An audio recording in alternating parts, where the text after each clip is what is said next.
Right. Hey everyone, welcome back to some more MORATHI. Sorry I cut the stream short earlier. I only played for like a few hours because I was very sleepy. Had to get up early for the announce trailer, and yeah, wasn't quite ready. But yeah, now we should be ready to go. We'll play a little bit more of this, and maybe play some Bannerlord later on as well. We'll see how we go. Excuse me. Yeah. So yeah. So the Dark Elves got. Actually, I'll just raise my Black Ark. Dreadlord of Nagara. Yeah. So the Dark Elves got a bit of an update to their Black Arks. So not quite, not quite on the same level as the High Elf rework or anything, but yeah, if you look at their buildings. Some of them are the same as they always were.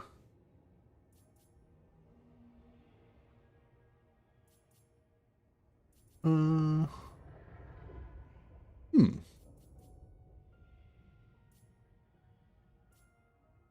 okay. Well, maybe it's... Oh, okay. I thought that the Black Arks were all changed. And maybe it's only...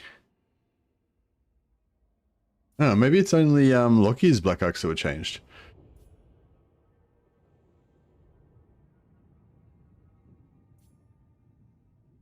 Yeah. Okay. Yeah, anyway, so yeah, the reason we were checking out MORATHI was because of her new units. She's got access to the Anointed now, the new hero. The Sunderer.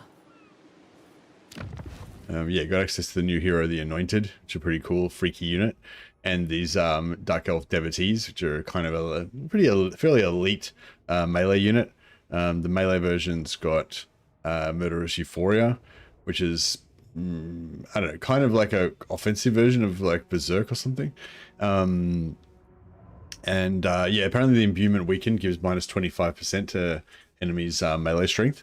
So yeah, that's pretty good. And then there's a range version which has nearly as good combat stats, same weapon strength, same anti-infantry. Doesn't have that Murderous Euphoria though. But both versions have 20% physical resistance. As well as just basic, 30 armor, similar to like Empire infantry or whatever. Plus they're fast, 44 speed. But yeah, so they're pretty cool unit, pretty cool Slaanesh themed unit. And of course you get Demonettes of Slaanesh, and MORATHI gets additional bonuses for Slaanesh units and another plus 10% physical resist for Slaanesh units if they're in her army. Happy Torment Day, yeah, welcome. How you going, Warlord? We still got some more, no, we've done all our renames, good. Loving your Aisland campaign so far? Oh, nice. Yeah, Aisland's got a lot of new stuff to check out. It's pretty cool. I'm going to put MORATHI outside so that I can put the Black Ark in the settlement, and then the Black Ark will be able to join in, reinforce for any battles that we have. Supreme Sorceress of Grond. I might put this Lord in ambush stance. Moving on. Of course. Your will be done. And we need to try to get that extra 5 campaign movement range for MORATHI. You can give it a bit of Shades and Soul Stealer. We'll upgrade them more later on.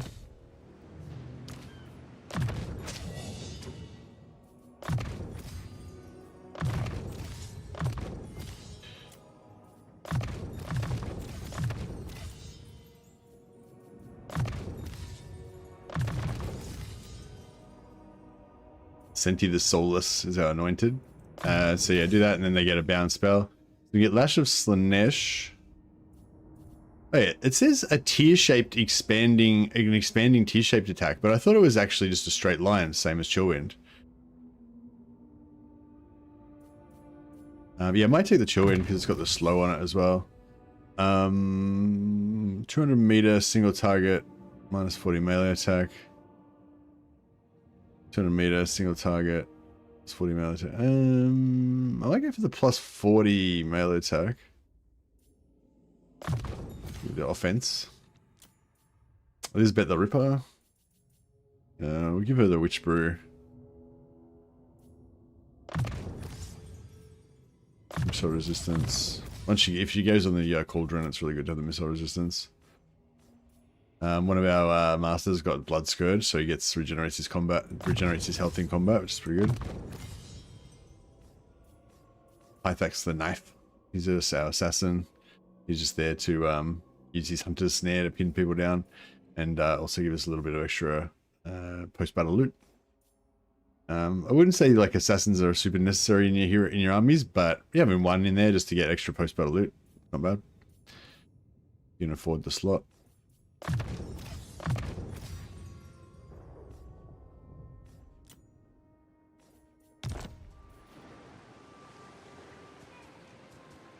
I approve of these dark deeds. The mother. Ambition makes haste.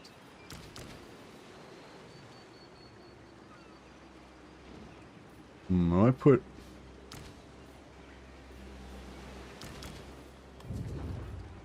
Black-hearted dreadlord. We could do... we could recruit Shades. Also recruit another master. Malevolence. Oh, fuck, these are every single one of these traits are ones that I really like. Master Druki. Noble born. Is it time? I don't really. Yeah, I might just take the shielded instead of the shades. It's more of these bad boys. And yeah, there's 2 more masters there that we could pop out. If...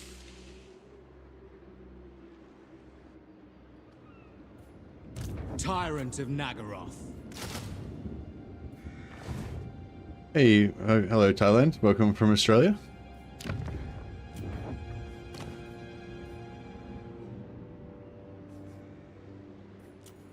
Cruelty and violence. I'm not going to keep her, but I'll swap her out next turn with another lord.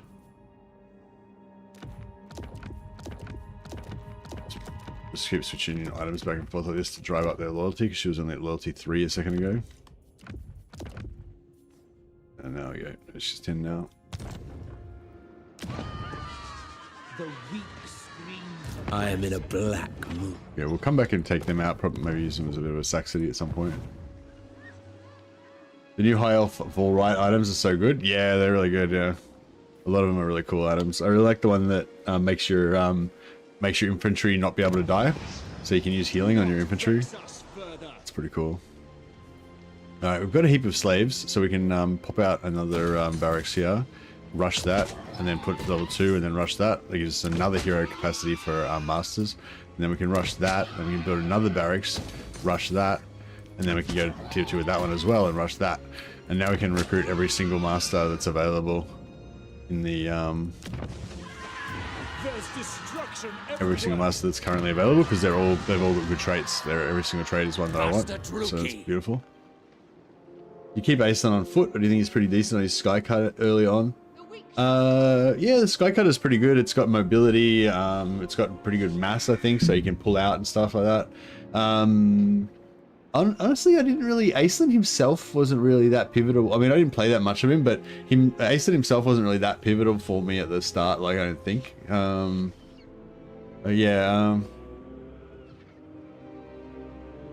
he was just kind of in there doing his thing. I wasn't really, like, relying on him that much. A lot of the time in battles, I don't remember. Tyrant. Alright, I might just go growth first. Then okay, grow. Usually, my usual order is I go, as soon as I get my first population, I go extra growth speed. As soon as I get 2 population, I go for extra level, and then I go for slavehold and upgrade, and then upgrade both of these to level 2. It's my normal kind of rotation. Yeah, we can go 4 lords on this next turn. Supreme Sorceress of Grond. Dark Sorceress.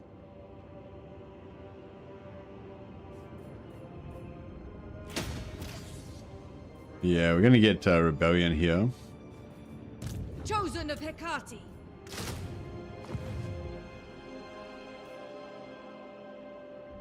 Yeah, well, it's going to be a bit of carnage on the Ulthuan for a while until we resolve all of these wars and stuff, but that's fine.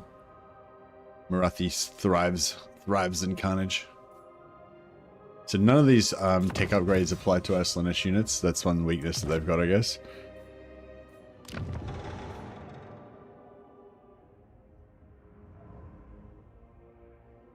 I might actually pop this.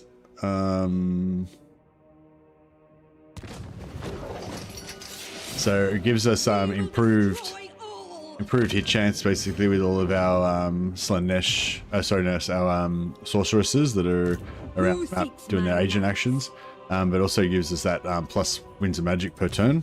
Because MORATHI's a great spellcaster, but she's got like hardly any winds of magic. Supreme Sorceress of Grond. Sorceress of the Dark Convent. Lord of the Black Court. What now?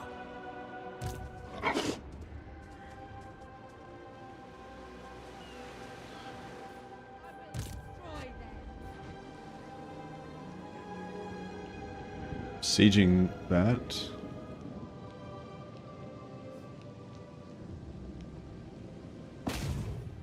%100% chance I did that.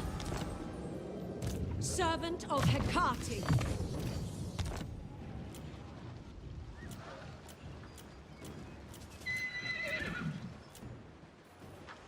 Hate incarnate.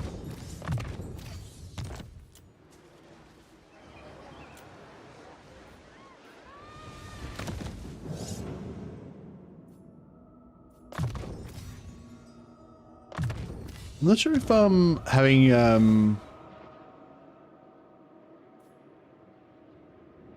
Oh, I shall hear you out before death lends you to my right.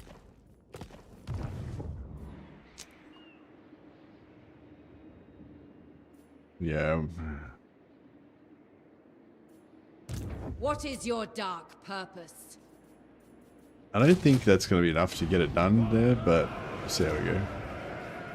Probably should have used them on the other side, actually over here, but that's alright.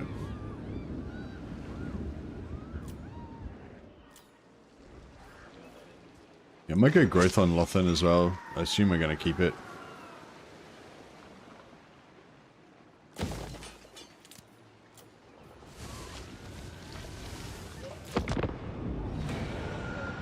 But yeah, I thought it was okay. He's a Sky Cutter. Honestly, I didn't even bother with him. I just let him level up automatically till he was on his dragon.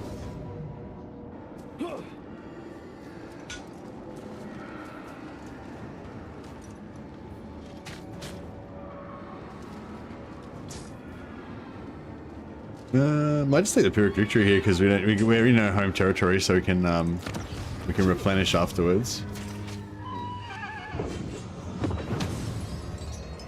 We do not bow.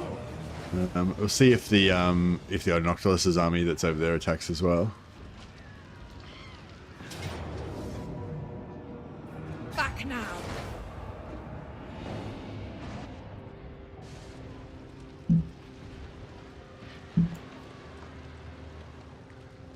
But yeah, I don't know. I was kind of I think when I was playing, I was so focused on the campaign stuff, I was not Pull back.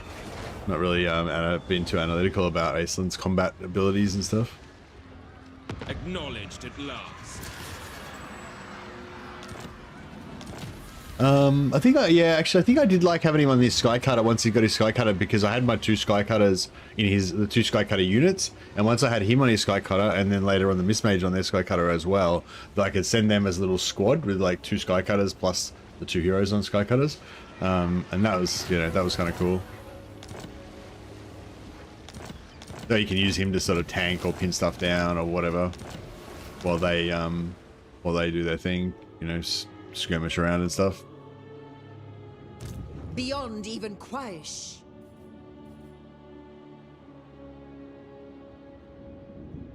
Look on me and despair.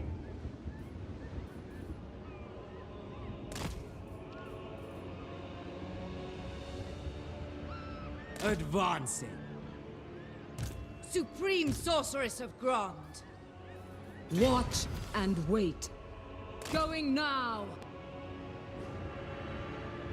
Lord of Fear, laying in wait.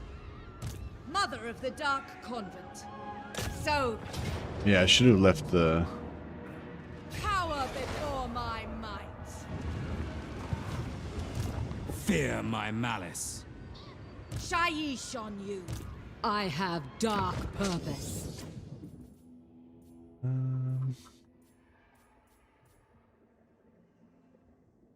Determined is okay-ish, I guess. Cunning's nice, yeah. I am ascendant!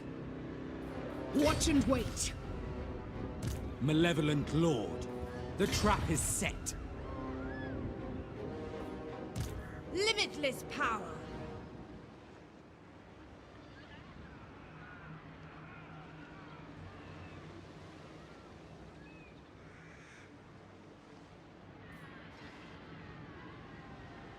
All-powerful sorceress.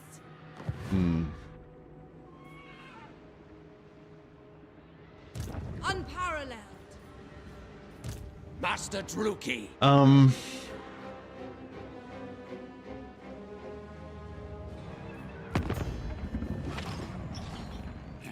No, not! Get out of my sight! Yeah, there's deadlock here at the moment. Dark sorcery. Advantageous. My time, my talents. This is real military might. Who seeks me?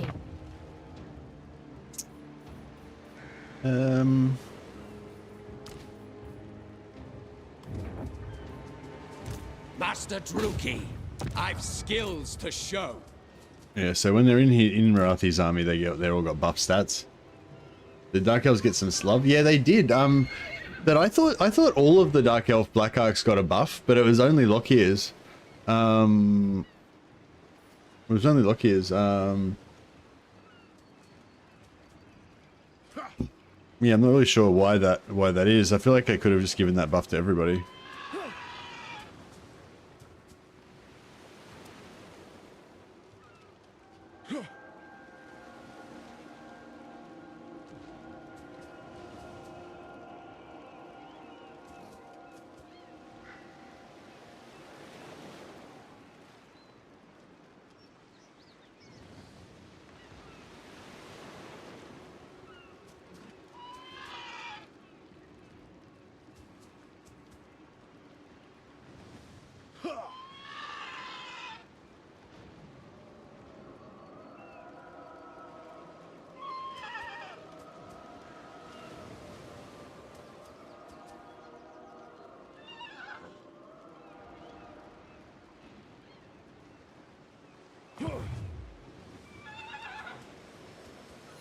But yeah, Morathi got us some new skills related to her Slaanesh units.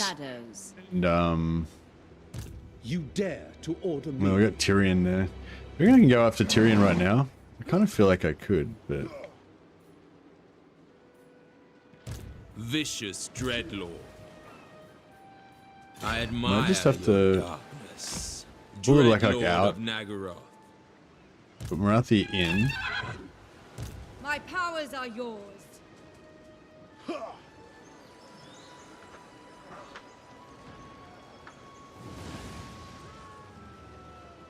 Attack, you fools! Get rid of that. The weak shall fall. Slavery becomes limitless power. We can still take the settlement as well. Cruel and deadly. What? Sorceress. Actually, I should have siege locked that side first, but that's alright. I shall not listen. Dreadlord Ascendant. Yes.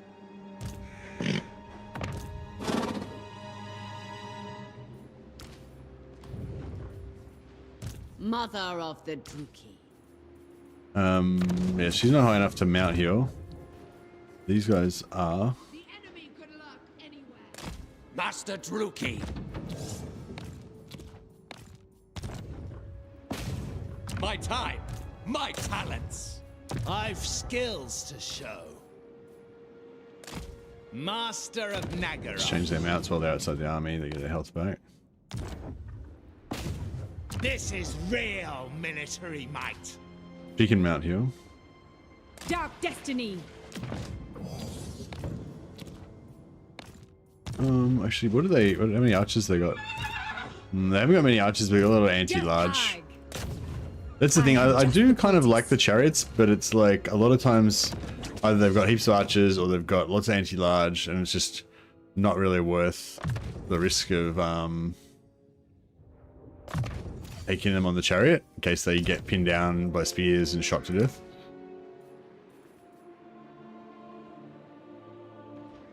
I'm going. And yeah, I'll get him off the death chariot here because My time. no good. My talents. Yeah, I'm not sure with the Dark Elf Masters as well. Like when they work, but when they work, they work. Yeah, that's it. If I feel comfortable at taking them, and then I'm not gonna. That's the thing. Like I could manage them, but I'm not necessarily gonna spend the mental energy to micro them to make sure they don't get shot, to make sure they're constantly, you know, charging infantry like a good chariot. So like if I've got a lot of other stuff to micro, yeah, you know what I mean? I'm not gonna spend the time to worry about them properly.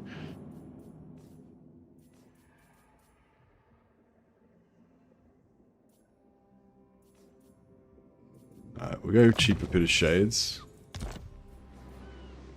Praise be to Hecate. Bit of blood scourge action. I think the most important with these guys, the thing with these guys is their ability to kill in this situation.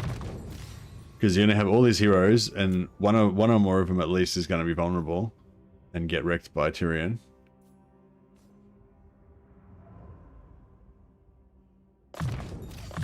So I want to try and buff their melee offense.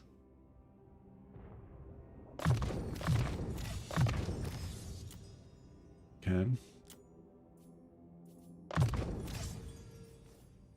I normally go defense on him, but yeah, I think I'm going to go offense this time around.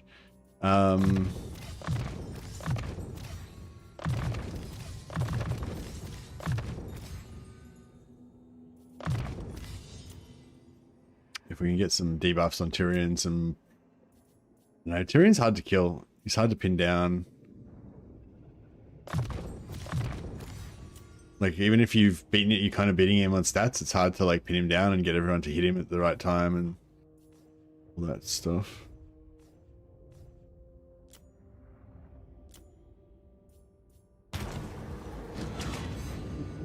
Worm Scale and Drake Cleaver? Yeah, neither of those are good, but, we'll leave him in the army until we fight this battle. Ulthuan mages are weak. Ulthuan mages are weak. Tyrant of I Nagara. despise them. I am MORATHI.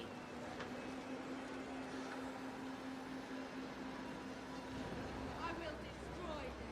I could come ashore here, but I'd lose movement. But then we'd get the Black Ark in. A vile plan.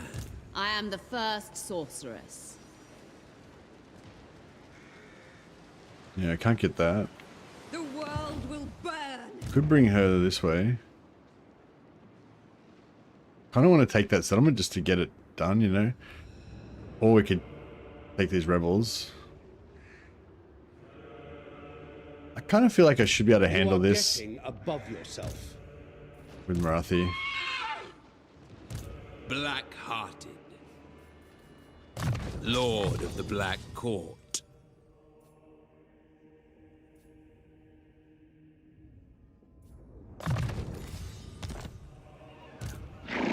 Alright, let's give it a shot. Oh, magic items. Let's just clean up our magic items. What do we got here? Berserker Sword and Death Piercer. Yeah, we can upgrade those. Nothing too special. That's nothing too special either, but that's alright. Shrill and Blast, whatever. Tome of Fury. I like Tome of Fury, and we'll keep that. Merge these. Hidden Rod. Yeah, that's alright. Especially if you got some shield.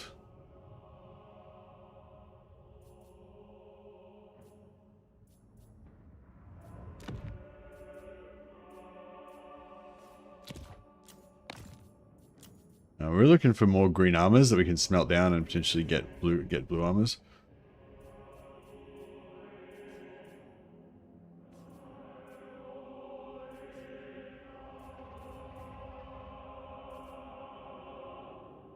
Yeah, Shroud of Death gives him more mobility, physical resistance, melee defense, that good stuff. All right, the Anointed is can be a killer.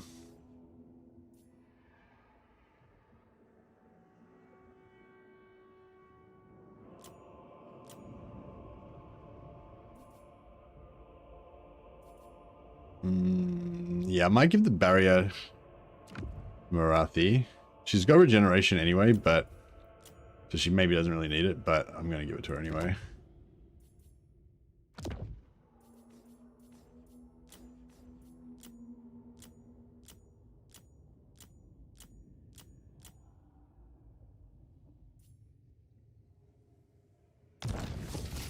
We've also got this hero here we can chuck into the army. Power is yours.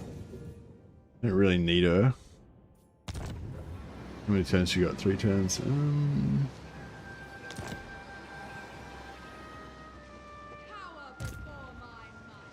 Druki Anointed available for just MORATHI, I believe. Ah, hear their screams. Black-hearted Dreadlord. Set the sails.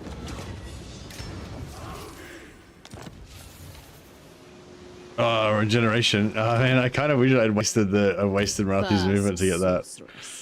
That would have been cool. Hey, Rajimek. Rajimenik. More heroes for the army if it works. Yeah, nice. We'll get you in there for sure. Thanks so much for that. Thanks so much for that, man. Who we got? Yuritmir. Oh no, what is this guy? Forest Wormscale. Yeah, Forest needs to respec because he got a shitty trait, but eventually you shall return. I feel like Raljimenek almost works actually for a master. We'll respec him after this.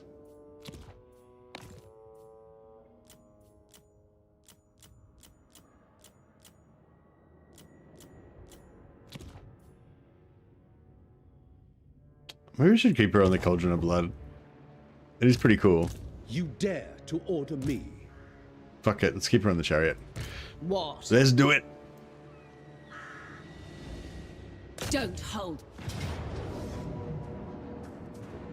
Oh, I could auto it, but we'll lose all of our favorite stuff. Did you see the new Dawn of War trailer? I watched a little bit of Ralgimanek. Ral with a G, with a hard G. Ralgimanek. Nice. I think I watched a little bit of it, yeah. Yeah, no, I watched it, yeah, with what's his name? Lionel Johnson, yeah. But it's like, that sort of stuff doesn't really get me because it's like I know that, like Chapter Master Valrak was super excited because of the storyline kind of connotations and like the, you know, seeing Lionel Johnson in the trailer, Dark Elves, not Dark Elves, Dark Angels going to be in Dawn of War 4. So yeah, and that was all cool and everything, but really, like, I already know that I fucking love 40k and I already know that I'm going to love the background and I'm going to love all the models and love all the units and all that shit. So the real thing I want to know about Dawn of War is really just about the campaign, you know what I mean? What's the campaign going to be like? Master Druki!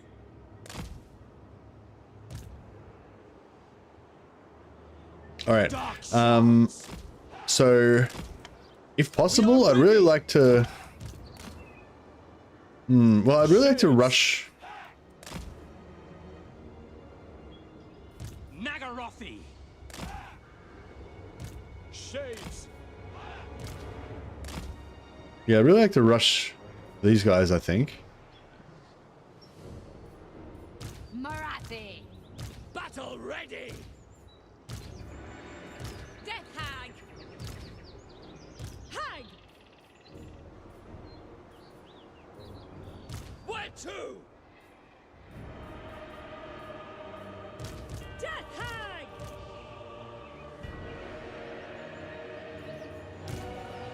Corsair handbows. Merciless warriors.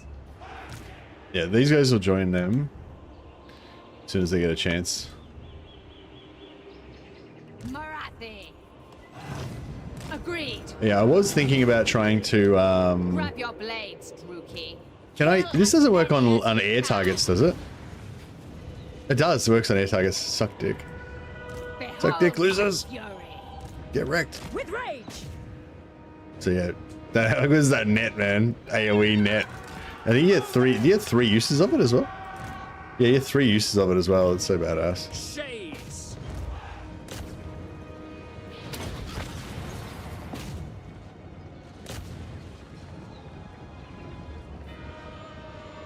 Matriarch.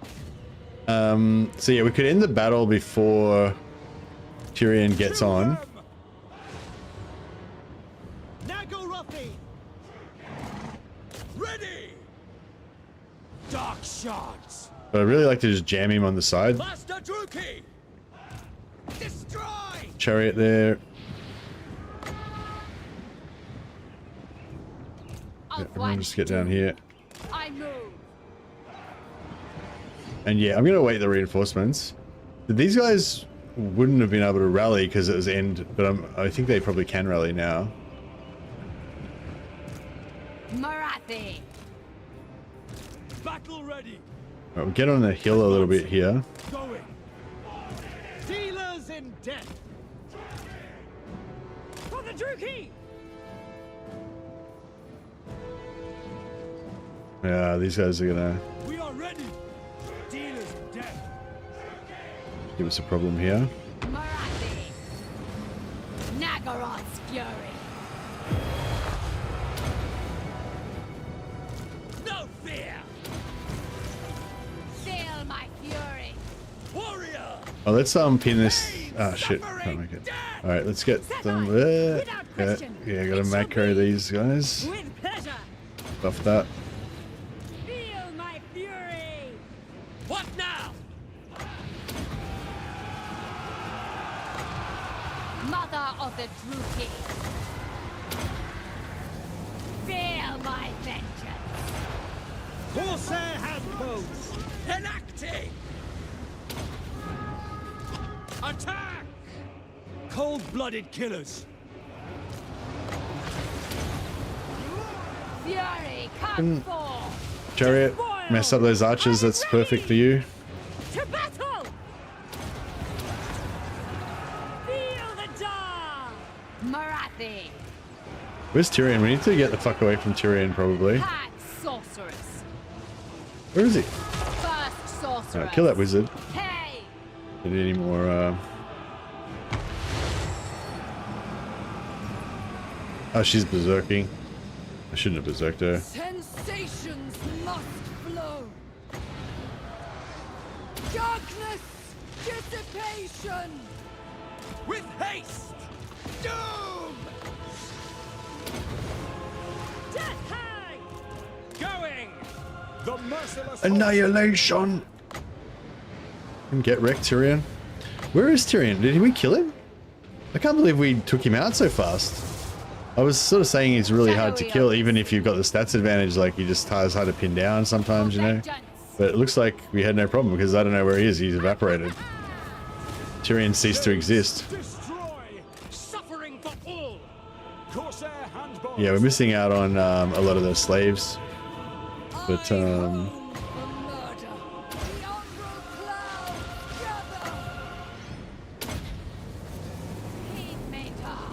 With pleasure. Advancing. On to slaughter. try and get as many captives as we can out of this. We're not going to get any multiplication, but yeah.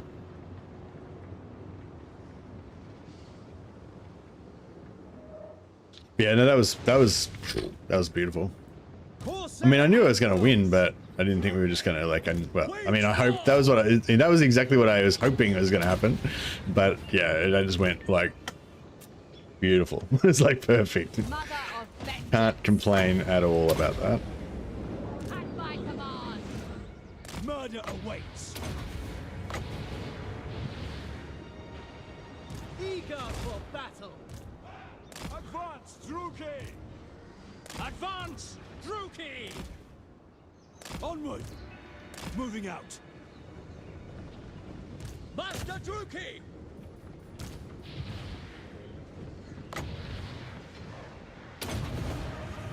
Mistress of Whispers! Adept! Relentless! Feel my fury! Feel my vengeance! In Malekith's name! To destruction! Death hang! Making ground! My revenge comes! Indeed! All right, glory. Druki anointed! Ruthless! Master Druki!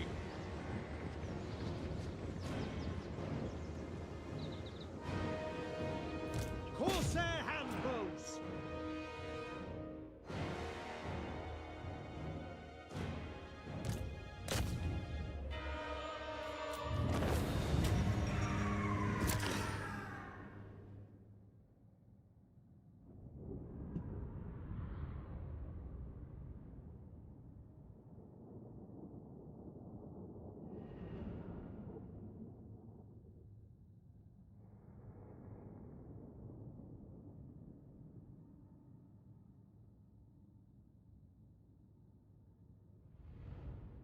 Yeah, I would love to just get as many tier 4 settlements as I can, so I can just get lots of anointed and have like an army of evil fucking Slaanesh dudes. I have need of slaves. They're pretty awesome. Yeah, MORATHI got that. Oh, Tyrion probably routed. He routed. Ah, that's what happened. Yeah, because we were right at the edge of the map. Glorious. That means I can get his trade on this guy as well. Of Nagaroth. Da! Dudettes. That's it. They're dudettes.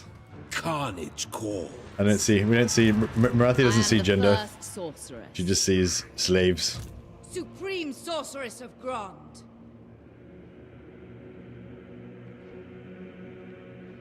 My strength is waning. I want that, but I think we're gonna have to Be ready. go back here. Guide me. Supreme sorceress of Grond. Guided by authority. Destructive, this one. Useful. Supreme sorceress of... What do you seek? Yeah! The weak shall fall. Fresh slaves. Feel my power. I will continue later. No rest. Setting forth. We get around here, so we'll take that next turn and pump up to there. Actually, if MORATHI goes up a level from this, Who seeks my malice? All shall be mine. Son. I feel like we're going to take unnecessary damage from this if I auto resolve.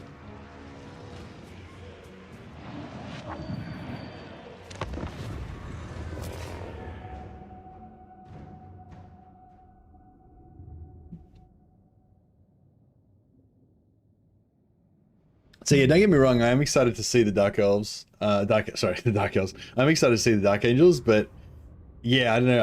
I really just want, I don't know. I just really want Dawn of War 4 to be a game that it probably is not going to be. Like, I know it's going to be a great multiplayer experience. Like, I expect the multiplayer to be like I really love the multiplayer in Dawn of War 2.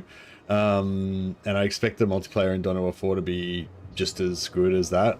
You know, have that same feeling of being like fun and action-packed and fast, but also, you know, like showing the lore and having like upgrades for your squad sergeants and all that kind of stuff.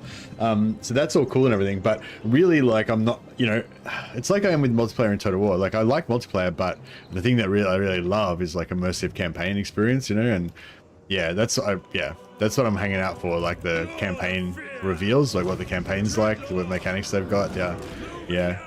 I'd really love it if it had a really good I really love it if it had a really good co-op campaign, because I reckon the Dawn of War 2 is like the best co-op game I've ever played. I mean, Baldur's Gate 3 is pretty good as well, actually, but they're totally different experiences. But yeah, I love. I don't really play co-op games, but I always am kind of looking for one, you know, that's got the right combination of kind of casualness that you can like pick up and play, and it's got to be fast paced and kind of fun for it to be a good co-op game to play with your mates, I reckon. You know, if you get together on a weekend with a mate you don't see that often or whatever, but like you know, assuming you're not necessarily a hardcore gamer, but it's also got to have that in between matches like strategic leveling up thing, you know what I mean? And I feel like Dawn of War 2 just hit that perfectly. Like it was a bit more casual compared to, like, I'd say like less in depth than some more hardcore strategy games like, you know, EU4 or fucking whatever. But oh shit, I was trying to sit chill and get organized, and they're not letting me do that.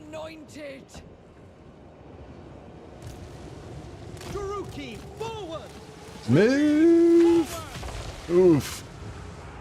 I honed for murder. Proceeding. Seek. Execution! Knit him. Make him dead. Fury, come forth. Make him. Oh yeah, he's dead alright. He dead. Oh no, we got archers. My chariots. My chariots. For the king. No mercy. Just destroy. I like these, even though they'll dodge them, it makes them all dodge the makes them all dodge the spells, and then they don't shoot as much. Fuck that mage. Just kill her. I breathe in the winds. At my command. We get her? Oh yeah, she's pretty dead. Set high. Death hang. Battle ready. Nagorothi. Dreadlord. Oriole, Saru. Ceaseless. Oh, we're gonna oh shit, we're gonna friendly firing our own troops. I am ready. Dealers in death. Carnage awaits. Just get out of the way, guys. You're gonna get wrecked. Alright, we need to kill as many of these routers as we can, because routers do matter to Dark Elves. Heed me, Dar. Feel my fury. I am the gloaming. Eager.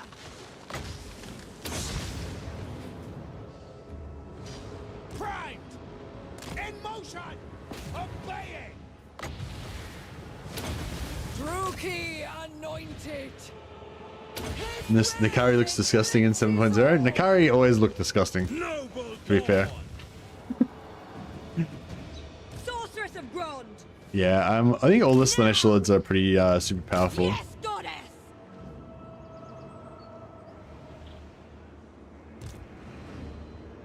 Yeah, I probably should have played. Probably should have gone for Nakari with MORATHI allies, but I don't know. MORATHI's a pretty sexy character, but I'm realizing now she doesn't have that much new stuff in the new update. You know.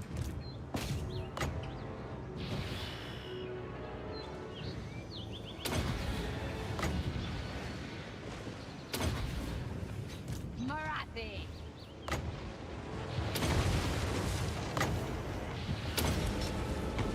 Feel my vengeance. Darkness. Actually, that's pretty good getting that second pit of shades. I didn't even think about that actually. I was just sort of annoyed that that skill doesn't give you a second soul stealer, so you can heal yourself more. But yeah, it does give you 2 bits of shades, which is pretty glorious. Immediately. For murder. I go.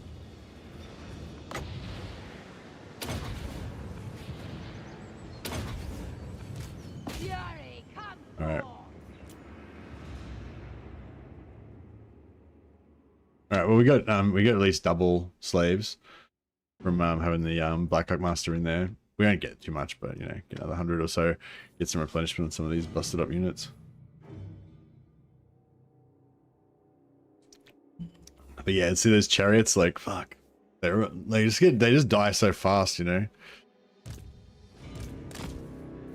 They're just such massive targets, I think is the problem. They got 80 armor, but yeah, I think you just really got to get really high missile resistance on them if you want to use them. Like, you can use them, but you just got to babysit them, you know. Yeah, you got to just have them permanently in the army and kind of forget about it, then yeah.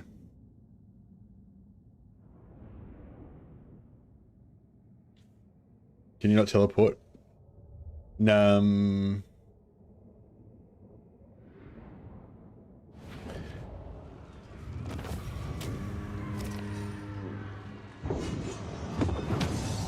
That's the mission folder. Oh, yeah, I don't know. I never actually got that far to do the final battle with the color. Sorry. Yeah, like 7 Chaos Warriors.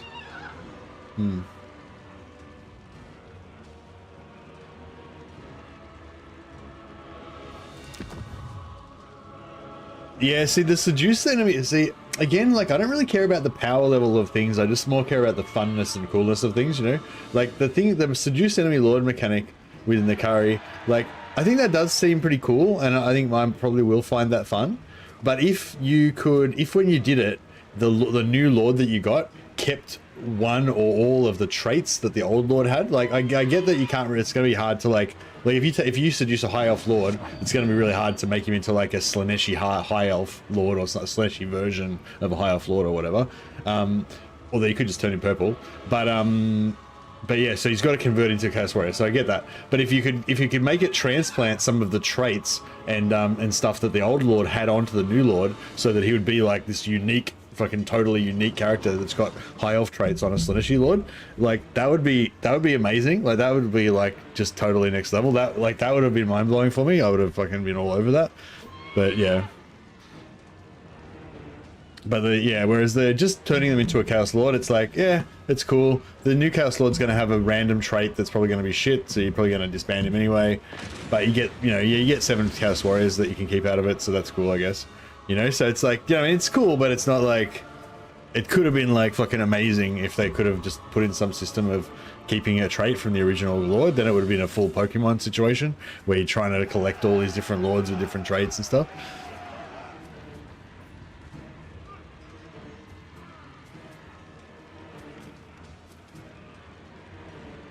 I'll take the sack. Take everything.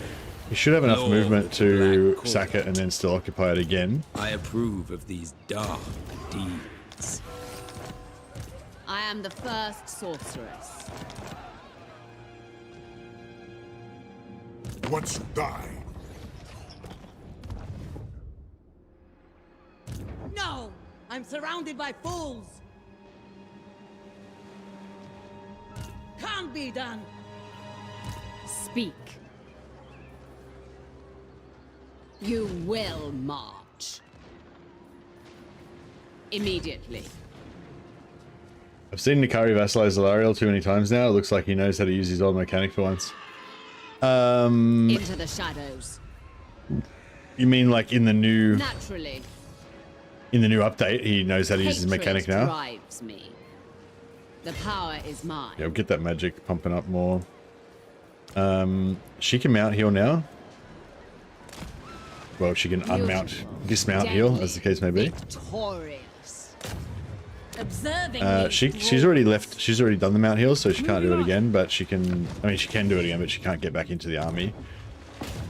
Moving amongst them. That's okay though. Bride of madness.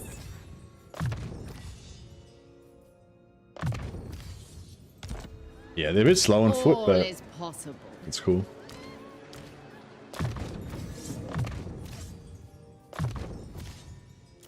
Yeah, I'll wait till they get a bit more missile resistance, physical resistance, ward save, all that good stuff, and then probably till they get to be immortal, and then we'll put them back on. Yeah, I'm just gonna go offense. We're going with the Slaanesh speed and killing power theme today. Yeah, I was loving how fast we just deleted Tyrion. That was glorious. And the Soul Stealer is really good as well for like helping to assassinate characters.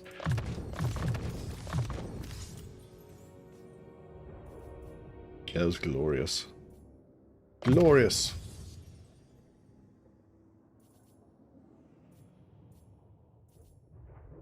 Yeah, I've kind of gone everywhere for this one.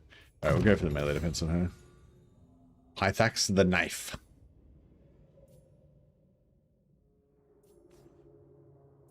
Oh, just give him speed, get him where he needs to go. That net on the assassin is making him so useful. Like, I don't normally rate assassin heroes that much in armies, but having that net on him makes him like just really cool.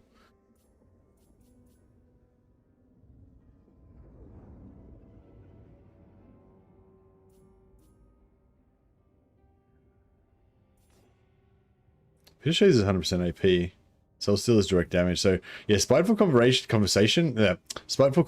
the minus 15 armor. It's really good on Dark Mages because they have the Blade Wind, which is not armor piercing. So the minus armor makes the Blade Wind better. But Peter Shades is 100% AP. Soul Steal is direct damage. That ignores armor. You know what I mean? So the AP doesn't really help her. Melkoth's is direct damage as well. Doesn't care about armor. So, you know, it's not really gonna help her. But if she's spamming out heaps of spells, it will help her army. And we need to take it anyway, so yeah. Hey, Jonathan Lambar is Hydra Blood regeneration. Nice. Huvak Iron Shod. Alright.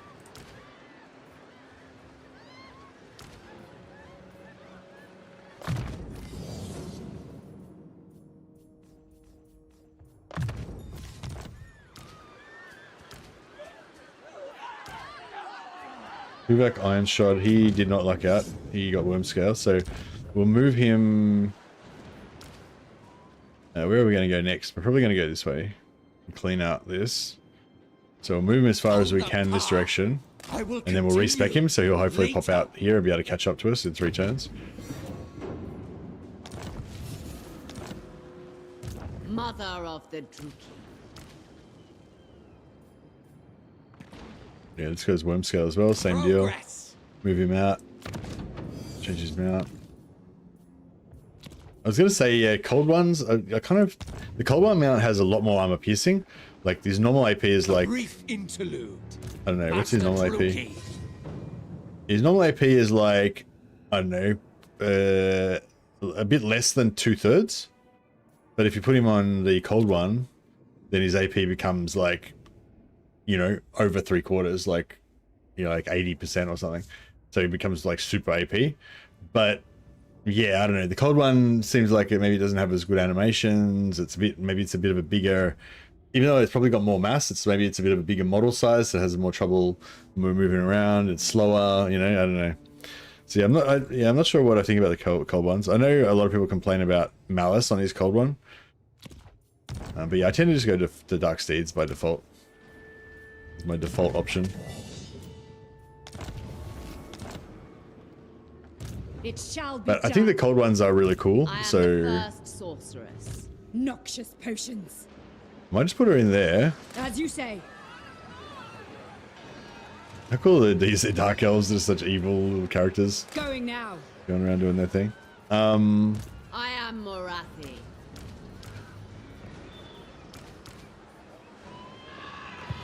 Angerrial's bride.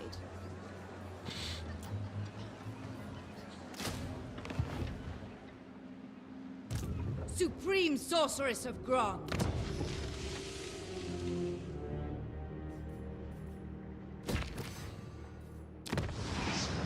Do not vex us. I don't think I want these dark shards. I mean, I don't want these shades here. I'm gonna get rid of that. I'm liking having the shades in Morathi's army.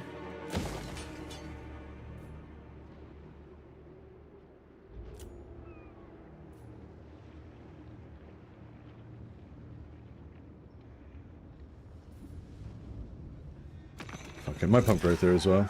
The Druki are restless. Yeah, we're gonna have to keep siege locking him. May their death be slow. Delightful screams.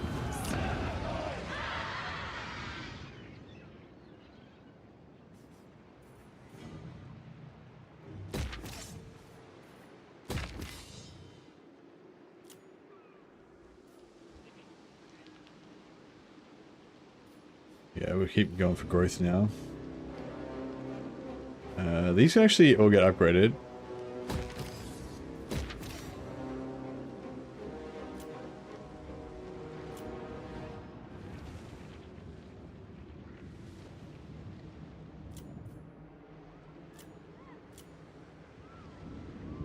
One rock, go growth as well. Okay, yeah, we'll just go growth. We'll just pump up. We'll just, now that we've taken over the island, we're just gonna go berserk on industrializing it as a slave murder sex party machine. Gotta go all out Slaanesh. My powers are yours. I've got one more lord here. Strategist is very nice.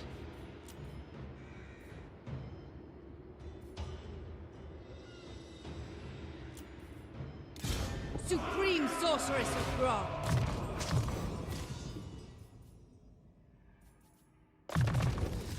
She's probably not going to really do much, so make a pumper. Destruction surrounds us. Oh, I need an assistant lord over here. That's okay. We'll pop an assistant lord out of the Black Ark. Good thing about Black Arks, they can recruit lords.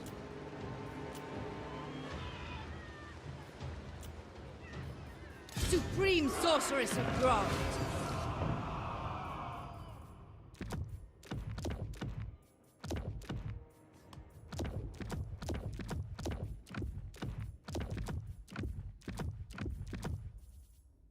In.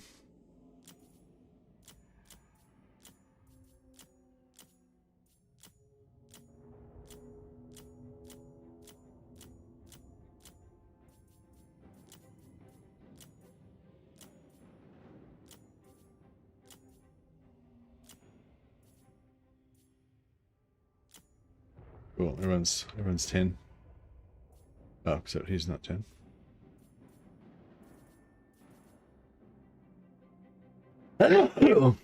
Sorry about that.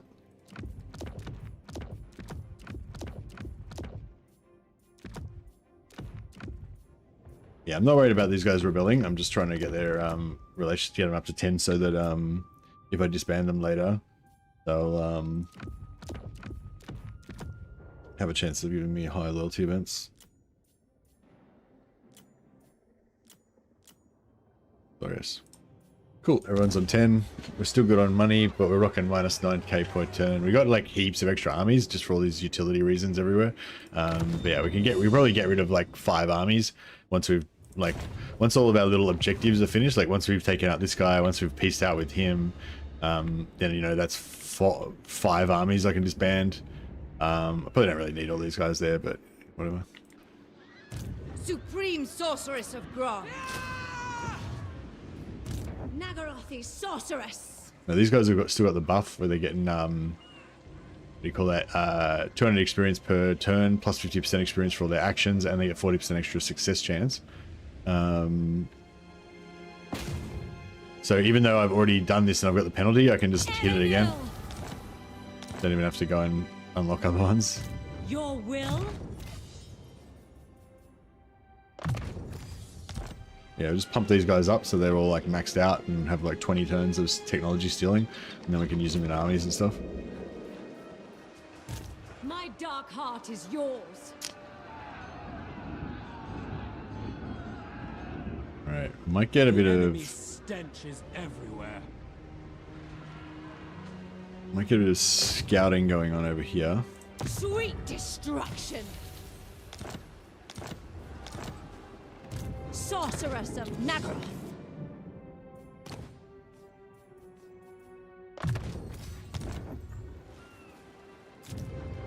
Rebellion, Tyrannok.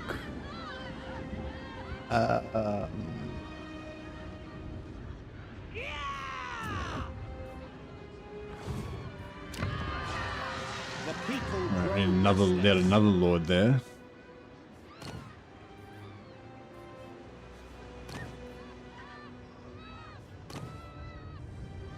Yeah, actually, that malevolent's pretty cool. Black-hearted dreadlord.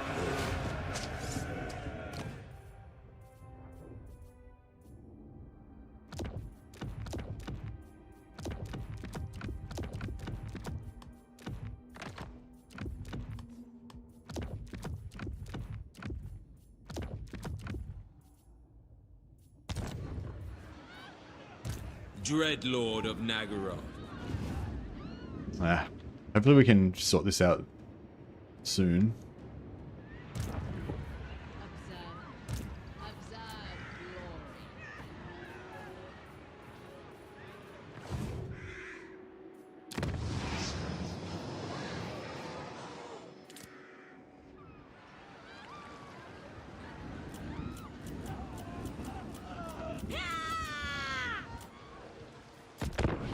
Yeah, if we lose that again, it's fine. But yeah. Playing Dakala, sail to Ulthuan with the hero, and Dakari has the whole island. Oh, really? Oh, so is that just normal now, and Dakari just smashes everybody? Oh, this guy's kind of gonna get killed by rebels.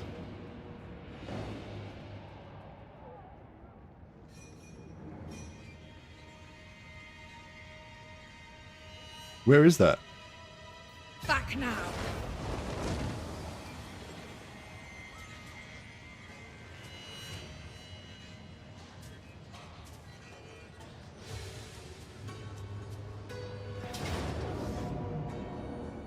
Close to feet. Oh man. Why does it always say close to feet? Pull back.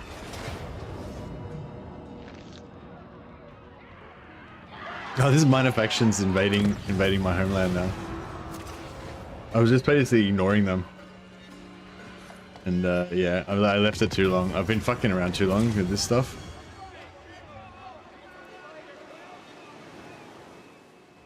So she's a solo lord. Adventuring dagger. Yeah, the adventuring dagger is nothing too special. If she's already out, then that'd be good. If she's on the field and I'm using her as an additional lord, that would suck. Yeah, I'll take it anyway. Alright. We got a bit of a mess going on here. Supreme sorceress of Grond. Oh, did they change it so that Pirate Coast... Did they change it so Pirate Coast can cross onto land and off land without any penalty, the same as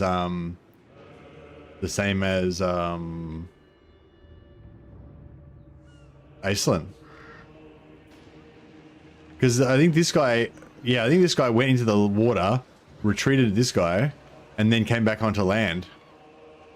Just then, which would have basically fucked his movement normally. But he's he's in camp stance, so he's not even full movement. And he's still got, oh, actually, no, he's still got full movement. Yeah, but anyway, whatever. You know, he would not have that much movement if you had have actually done all that stuff. Hag sorceress of Grond. All-powerful sorceress. Shaiish on you. Is it time? For Cain! Death Hag. Observing these thralls.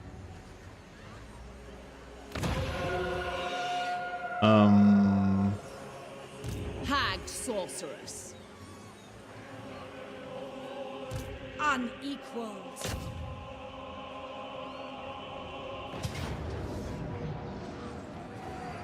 We'll fight it manually just so those Phoenix Guards auto resolve doesn't mess us up.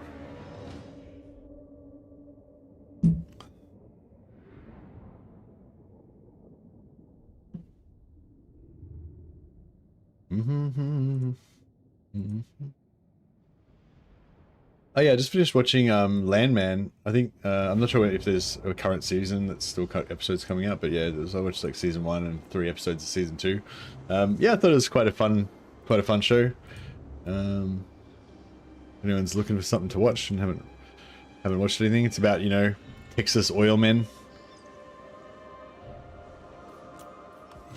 So, yeah, I thought it was a pretty fun show. Slay the weak.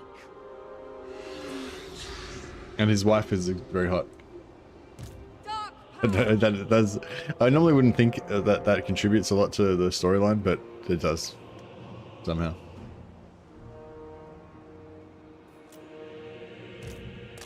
It just works.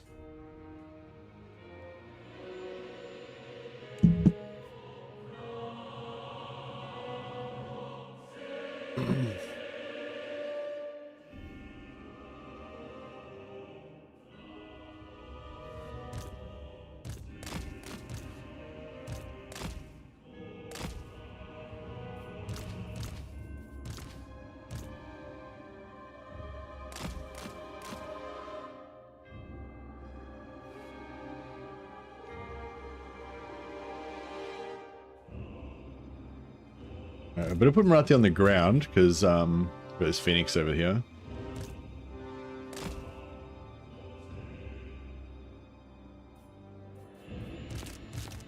Now let's take the high ground over here.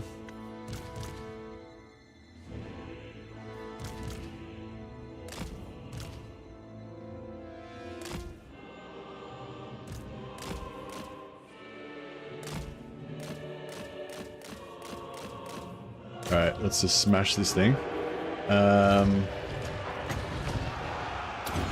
We'll net it so it can't get away. Where is it? Oh, it's there. Fuck. Did I just miss it with the soul steel? Fuck.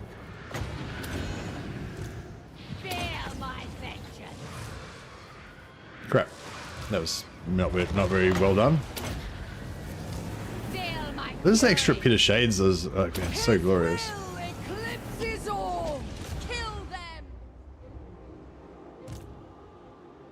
Without question. Yeah, he's going down. MORATHI. Fury, come forth. Mother of vengeance. Limitless power. Darkness, dissipation. Power of pain. Master Druki. Look at this, look at this. Escape. Dog shots. Shadowy Overseer. I am Ascendant. MORATHI. I sense victory. I breathe in the winds. MORATHI. I am the gloaming. Dog shots. Going.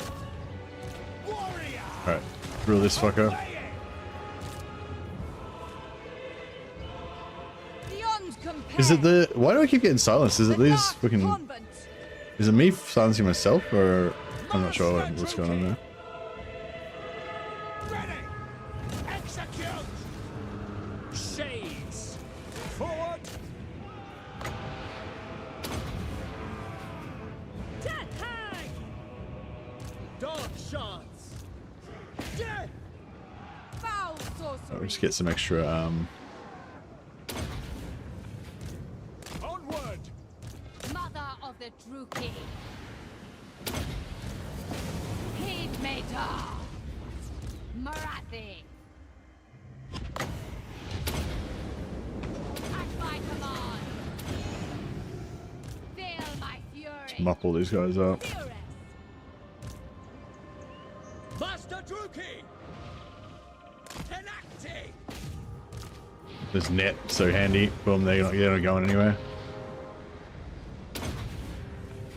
Hag sorceress. Dark elves. Hecate. The slave pens aren't going to fill themselves. They sure aren't. Mercy. Slave pens are going to be overflowing after this lot. Fury, come forth. Master Druki.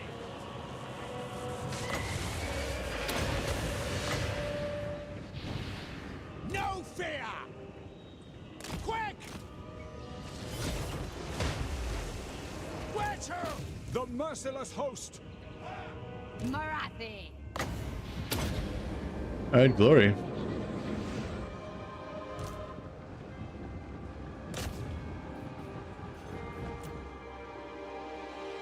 What are these? Phoenix Guard? Yeah, they're taking a while to kill.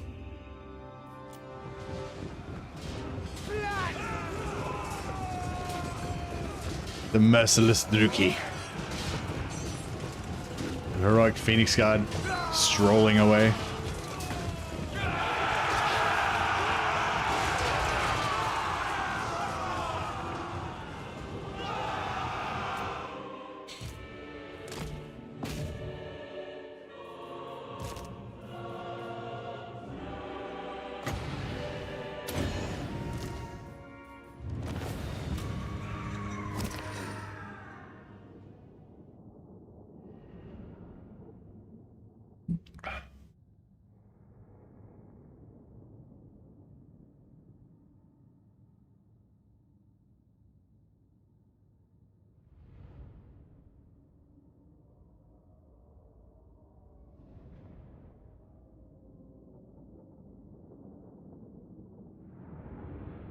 Yeah, well, Nakari's gonna have to is not gonna get the whole island this time. He's gonna have to share it with MORATHI.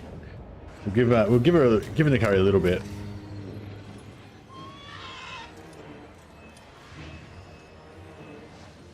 Search every last corner.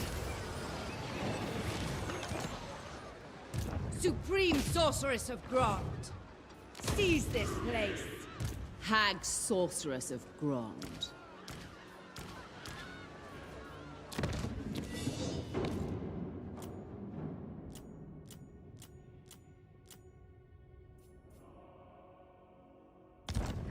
MORATHI's pretty cool. She's pretty badass. Jonathan Limbar. He's got regeneration. That's pretty hot.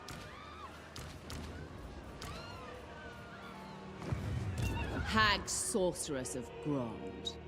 Bewitching Right. fury. This guy's gonna retreat, and then he's gonna rout, I reckon. I mean, he's gonna like decide he doesn't want to fight me anymore. How wicked. Supreme Sorceress of Grond.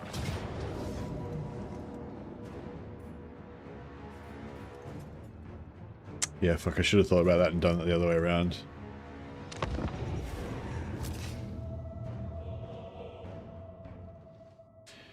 If I can use my...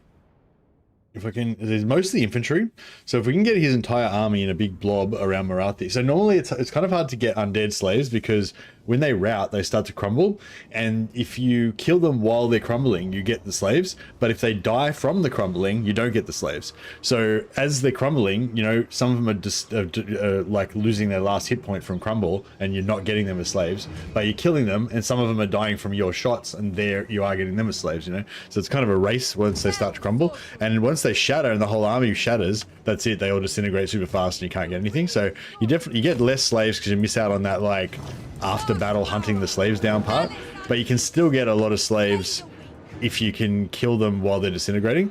So anyway, so long story short, what we want to do is get them into a massive blob so they're all together, then kill their lord so that their loyalty takes a hit, and then shoot them so they're taking more loyalty from the getting shot. And then as soon as like they're about to disintegrate, I've got to try and cast this because it takes a like a few seconds wind up to cast it, right? You got to time it perfectly so that, you know, it lands just after they all rout but before they all disintegrate. And then if you do all that right, you can potentially get heaps of slaves. It's easy.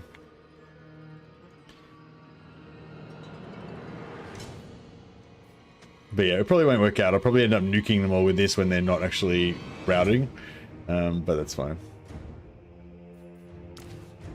Alright, so we want every single hero we can get. That way we can get them to blob up as much as they possibly can.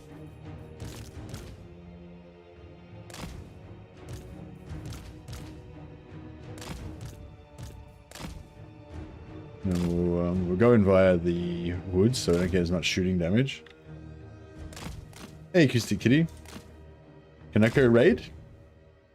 It's not coming up for me.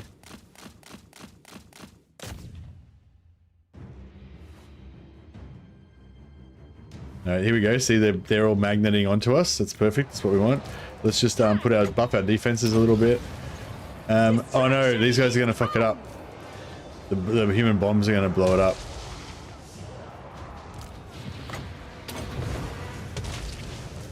All right, fuck it. We'll go and blow up this other human bomb before it wrecks our blob anymore. Supreme sorceress. All right, cool. All right, we'll see if we can try and get. So those ones we're routing, that we're getting captives from that. They're disintegrating. Okay, cool. Yeah, so we can get more. No, they all went. See, they were disintegrating, which could have been slaves, but then while the cast was happening, they all died just before the disintegrate happened. So it was like, ah, fuck. All right, so we're gonna waste a bit of time. Actually, I'll put these guys over here so they're invisible. We want to waste a bit of time while these guys all get sucked in. Don't kill him straight away. He's doing a lot of damage to us, actually. Alright, fuck it. Let's kill him.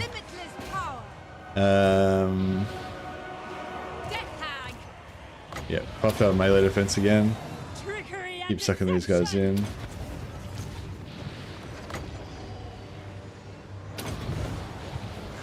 I am ascendant. I am the gloaming. Yeah, Lord's down.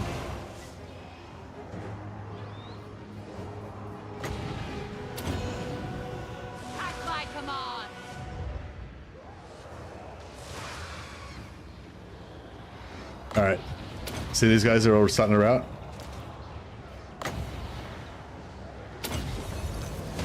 Fury, come forth. Supreme sorceress.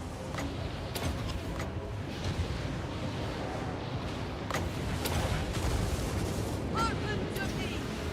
First sorceress.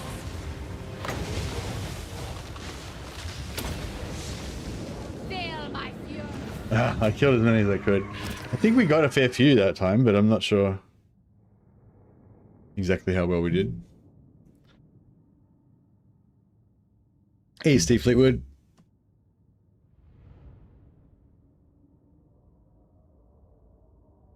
Hey, Kaneko. I was doing a blind Aislan run. I didn't research on purpose so I could figure it out live. Oh, nice. Yeah, a lot of people say it's a pseudo raid. I linked it in chat. Oh, okay, nice. No worries. No, thanks for the raid anyway, Kaneko. Yeah, do you know how to do raids, or did I have you blocked or something?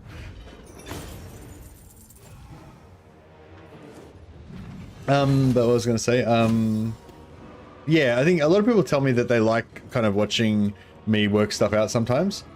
Under 500 subs. Oh, you can't do it when you go under 500. Oh, that's cool. What do you? How many subs have you got now?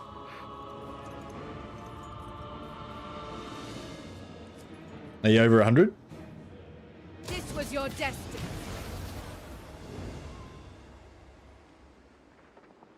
Not playing the new stuff? Yeah, no, I am playing the new stuff. MORATHI got new units and she got a new anointed hero, which is really cool. She doesn't have as much new stuff as some of the other lords, but yeah, she got some new stuff. Which of the new campaigns have you found the most fun? 125. Oh, nice. Yeah, I think like the first 100 subs is the hardest to get, you know. If you can get 100 subs, then I feel like, you know, you can just keep going from there, you know. Once you've got 100 subs, then you can, you know, then people will watch your content and stuff, and as long as you keep putting out good content, then you can, you know, keep getting more subs. Yeah, nice, man. I hope you enjoy the YouTubing.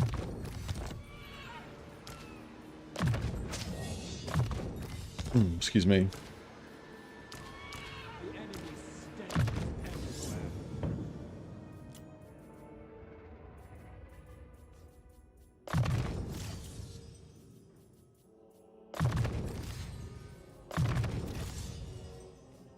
Senti the Soulless. Yeah, this is the new hero.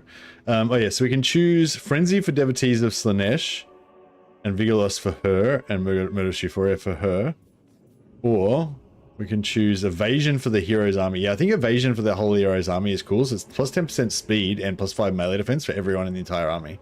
So if you've only got one of these guys, then I feel like that's the best value. Also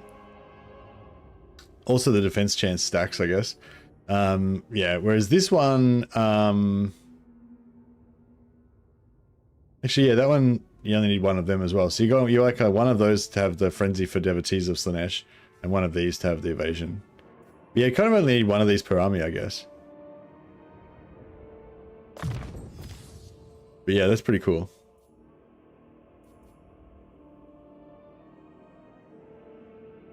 You just Thorgrimmed all day. Are you playing Thorgrim in the new patch? Thorgrim literally got nothing up, not a single thing updated about Thorgrim, right? I like it. Just completely ignoring the new stuff.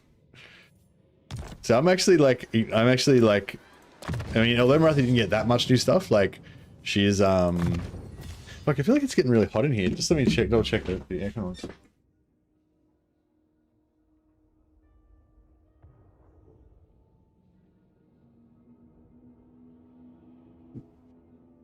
Yeah, no, it's on, but it's just, I don't know, it's just hot, I guess. Take up all your clothes. It's not Norskin Berserker time yet. I might get some Bannerlord, some Cornate Bannerlord action going on later on. All is possible. Oh yeah, nice to get some Arcane Conduit happening. I am MORATHI, Lord of the Black Court. Alright, we'll get her to go and steal more technology. Oh yeah, I think I heard from Legend that apparently they count as having a higher level when you level them up. So if I go like this now, it's gonna be 100% anyway. Yeah, it doesn't matter. Well, yeah, if I didn't have the buff that it was giving me the plus hit success chance, I think your success chance goes up every time you level up. But yeah, Legend figured out that it doesn't go up when you level up. When your level goes up, it goes up when you spend points. So like this, when you put points in here, you get 6% increased hero action chance. But like when you put points anywhere, it counts as your character being like higher level. You get like 1% higher. Well, you know, like you've noticed like 40, like when you have a high level character, they have like a higher base chance, even if you've got nothing in specialist. But yeah, apparently that's when you put the points in that you get that. So if you put the points in before you do your agent actions, you have more success, even if it's not that.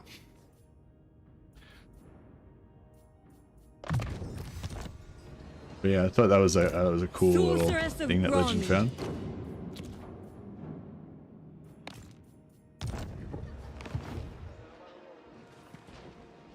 Yes.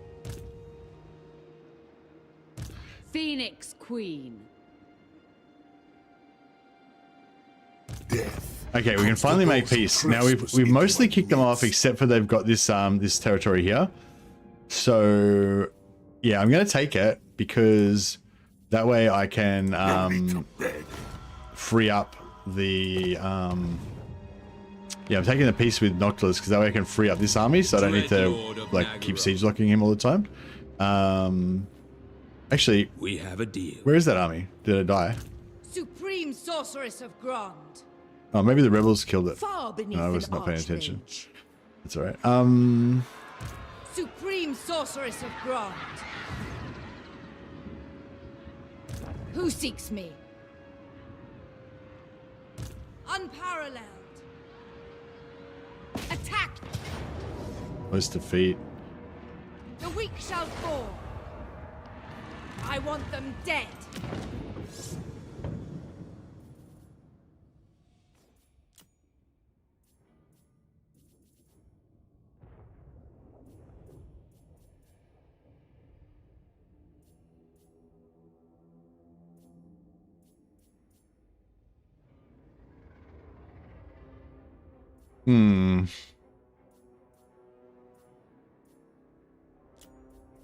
Fury!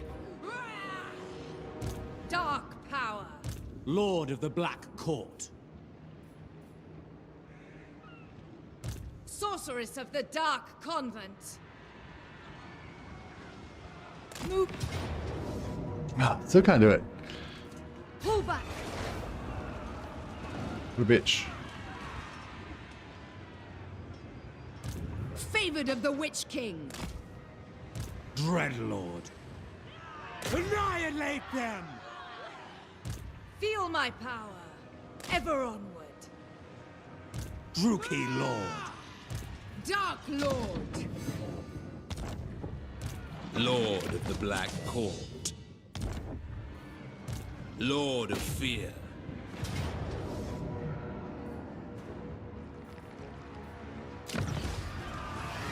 The thrill of battle awaits. Bind them.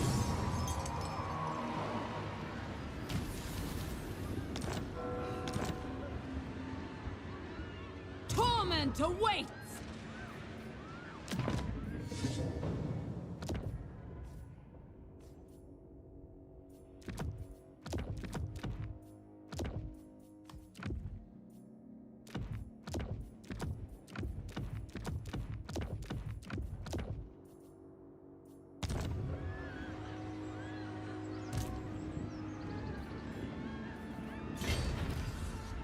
I'm still trying to wait for them to, like... What is your dark purpose? Seeking entertainment.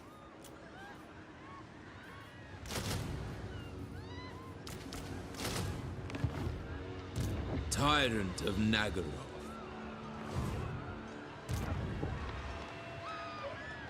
I sense another power. Yes. Onward. Dreadlord. Going now! Moving! Indeed. Fear my malice. Alright.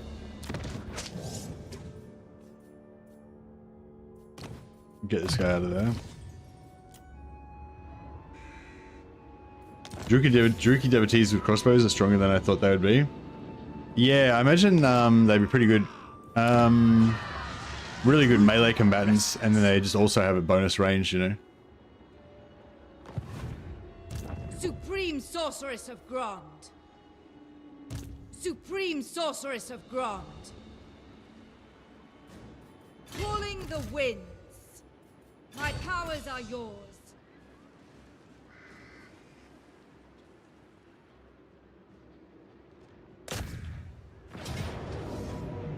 Alright, I'm gonna May their death be slow. I'm gonna Shaiish on you. yeah, let her get the XP. Well, But we'll take the units off her so we can force march them through. We can play calls. through after this. Torture them. Oh yeah, this is a little thing too. Like when you do an auto resolve, if you will quite often get a lot of captives in auto resolve. Nowhere near as you could get if you maximized it when you're playing as a player. But if you have only a single lord in the front army, then they won't get hardly any captives. I don't know, the way it calculates the captives, it seems to like it's like only this one guy by himself is the only one that can capture shit or something. I don't know. So yeah, if we auto resolve this, we probably won't get hardly any captives. But if we fight it manually, we'll still get the normal amount.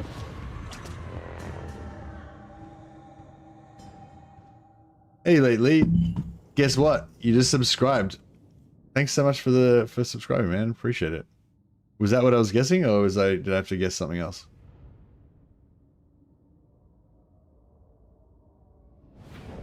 Was that just a surprise subscribe? But yeah, thanks so much, Dan. Thanks so much for turning up to the streams all the time. Always like to see your name pop up in chat. And yeah, obviously thanks for the support with the subscribe. That helps me. It helps me financially as well. I really appreciate that too. Seeking distraction. That was it? Ah, alright. I was surprised. Is it my birthday? What's going on? No, thank you, man. Appreciate it.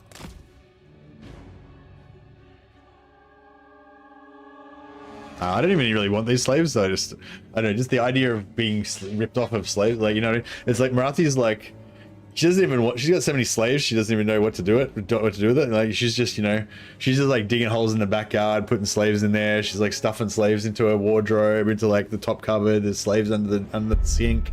There's fucking slaves everywhere, you know? And, but yeah, she doesn't even need any more slaves, but the idea is she's going to miss out on any slaves. Like, they're her slaves. Fuck that. She's not going to let some high elf get away with her slaves. Hey, Ava. Ava's so I just said slaves like a million times in one sentence. Hey Ava, Ava just dropped 5 Mr. Bad memberships on YouTube. Thanks so much, Ava. Appreciate you, man. It's not my birthday. It's not my birthday.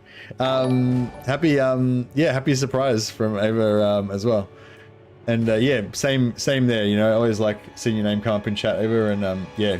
But I obviously also appreciate monetary support, helping me achieve my dream of you know, being a full-time YouTuber one day. Thank you guys. It's my birthday now. It's right. It may not have been your birthday before, but it is now.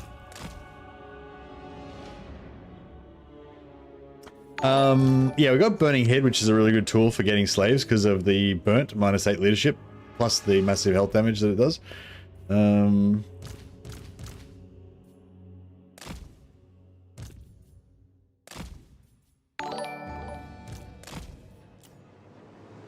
Enchantress. All for a 30. Morathi's one of those girls who collects hundreds of plushies on her bed. Yeah, except her plushies are slaves. But yeah, same, but basically the same thing. Cold-blooded killers. Onwards to murder. Dread spears.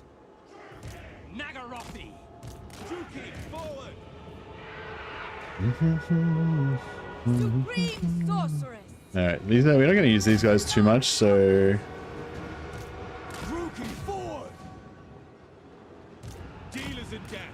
Alright, let's see if we can get some of this Burning Head action that I was talking about going. So I want to just shoot like a little bit into each one. So we don't want to like annihilate anybody, but we just want to do like Burning Head damage, and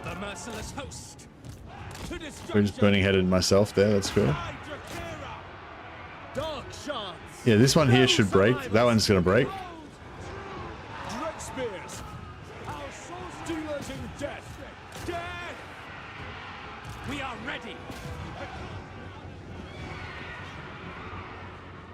They're broken. All right, cool. Now we just delete them.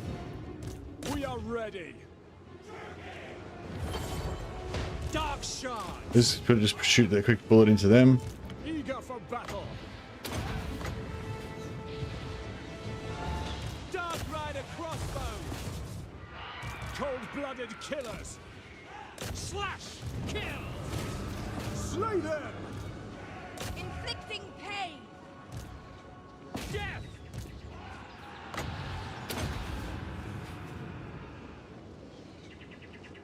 Supreme sorceress. Hearken to me. Dark power. Swiftly. Bronze will. Beautiful. Work here is done.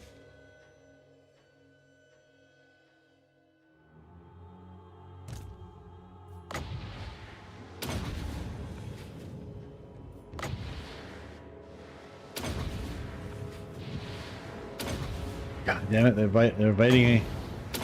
No, fuck, missed.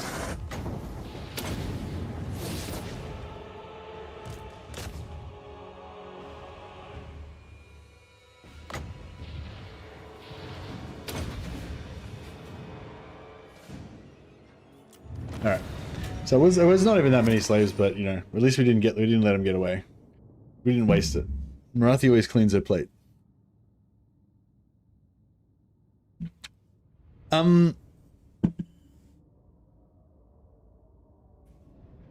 Oh yeah, what was I gonna say?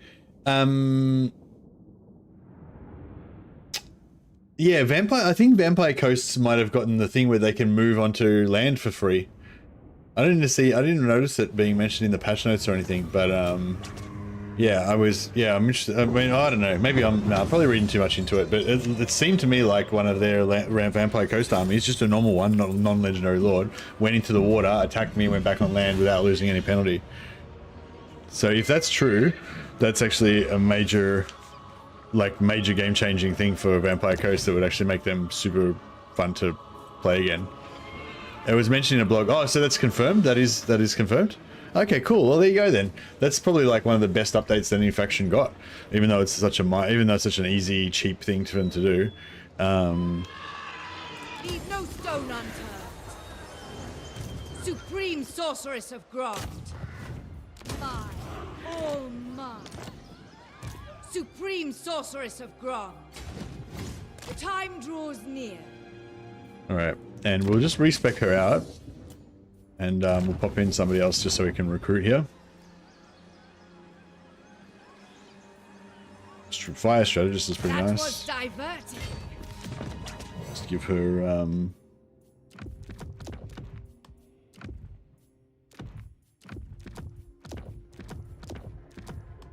I mean, don't get me wrong, I still don't care about Pirate Coast and I'm never going to play them. But for all the people who still play Pirate Coast now and want them to get an upgrade and stuff, I think that being able to move onto water and back onto land is a huge upgrade for them that will really change the way they play and make them feel like heaps more fun to play. So yeah, Supreme doesn't Sorceress affect me because I don't give a fuck about Vampire Coast. They can be deleted out of the game for all I care. No, not really, not literally, but yeah, I literally don't really like Vampire Coast, so it doesn't. I don't give a shit either way. But yeah, being able to attack. So as far as I know, only their legendary lords can attack from the water, not their normal lords, unless they changed it again since I tried them out. But yeah, the thing that I didn't notice before is that they can move onto land and off land without getting the 50% movement penalty. Aislin's whole faction can do that as well. So yeah, it looks like they gave it to the Pirate Coast as well. Are you sure that's what was mentioned in the blog, Lord X? That they can move onto land and off without penalty, or are you talking about being able to attack coastal settlements from the water?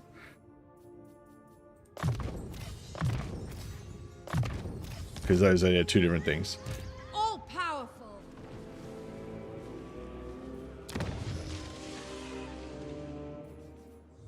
Alright, I'll let this get repaired a little bit for free. Confidence, rabble rouse. Actually, maybe immune to psychology, 35-meter radius. Maybe that is actually not bad to get that. First I've heard of them not suffering movement penalty when transitioning. Yeah. That's what it looked like for me. I mean, you can easily test it out. If you just boot up a Noctilus campaign, recruit an extra lord from his thing, and then go to turn 2 and move him onto land, and you'll be able to see.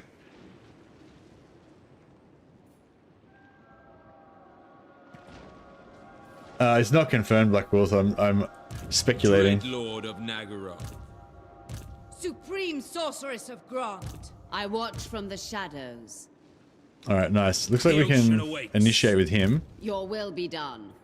Restless malice.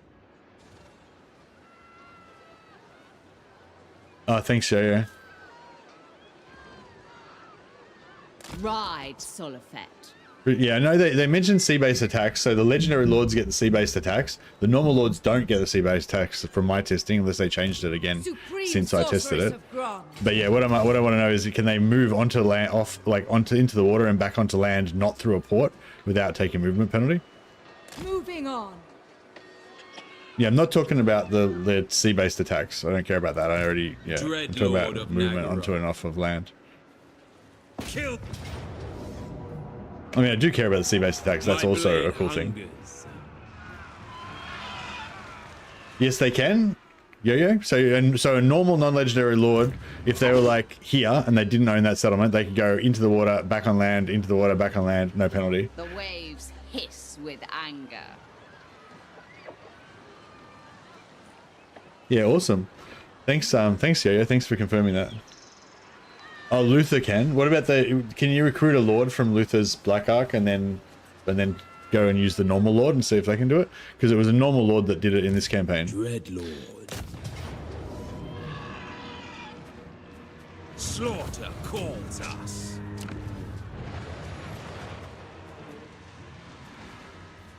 Death holds no fear.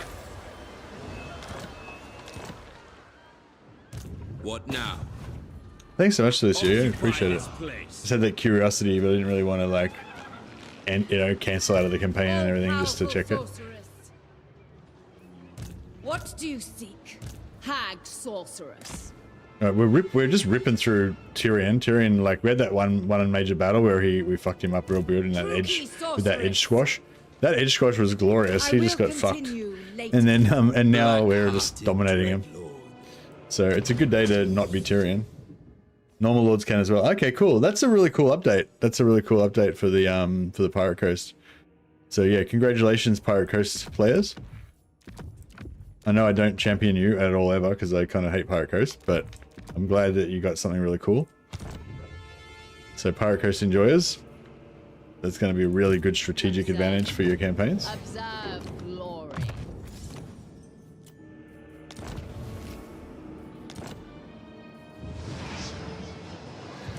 Foul sorcery. Yeah, I felt like the Pirate Coast were very, you know, it's like they're meant to be the pirate faction, but they were like the shit pirate faction. The Dark Elves are way better than them. Now they're actually better than the Dark Elves.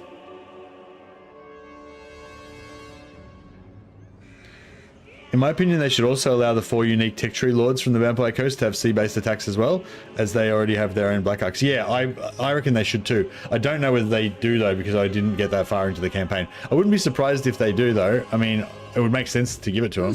If they don't have it, then I would suggest that they give it to them. But yeah, they may already have it. I don't know. I just haven't tested that far. Calling the winds. Sorceress of Grond.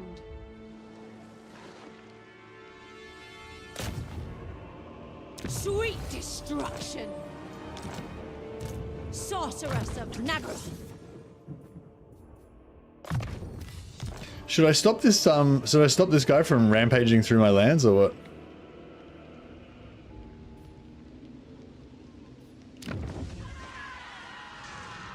Happy birthday. Who is that? The name is fucked up. Can't see the name because it's like. Actually, maybe I can see it if I go into viewer activity. Oh, it's Ava again. Ava. Thanks, Ava. Appreciate you. Oh, did I forget to put you? I forgot to put you on the rename list, didn't I? Oh no, you're on there. You're on there. All right, we need to do some heroes here.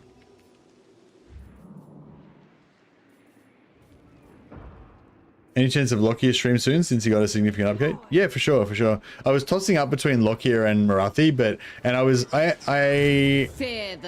tossing up between MORATHI and Lockyer, but it's like I think like Lockyer's update is really good and it's probably going to make Lockyer a lot more fun. But I don't know, I just don't really. I don't know what it is about Lockyer's campaign. Lockyer used to be like my favorite Dark Elf Lord, but now I think it's because his campaign position over in Cathay I don't really like, and also, what? I don't know. There's something about his Black Arcs that make him, because he gets so many of them, it makes them feel more disposable or something. Like, you know what I mean? Like, don't get me wrong, it's great having millions of Black Arcs, but it's almost like he's too powerful and he's got too many Black Arcs, you know? Like, I don't know, like having like 5 or 6 Black Arcs like real early in the campaign, it's just, you know, it's just like you're on easy mode and it's just, and you don't really care about the Black Arcs as much. It's just like, it's Black Arc number 5, Black Arc number 9, Black Arc number 27, you know, whereas in this it's like your Black Arcs, when you only got 1 Black Arc and you get another one on turn 28, it's like you fucking really value those Black Arcs, and they're like, you know what I mean? Like, yeah, it's I don't know, I'm not sure what it is exactly, but I think it's something like that. But yeah, I sort of, yeah, so I don't know, like, even though I think all the changes to Lockyer are really cool and I think they're really, you know, really good update for him, I don't know, for some reason the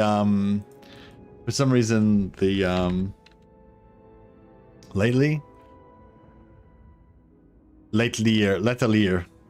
Yeah, put an R on the end. That makes it much more Dark Elf.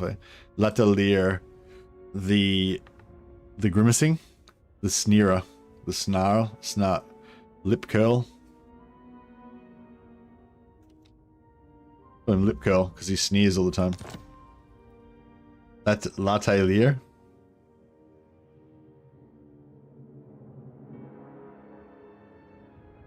We don't have any death hags with head number 3.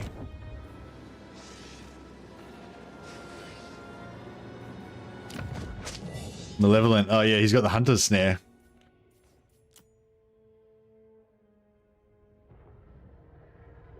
Avasan, the huntsman.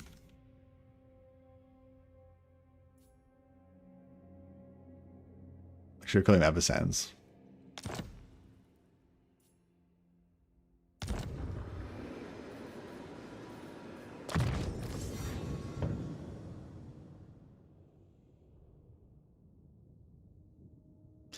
Biggest issue with Arbal was the massively unneeded Khorne update that came alongside him. It buffed Khorne and lowered overall faction difficulty massively.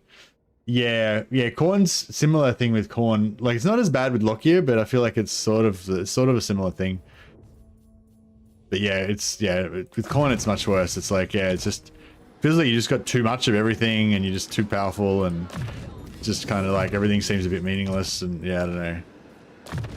Yeah, I feel like with Khorne it just like I have no problem. It's sort of like when they sort of with Scarbrand used to be like super ridiculous when like Legend was playing him at that first and stuff, and then they kind of like they kept all of his stuff, but they made it so he started off weaker, but you unlocked all of his stuff in the tech tree and in his skill line and stuff like that. So you had to get to like level 15 and you had to unlock a certain amount of technologies and then you would get that ultimate Scarbrand. And I feel like with Arbal, it's not like that. Like you just feel like he just fucking turbocharges off the start straight away. And you don't really feel like you get that build up. I think that's what it is. I don't know.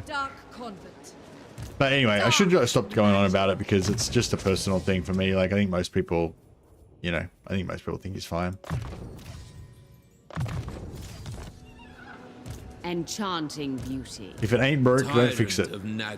It's yeah, I think Arbal's given plenty of people you know, really fun, satisfying campaigns, so it doesn't have to be every single faction. Every single faction doesn't have to be, you know, my favorite.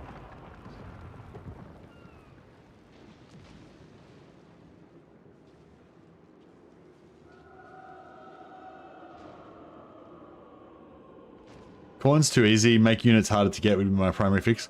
Yeah, actually, yeah. That's the thing. If Khorne was like, if Khorne didn't summon blood hosts, yeah, if Khorne didn't summon any blood hosts, if Arbal's teleport mechanic was more like you couldn't do it all the time, you had to like build up to it and stuff. More like it was more costly and it took more time between teleports, so you could only do it once every now and again. And if they made like Marauders like easy to get, but like the more elite troops were like harder to get, so if you managed to build a whole army of like Chaos Warriors and Chosen, it would like feel like really cool. Like you'd take it ages to build it up with all these like champions and stuff. And you know, yeah, I gotta say I love the I love how the Warriors of Chaos can upgrade do their warband upgrades. I feel like they should just give that to everyone. Landfolk are weak. Tier 0 Chaos Warriors is crazy. Yeah, it sort of makes the Marauders like irrelevant, doesn't it? And it makes the Chaos Warriors seem less valuable. You know, like when you're playing Warriors of Chaos and you've got like a whole stack of Marauders and you've got like 4 units of Chaos Warriors, you love your Chaos Warriors. They're like my sick elite heavy armored fucking badasses, you know. But when you're just pumping out Tier 0 Chaos Warriors, it's like I can just auto resolve them, throw them in there. Who gives a shit? You also get Tier 0 Bloodletters. I know that are probably even more OP than the Chaos Warriors. Yeah. Anyway, yeah, but yeah, I think we think along similar lines.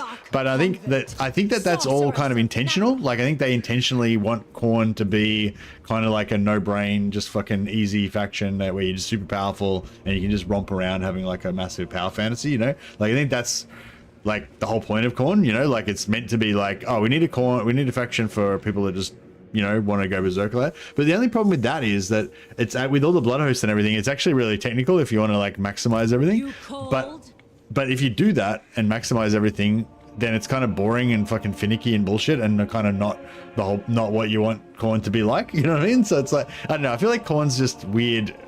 Like Khorne's got a lot of cool stuff. Don't get me wrong. Like it's kind of like everything about Khorne is cool, but it's just, I don't know. It just doesn't fit together exactly the right way for me. Like, yeah. Just for me personally, but yeah. But I love fucking Khorne. I wish I liked the faction in the game. To be fair, I still need to play them again and try and get into them. MORATHI sorceress.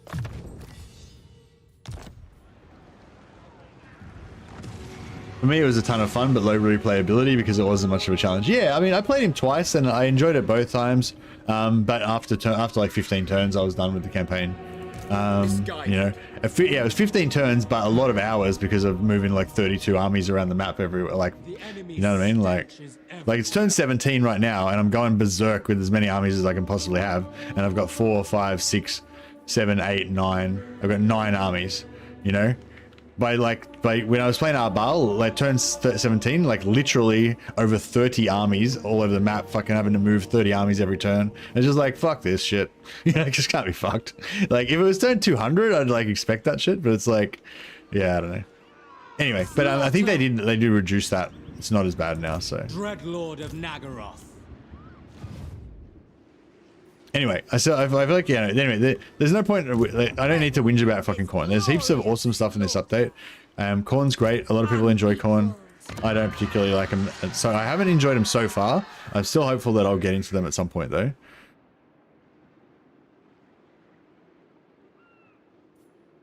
I might start getting this up in preparation.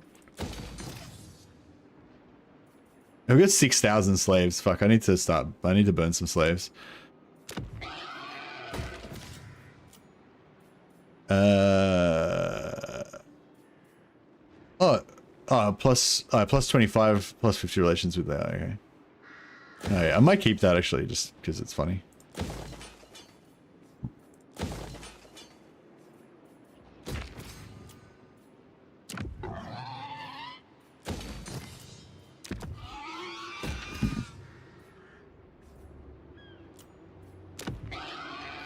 Yeah, I'm just gonna burn like heaps of slaves because we've got too many at the moment.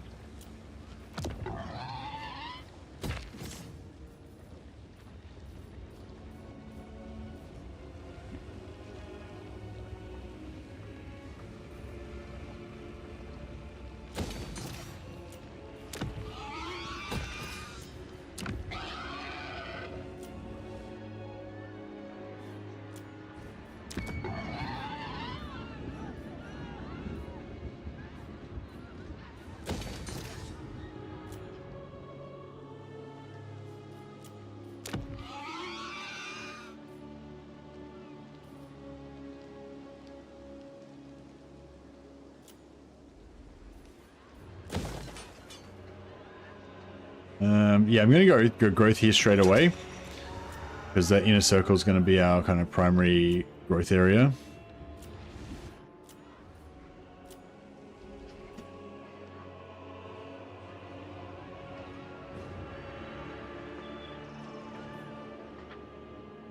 They are planning on doing a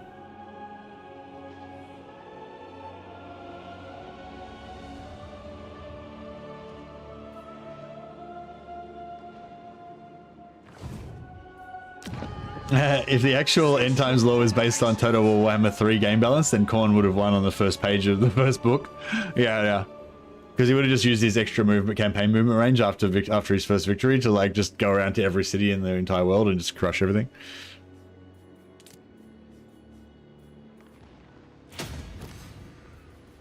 Alright, cool. So everything's pumped up. I suppose I should try and fight these guys eventually. The people are displeased.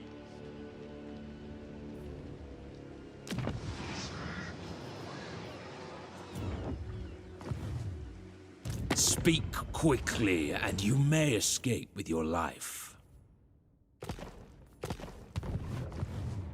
Fuck. Maybe I should send these guys over there and deal with this. Create chaos! I admire your darkness.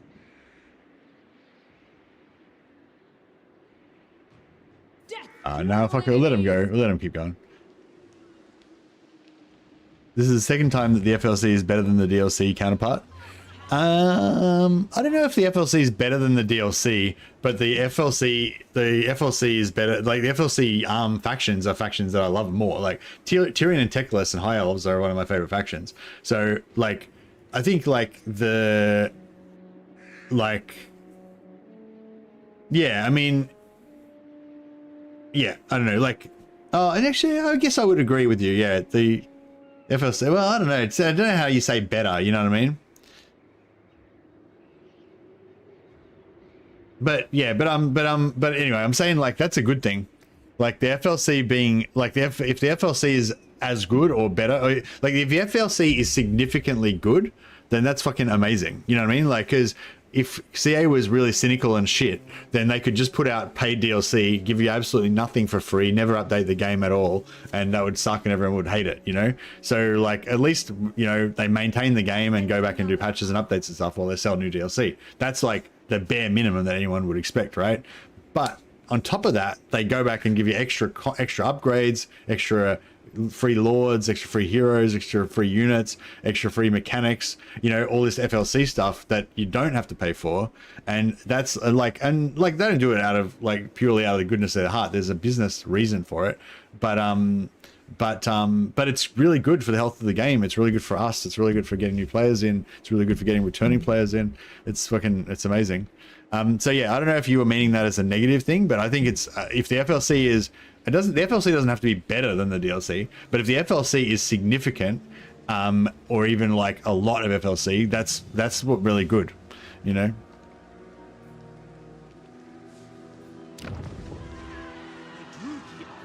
And like, I guess what I'm trying to say is like, there's like saying the FLC is better than the DLC. There's a connotation that you're saying that the DLC is shit, and I don't think that's the case. I think the DLC lords are all really cool. Every single one of them really fun to play, really interesting mechanics, really cool. But yeah, I'm probably more excited about the free DLC updates because I love the free DLC updates, and I think that's great. You know what I mean? Like if the DLC lords are good and they're worth buying, but the FLC is like fucking amazing and 10 times even better than that, then that's fucking the best situation according to me, you know, as far as I'm concerned.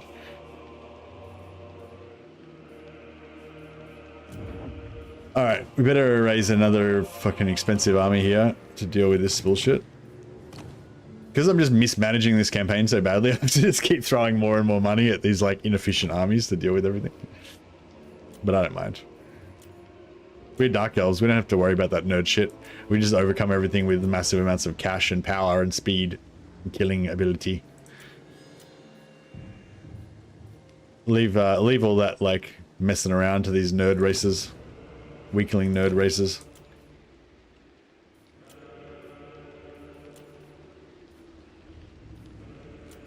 Supreme Sorceress of Grant.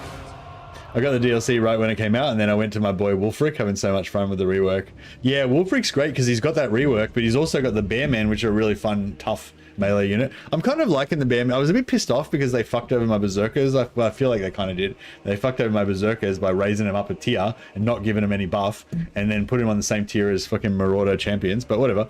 But the Bearmen I actually really like because they're kind of like tougher than normal Marauders, you know?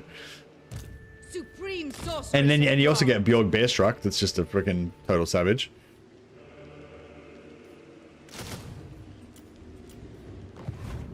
So it's yeah, it's a good day to be it's a good day to be Dark Elves. Overcome your problems with cruelty, indeed. Yes. Supreme Sorceress of Grant.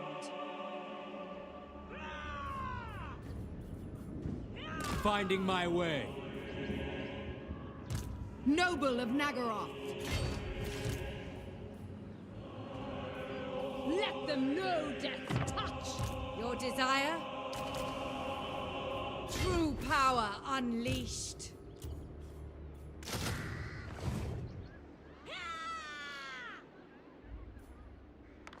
Dong the Giant. Dong's not a giant, he's a giant cow spawn. Lord of the How dare you? Black Court. I am the first sorceress.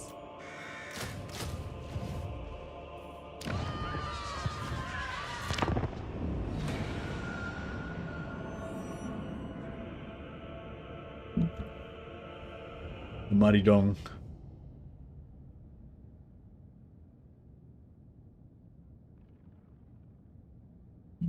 Yeah, Wolfric's really cool. I kind of want to get back to that Wolfric campaign as well, but I don't know. Should I go back to the Wolfric campaign, or should I start a new Wolfric campaign?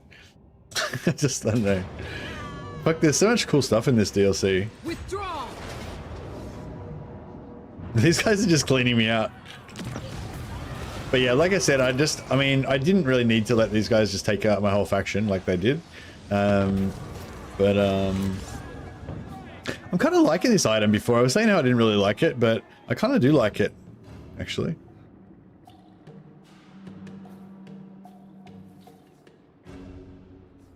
And it's kind of cool because I tend to smelt all my armors. So it's, even though I you know, I'm gonna have better armors than that. I'm gonna be a bit short on armors because I'm gonna smelt every armor that I get unless it's like a Helm of Discord or something, so that I can get the good armors. Yeah, Rod of Briars is nice because it's like endless use. It's only 100-meter radius, but if you have like a lord on a horse and then you just ride around in circles blasting shit with the Rod of Briars, it's kind of cool. Wrath of Kurnos, yeah, it's only 3 use. But yeah, I don't really care about any of these other things, so I'll take that. So we got a bunch of nice ones.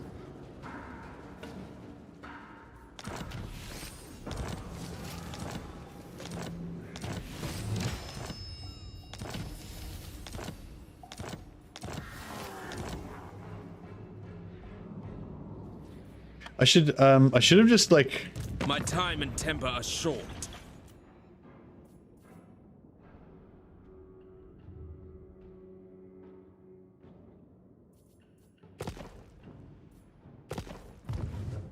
I wonder if he's going to go to war with them.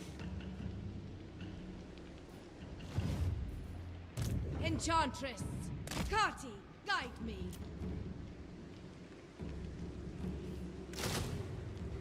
Oh shit, we ran out of money. Alright, we might need to... There is growing unrest.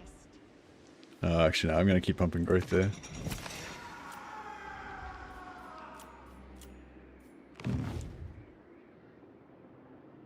Peerless, Vampire of the waves.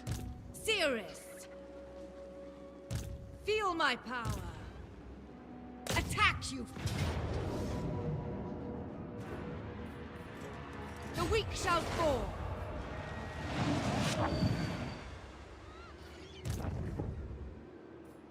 Be ready. Ever closer.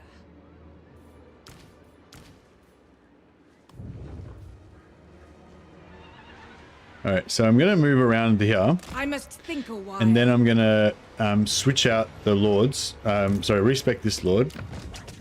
So that they can initiate a siege.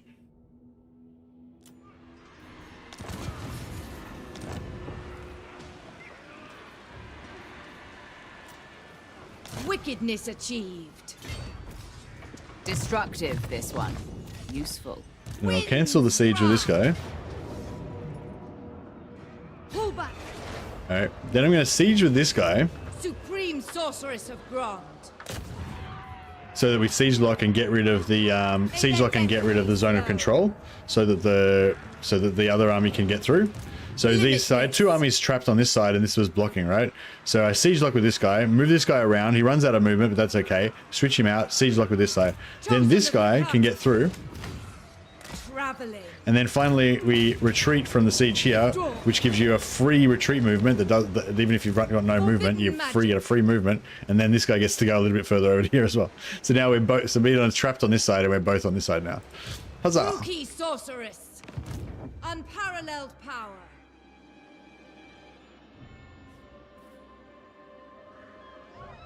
Sorceress of the Dark Convent.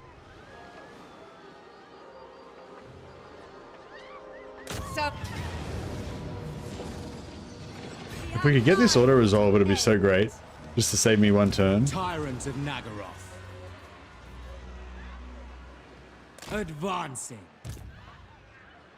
I have dark purpose. What awaits me?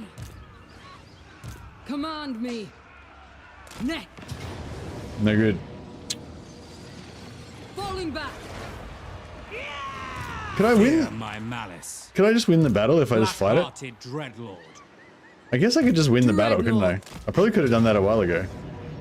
I was just so hung up on getting the auto resolve that I forgot that I could just fight the battle and win it. Maybe we should just try that.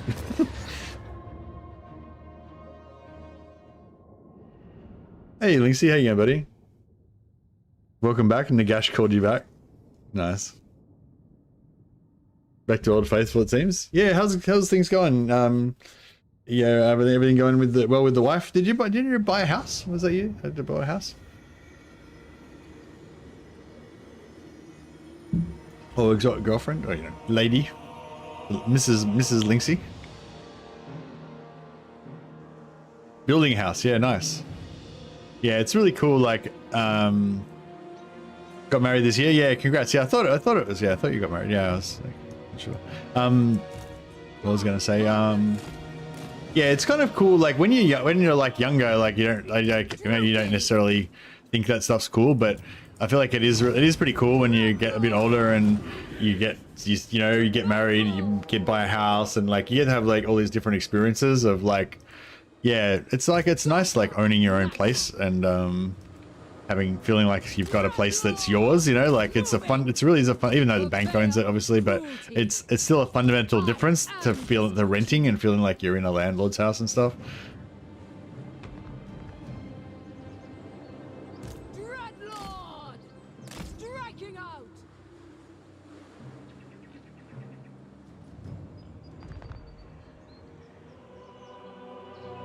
Buying a house in this economy almost impossible. Well, I suppose this economy depends on which country you're in and stuff, but yeah.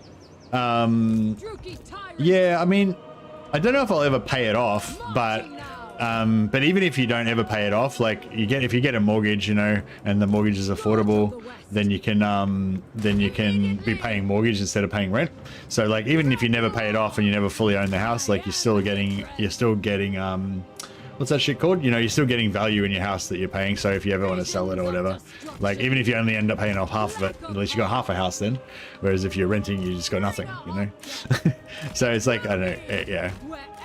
Anyway, I don't know what I'm talking about, yeah. But yeah, it definitely does feel different. I feel like when you own it. Buying a property is always worth it as you're paying yourself rather than somebody else. Yeah, that's it, yeah. It's definitely all right, we'll go back this way again, suckers. All right, let's make a little Doom squad.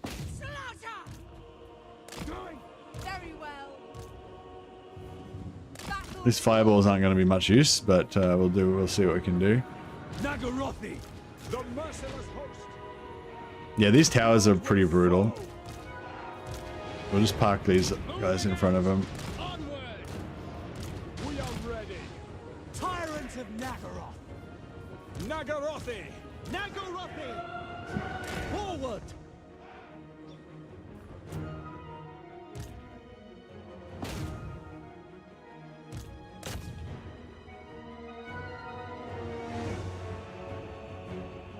Keeping myself really blind to most of the changes helped me enjoy the crap out of it. Aislan was really fun last night.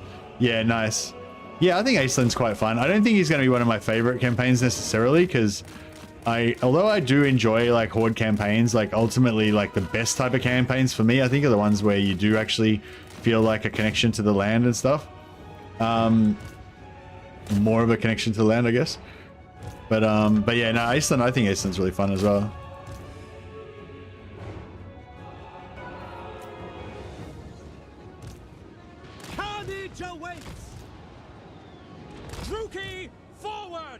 Moving out. Dreadlord. We can get this gate open fast.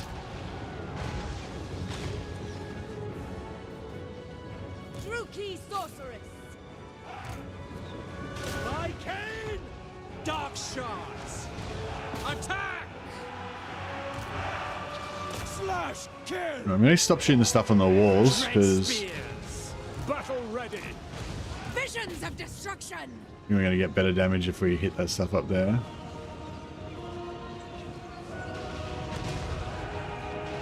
Pull back. Dreadlord.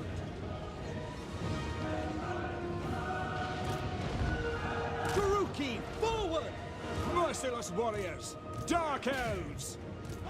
Glorious destruction. Dread spears. Die, weaklings! Forward! Advance, Druki! Merciless warriors! Cold-blooded killers! Druki tyrant! You need to get this door open. End them! Nagarothi! Dark shards!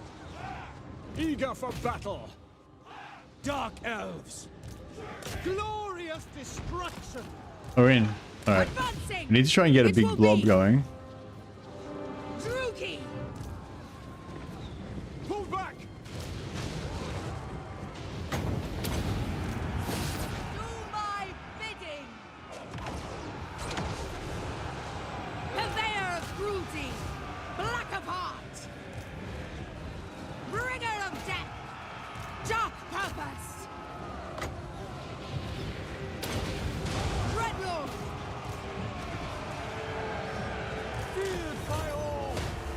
Oh, I should have been popping. No, that's alright. Beyond compare. Dark shards. Cold-blooded killers. Dark shards. We are ready. Dealers in death. Onwards to These towers are murder. fucking violating us. Of the West. Summoning destruction. Lord of fear. Dark shards. Carnage awaits. Murder awaits. Fuck. Dark elves. Dark What if we can get in shards. here and just get up on the walls? We are ready. Probably not. Onward. Carnage awaits. Follow me. Oh, that eagle is fucking destroying us. Hearken to me. I summon thee. We are ready. Understood. I am destruction. Searching. Come to me. I don't know if we're gonna win. I don't know if we're gonna win this. Maybe it was a bad idea. Druki.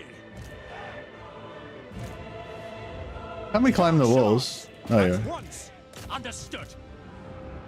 Druki, forward. Pull back. Oh shit, we got a hero. Supreme sorcerer. Dark shards. Spell sorcery. Oh, we got a hero and an eagle in there. Summoning It's a lot of destruction. Without question. Dark shards. it's a lot of shit. I am destruction. Feel fury. Melee defense boost. Digging. Yeah, I don't know if we're gonna win this.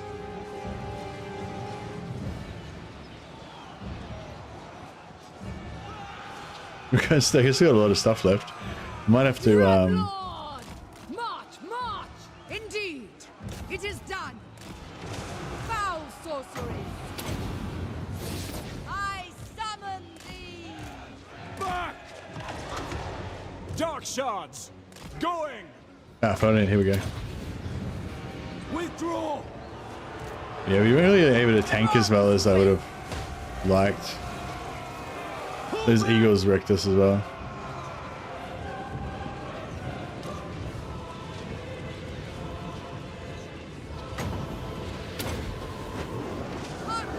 Yeah, I think I'm gonna have to concede this Dealers one. in death.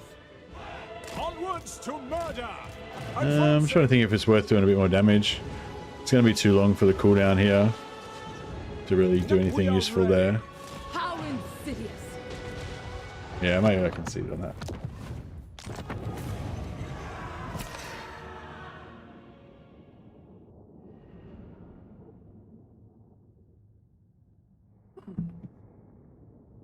Yeah, so that's why I wanted to do the deal. That's why I wanted to get the auto resolve.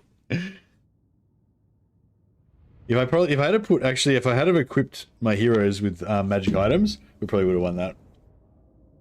I just realized.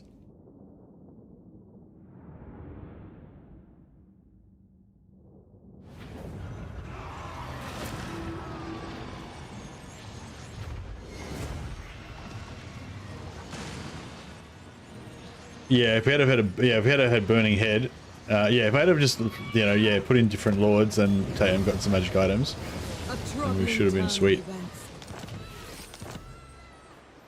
Supreme sorceress of I could have just waited one turn and got him with the other army, the but weak shall fall. it is what it is. Would have gotten a field battle if you just circled the gate over the intern. I don't think you get. Yeah, I could have just waited for the intern. No, but the thing is, the reason why I wanted to do it then particularly was so I could get the have the movement, and then come over and attack these guys.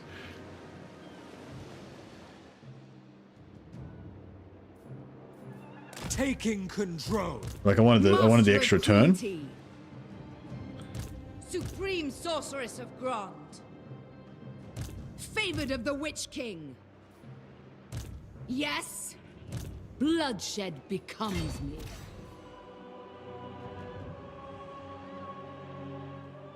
Supreme sorceress of Grant. I don't want to keep all this stuff. Yes.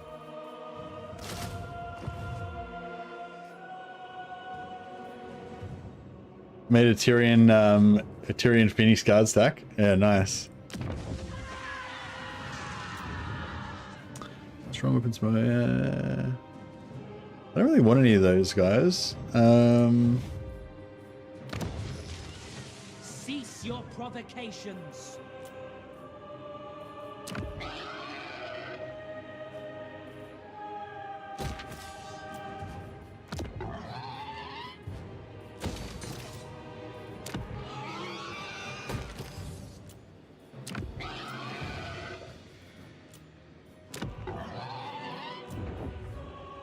Strong is okay. Oh, actually, the confident one I was going to take. Yeah, get a rabble rouser. Did I already get a confident one? I can't remember if I already had a confident one or not. Going broke. Yeah, we are going broke, aren't we? Do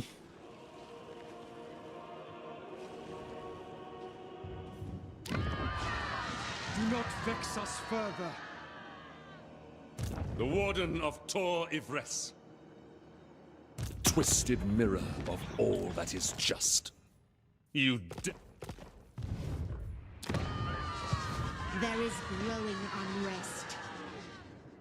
If you wish to see dawn, leave now. Region trade Avalon. How strong is she? Alariel the Radiant. Strength rank 75. Yeah, she's not that strong.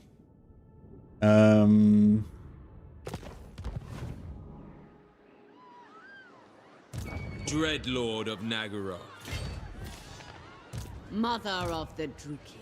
Cain wills it. Who seeks my malice? Bring it down! I watch from the shadows. Supreme Sorceress of Grant. For the yeah, we'll set. I'll bring in my other lord as well.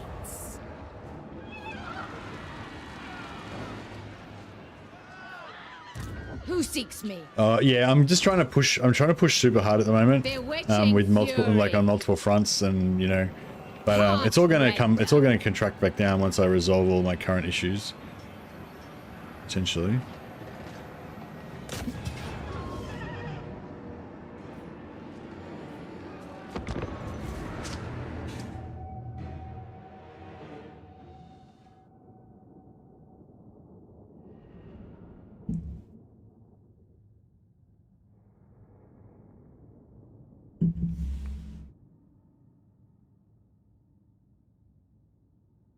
Yeah, I wish I'd have won that battle. I could have just, yeah, if I'd have just, yeah. If I'd have just, like, thought about it for 2 seconds before I went into the battle and just equipped some items, changed my heroes around, changed my lords around, we could have won that. What a waste. What a waste of Druki lives. Oh well. Oh well, only Druki lives, fuck it. Oh, she's invisible. Slaanesh is Sword of Night. Alright, that's pretty good. First sorcerer. Oh yeah, Morathi's invisible, so I can stick her over here. It's pretty cool. Only Druki lives. There's nothing. Oh yeah, actually these guys can help us get the door down quick, because they're Vanguard and invisible. Eager for battle. MORATHI. Terror death.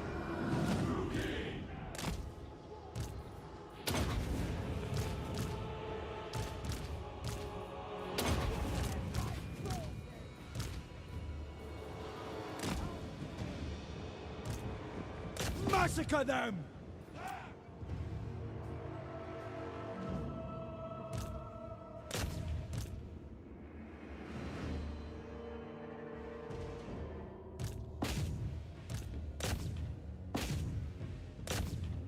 Chunk that door. Rip it down. Look at that, just tearing this giant gate apart with their bare hands.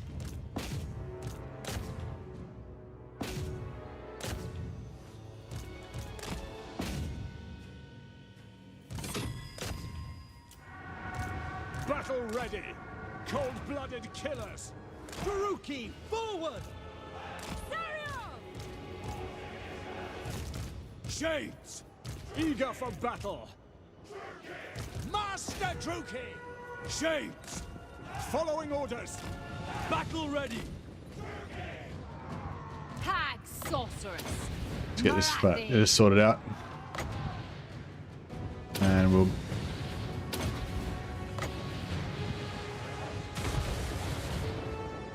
damage this thing a bit so that when we get there it's like easier to deal with. Dark deeds.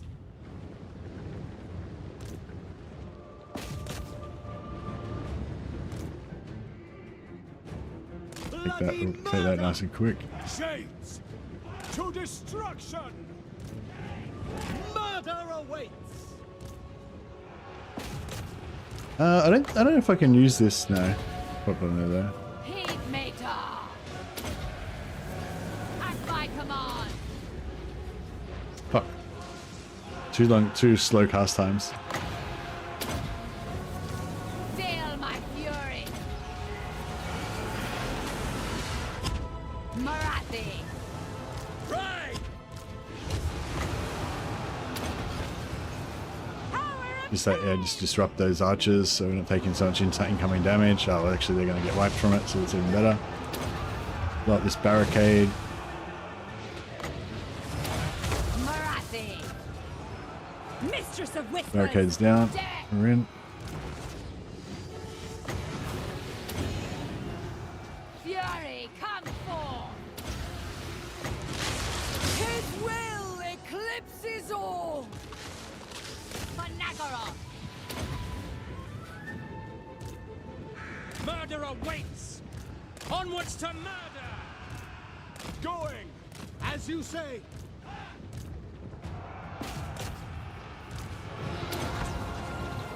Feel my vengeance. I hold for murder. Let's say Lord. Yeah, kill that Lord.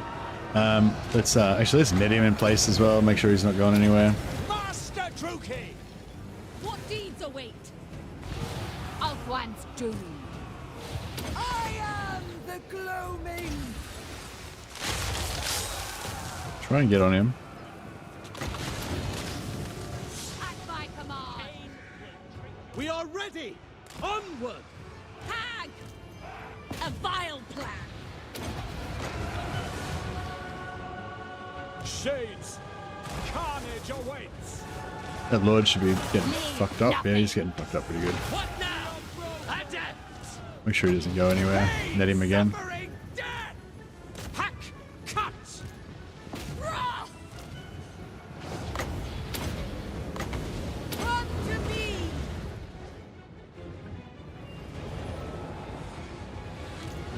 Is he dead or what? Finish him. End them. My revenge comes. Spirit, do another one of these on him. Heed Mater. Alright, that's got him. He's done. There he is. Carnage awaits.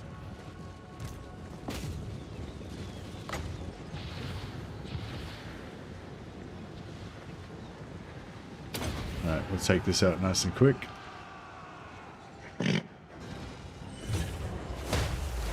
Oh, the center of the unit was way back here, so it didn't land on him. That was bullshit. Feel my fury. Dark elves, make them bleed.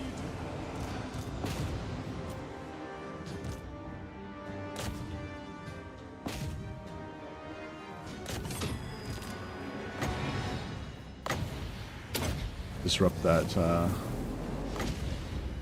disrupt those archers. Huzzah! I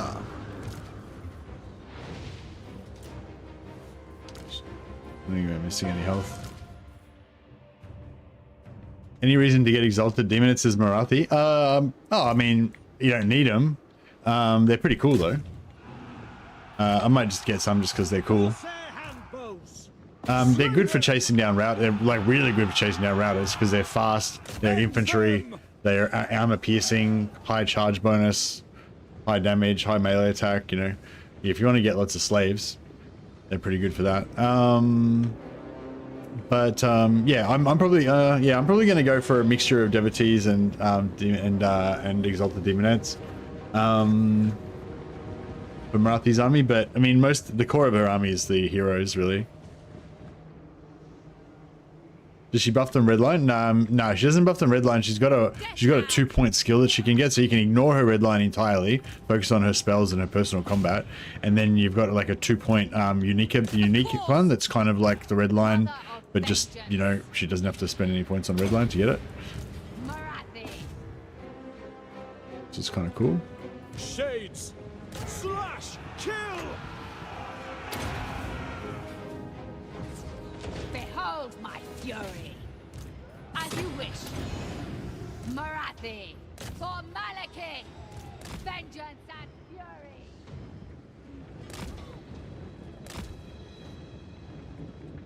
Nagorathi, by your command, my blade hungers. Slaughter them. I'll get a few more slaves, a few more captives.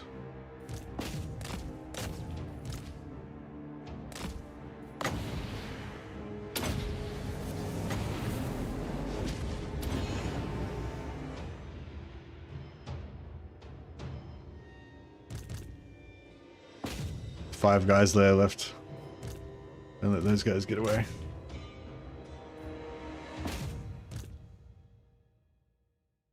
Alright. Hardly any of them survived. All of them let off in chains. All dejected and sad. If you don't play Dark Elves in the red, what are you even doing with your life? Yeah, exactly. The ideal income is that you want to have whatever your income is, whatever your expected income is the following turn. No. Yeah, you want it, whatever's not going to give you attrition over the end turn. That's the perfect amount.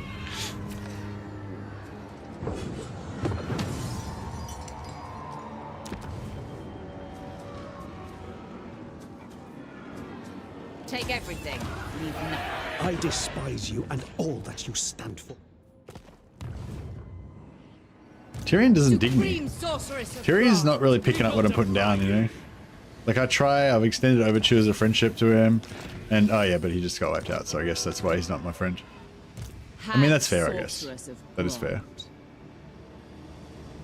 Not now, but soon. You will march. Who seeks my malice? Powerful enchantress. Rip Tyrion, indeed. How many turns have we got the bonus? 2 turns, yeah. So I'll keep using their abilities for another 2 turns. Your will be done immediately. And then we'll we'll do the same trick here where we'll sack this to get free movement to bounce off here, and then we should be able to hit Torsoror next turn. Oh, we probably won't actually. We might. But yeah, we'll see how we go. And yeah, we'll recruit another. This lord here can take that. Black-hearted. This guy can move over here. Set the sails. So he can start giving us bonuses over this area. Supreme Sorceress of Grant. I guess I shouldn't recruit anything because we're on the verge of bankruptcy again. Why have units if you can have hero stacks? Exactly. Yeah, I mean, you need units to get the routers so you can get more slaves. If you only have hero stacks, it's hard to get a lot of slaves. So units have their place. Confident. Powerful sorceress. I kind of want to pop. I guess we could start popping masters over here. Lord of the Black Court. Master of Nagaroth.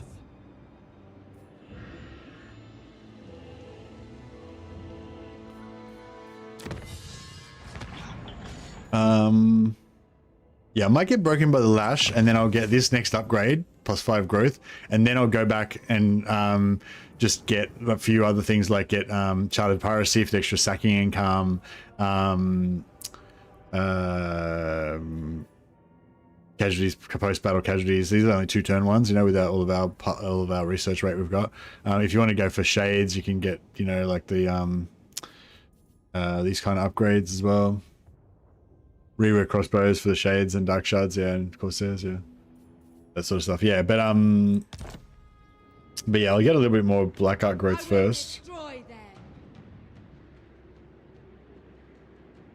I don't think I really need all these armies here right now, but Cruelty and violence, favored of the Witch King. What now?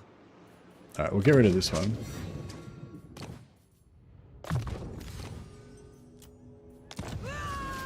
Black-hearted dreadlord. Hate incarnate. Master of Nagaroth.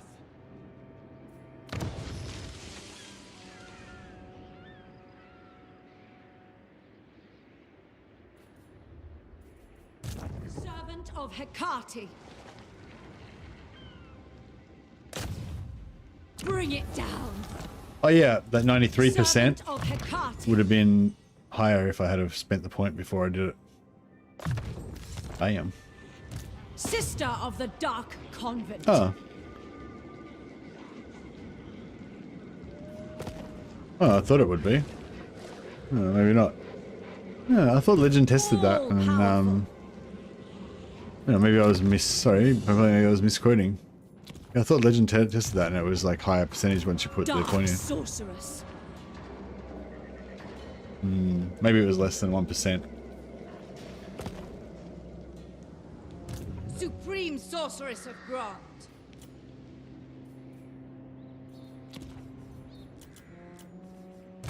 Nagarothi Sorceress.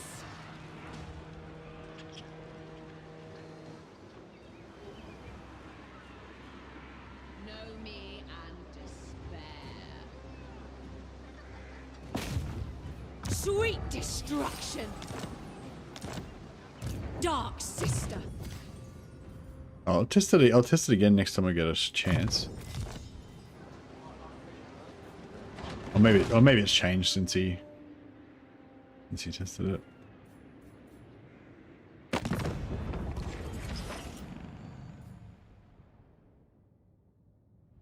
Oh, I'm at war with these guys as well. Shit, I didn't even realize that. Now, here, listen. This nest lair is ours. Who contends this?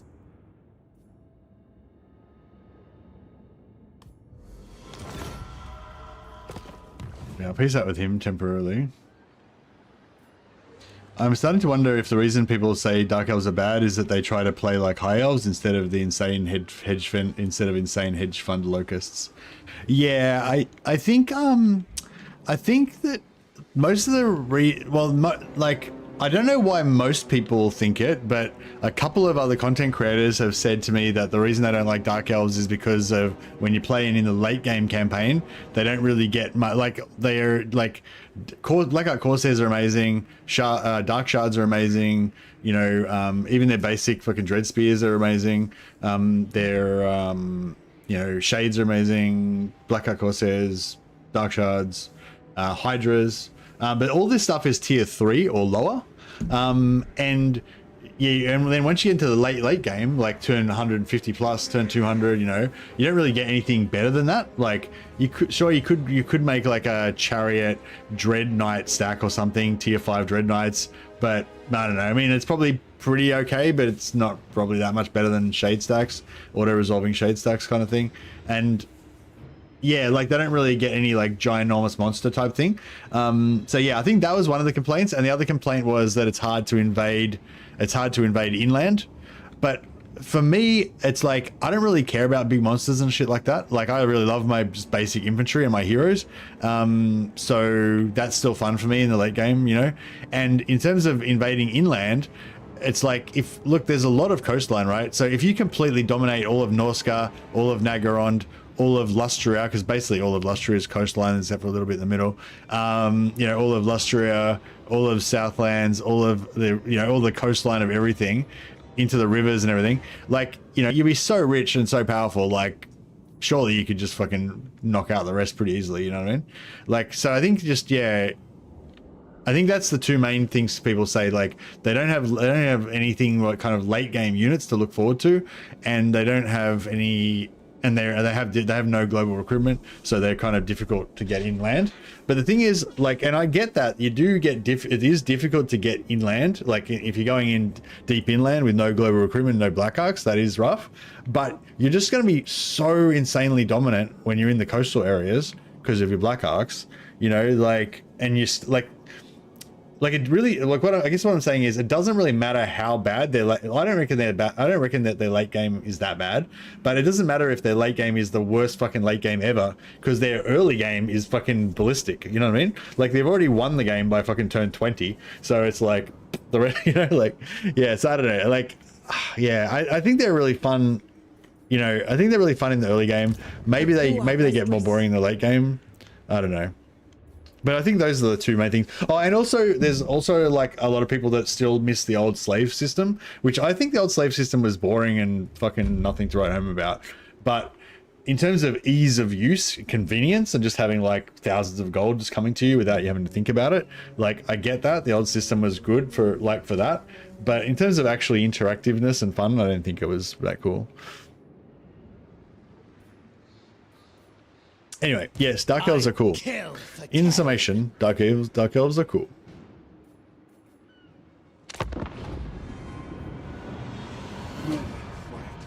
Leisure now.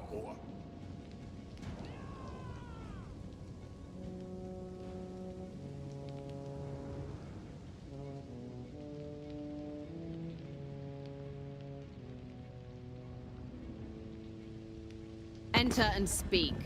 For time is a luxury of which you have little.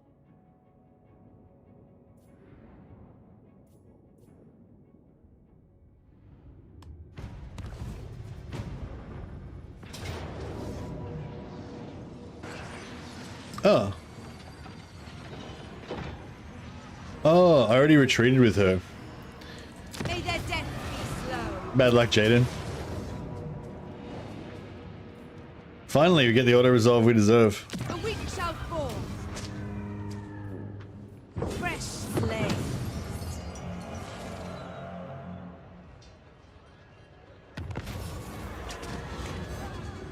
Brass Horn. I really like this ability. I think this ability, I mean, this item I think is super cool, but the debuff of the -5 control per turn, it's like, eh. And this Who Can Be Praised plus 100% sack and loot settlements for 8 turns is so good. Like, I don't know. It's like, although I always want to get this item, but I just like, -5 control, that's not really great. But I mean, I don't really mind. I could deal with it. It's like free slaves from rebellions, kind of, you know, whatever. But then you look here and you're like, plus 100% looting and sacking, plus 100%. It's like, yes, please. So we're just going to get like mad cash for the next few turns. Oh, and also this one, free slave quotas, plus 50% post-battle captives per turn for all armies, and plus 100 slaves per turn. We don't actually really need that because we've got shitloads of slaves anyway. But, you know, if you're not going to use your loyalty to get cool stuff, then what's the point? What's the point of anything? So yeah, so we just got 2 really amazing faction-wide bonuses just then.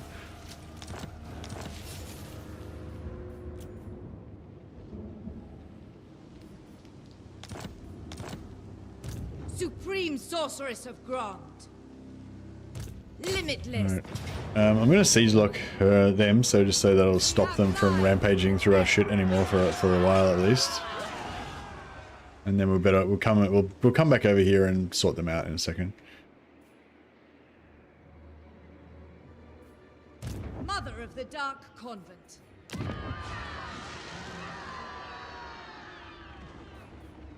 Enchantress.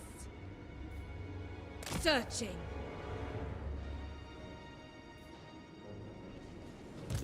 Vicious Dreadlord.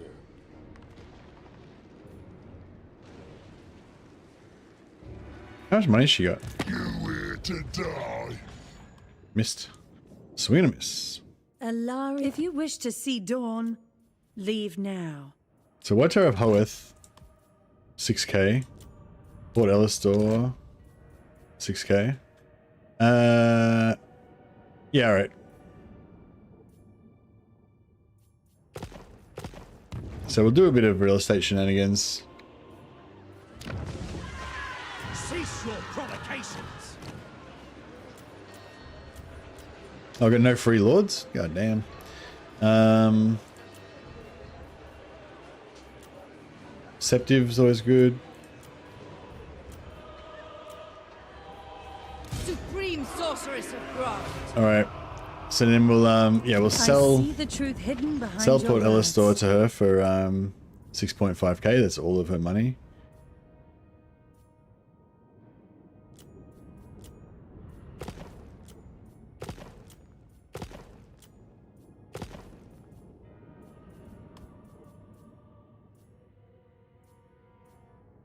The time is now.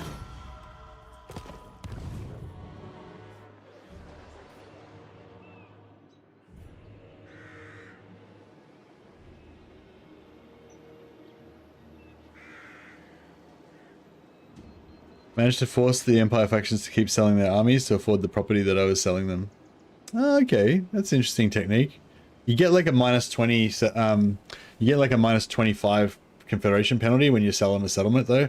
But if you've already sold them a settlement previously, it doesn't stack or anything. So if you can overcome the minus 25, then yeah. But if you just, yeah, but if you're close and then you just wait for 7 turns, then that's minus 25 goes away. But yeah, quite often you can get it even with that. Hey, Senti. I feel like they hit the campaign running. The Dark Elves, yeah, for sure. No, they do. They do really hit the campaign right there. Like it's turn 19. We're pretty much already dominating dominating the donut. I could have been a lot further ahead though if I had have not mismanaged this area over here and not let those guys take over all that. And you know, I've been playing this very loose and very loosey goosey.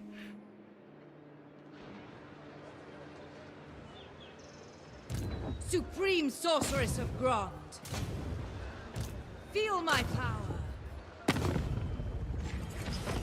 Actually, before we do that,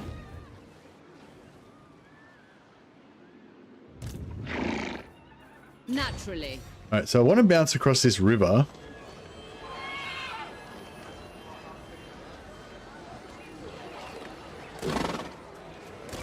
So I feel like that might get us the right direction, but I feel like there's a weird retreat path here. So even though I'm attacking directly that way and I should retreat directly this way, I feel like it's going to just bounce me around over this direction.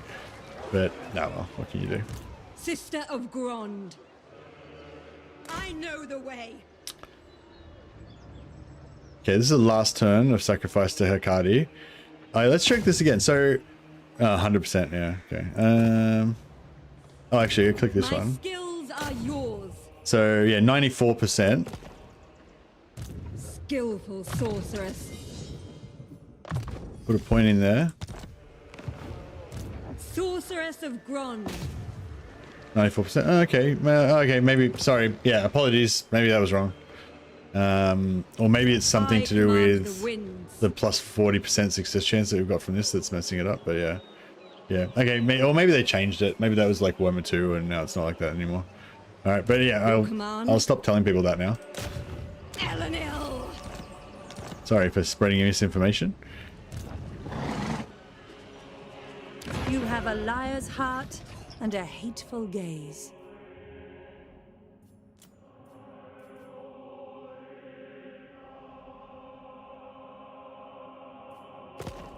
Actually, we might be able to get another settlement over here and fuck her over on this side as well for another 2,000. Forbidden magic. Your desire? Still haven't got any siege attacker.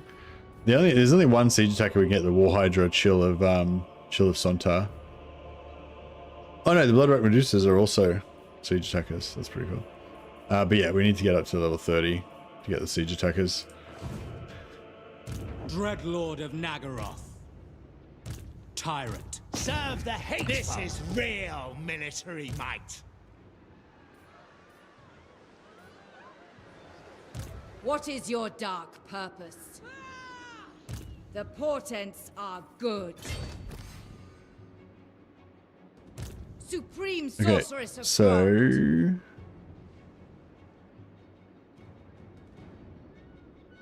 setting forth. I'll put that one there. Unrestrained. Murderous lord. That one there. And then this one should be able to auto-resolve this. No casualties. Minor casualties. That's fine. For Nagara, for victory. And then we'll go for loot and occupy. Boom. Finally got that sorted. Dark And then we'll Shaiish, yeah, initiate with this guy. power before my might. My dark heart is yours. Elenil, And then we'll bring in this guy to all-powerful reinforce. sorceress. It is done. Wind, Oh shit. Defeat. may their death be slow. Right, and we just need a bit of magic and we can Scream for me. sort this out. Yeah, Burning Head should do it. Who seeks me? Oh, this guy's a shitlord. We want to respect him out. Ah, fuck. I need more lords. Even though I've got millions of lords, I still need more.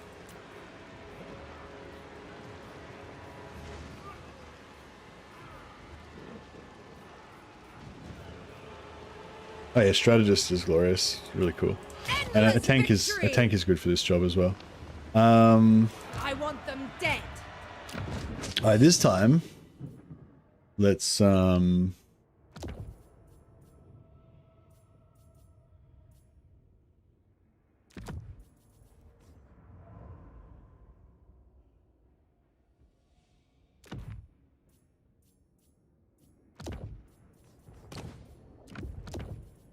in fully stacked. No messing around.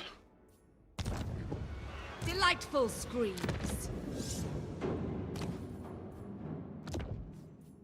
So that makes her invisible. So Stalk. Wrath of Kurnos. Have some free shots with that. She doesn't have a horse, unfortunately, but that's alright. Rod of Briar, some more free magic damage with that.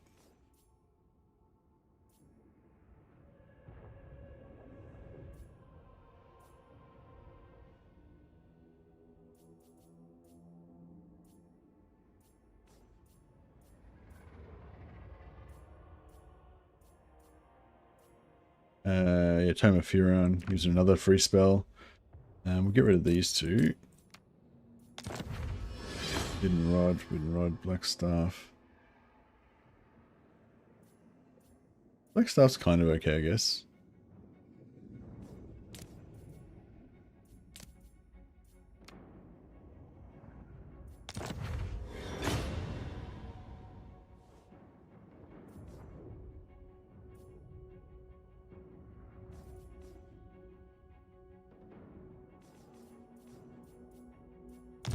Alright.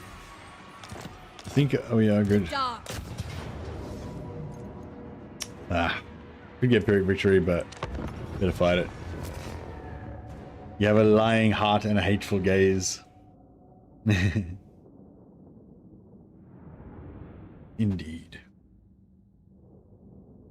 The one thing I'm really struggling with at the moment is how much, like, how many good, like, I'm really enjoying this campaign, but I'm like also like desperately want to play everything else as well. Like I like, even though I'm not even that much into Slaanesh, I really want to play Slaanesh.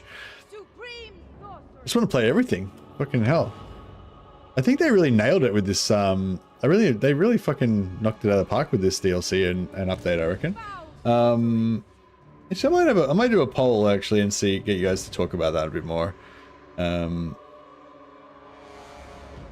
How well do you think the developers did with Hides plus the FLC update? So I'm saying, yeah, so I'm basically asking, like, I'm not talking about the DLC value. I'm talking about the total amount, assuming you bought the DLC or you're thinking about buying the DLC and you've got the free DLC update. So you've got all of the new content, all the free content and the paid content. Like, yeah, like even if you haven't got it, but it's just what you think about it. Basically, how do you think about all of that compared to other you know, releases that they've done in the past? Because I think we were I think it's very comparable with Thrones of Decay, which I think is the best one in recent times. And also, I like how there's elements of Chaos Dwarfs, which is one of the other ones that I would say is the top DLCs. Although I don't really remember what FLC came with Chaos Dwarfs.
I'm just going to leave that up as a bit of a conversation starter on YouTube. I'm not going to bother with it on Twitch, but actually I could do it like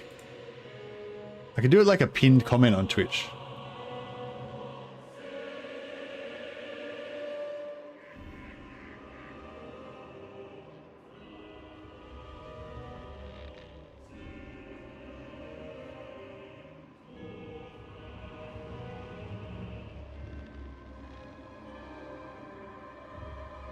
Yeah, it's not just about the voting though. It's also just about the comments. You know, what I just was wondering, like, yeah. Well, I suppose I should let you guys talk first before I try and influence your feelings. You know what I mean? But yeah, but basically, I think it's really good. But I won't talk more. I'll talk more about it later on, maybe.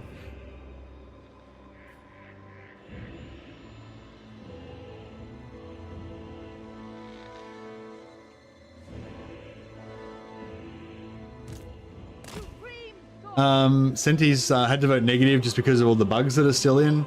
Okay, no, that's a valid, you know, point of view.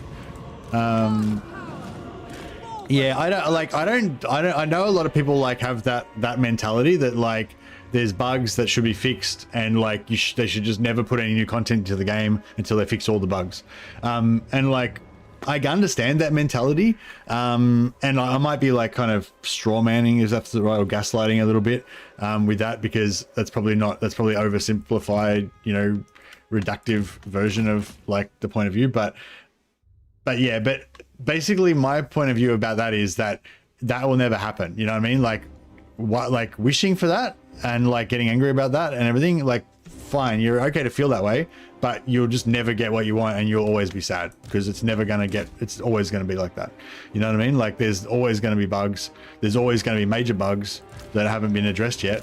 And they try to knock off bugs when they get a chance, you know what I mean? Like, but they aren't going to work on every bug all the time, you know, like, I don't know. It's like with the content, you know, like when they bring out a new DLC or whatever, like just say they really want to update the vampires, right? But they're like, oh, well, we've got to get this DLC out. The vampires are not involved in the DLC. And so we're not going to update the vampires now. We're going to update Dark Elves, because Dark Elves are sort of related to the DLC or whatever, you know? And so Dark Elves, there might have been an update, something they wanted to fix or upgrade about the Dark Elves for a while, and now that they've kind of got a reason to work on the Dark Elves anyway, then they kind of slot it in, you know? And like with the bugs and stuff like that, like if it's a really easy thing to fix and it's super low hanging fruit and somebody can just knock it out in an afternoon or something, and it's critical to the player base or whatever, then, you know, they'll just fix it, you know. But if it's something that's like a bit harder and they're gonna have to invest more in it, which obviously the gate bug, I don't know why the gate bug's so hard to fix, but obviously it must be fucking the most difficult thing ever or whatever, you know, then like they'll be like, right, they'll devote time to that. Maybe, you know, maybe when they do the siege rework, that would be a good time for them to address that. Or maybe it's unfixable. Maybe they've tried numerous times and they just can't fix it. Who knows? But my point is, like, if you're always going to be sad that the gate bug's not fixed and you can't enjoy any other content until the gate bug's fixed, then you're just going to be sad for a long time because it's just never going to get fixed, and you're going to, you know what I mean? It's like, so yeah, so that's kind of what I'm saying, you know. I'm not saying like it's wrong to worry about that. I'm just saying that it's not wise of you to think that way if you don't want to be sad.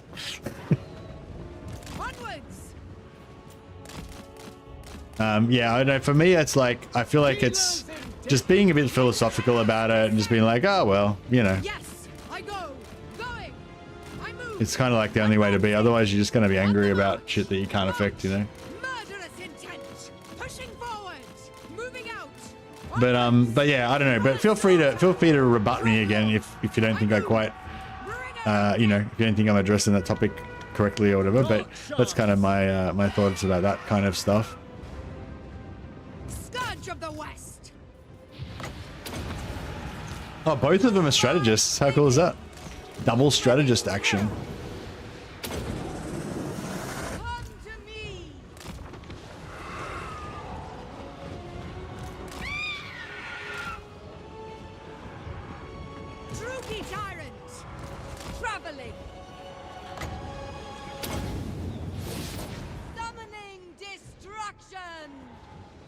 Look at that. Look at that hit. That was cool. Ever onward. Feel fury. Supreme sorceress. Beyond compare. Dark purpose.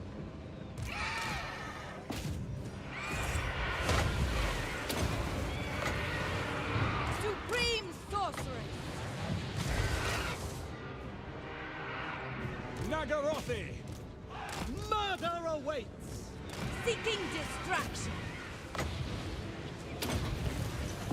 Shuttle my range! Dark sorcery! Dark shards! Advance, Druki! Guided by authority!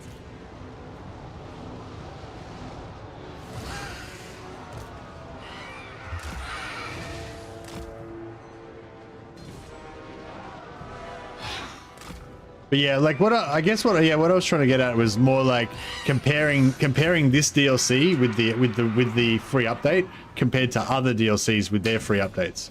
You know what I mean? Like, so I mean, I'm not like I was trying to say, like, I'm not saying the gate bug thing is not a concern. I'm just saying it's kind of irrelevant to this conversation. You know what I mean? Like, because if you were unable to enjoy anything about this DLC because of the gate bug, then you would have equally been unable to enjoy anything about Thrones of Decay because of the gate bug. You know what I mean? Do you know what I mean? Like, it's not, yeah. So I'm not saying, yeah. I guess maybe that's a better way of explaining it. So I'm not trying to like invalidate your opinion about that. I'm just trying to say, like, you can still have an opinion about the DLC regardless of that. And like, I think like just, yeah, having that whole like, there's still bugs in the game, therefore the DLC is irrelevant or something, just doesn't, you know, which again is probably not what you're trying to say, but. Eager for battle. Attack! Compared to the last DLC, this one looks good. It actually makes me want to play Norska. The last DLC made me not want to play any of it. Yeah. I'm like that too, actually. Yeah, Omens of Destruction was like not a good DLC for me. Like, I don't like in terms of my favorite factions. Like, I pretty much never play Golgfag, never play Arbal, never play Skulltaker. What was the other one? I forgot what the other faction was.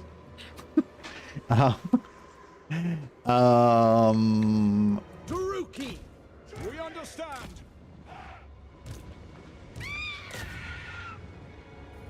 But yeah, anyway, it was not really a good DLC for me either. Whereas this one, I think none of the DLC factions are going to be my new favorites, but the free LC update, amazing.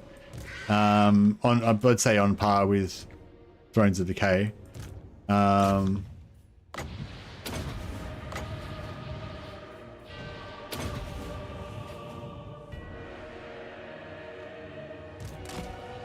You said it perfectly. I'm not letting bugs hold me back from having fun. At this point, I'm not even looking for them to fix it in patch notes. When it happens, it happens. Yeah, I feel like that's the thing. Like, I think we should keep at them about it. And I think like the gate bug is one of those things that's the meme will never die. You know what I mean? Like it'll always be on Reddit and stuff. Yeah. Oh, just bear with me a sec, guys. Mrs. Messi just got home from work, so I might just quickly say hello. I'll be back in a sec.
Sorry about that, guys. The Mrs. Mercy hello turned into a bit of a longer discussion. Morning, Mrs. Mad. Glad I'm now home from work 3 days a week, so I get to watch more streams. Oh, nice. Well, glad to have you. Welcome back. Yeah, so we're gonna occupy this. Okay. Have we got, did I have enough movement? I've got enough movement. Fuck it. Will avenge us. Supreme Sorceress of Grant. So we take this, and yeah, so we're still not at war with Avalon yet. So I'll sell them Whitefire Tor. Get another 2,000 there. Serving the gods. And we can't sell an Eagle Gate, can we? Your hatred and malice will be your yeah, destruction, we can. Druki. Sell an Eagle Gate as well.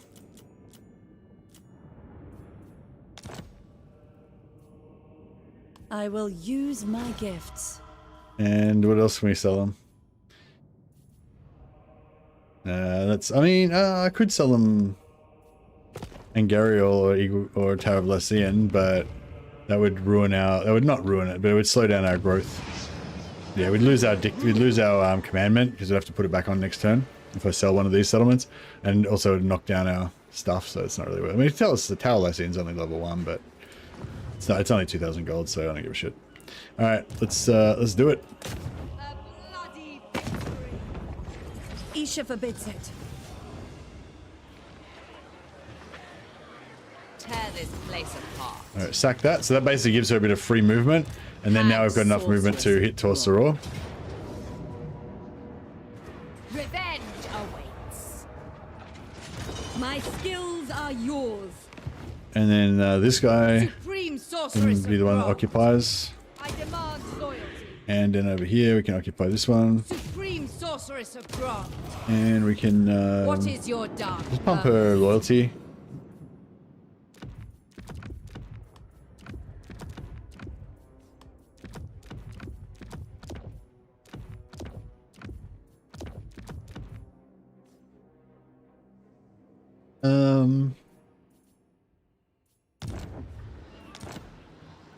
Master Druki. This bad boy. And get on over here. Continue later. And we'll try again to see if we get it's Hoove Iron Shot. What is he gonna get? Blood Scourge, glory. Hoove Iron Shot, the Blood Scourge. Conqueror is really not pretty nice. It's 2-pointer. You get 8 melee attack and weapon strength. I'm kind of liking going melee attack instead of melee defense with these guys. I mean, I normally go melee defense, but I feel like with the hero blob kind of has its own kind of defense of just being a hero blob, and yeah, and like unless every single character in the hero blob is a super tank, like it's not really much point having 1 or 2 super tanks mixed in there because the other guys will be the ones that die. So yeah, so my masters that are actually really tanky, just go all offense on them, and yeah, and then they can basically protect the other characters by being more tanky. I already went defense on this one, but yeah, on the anointed. I don't know, that's just what my thoughts for today. Ultimately, it doesn't really matter that much, but keeping going on speed on the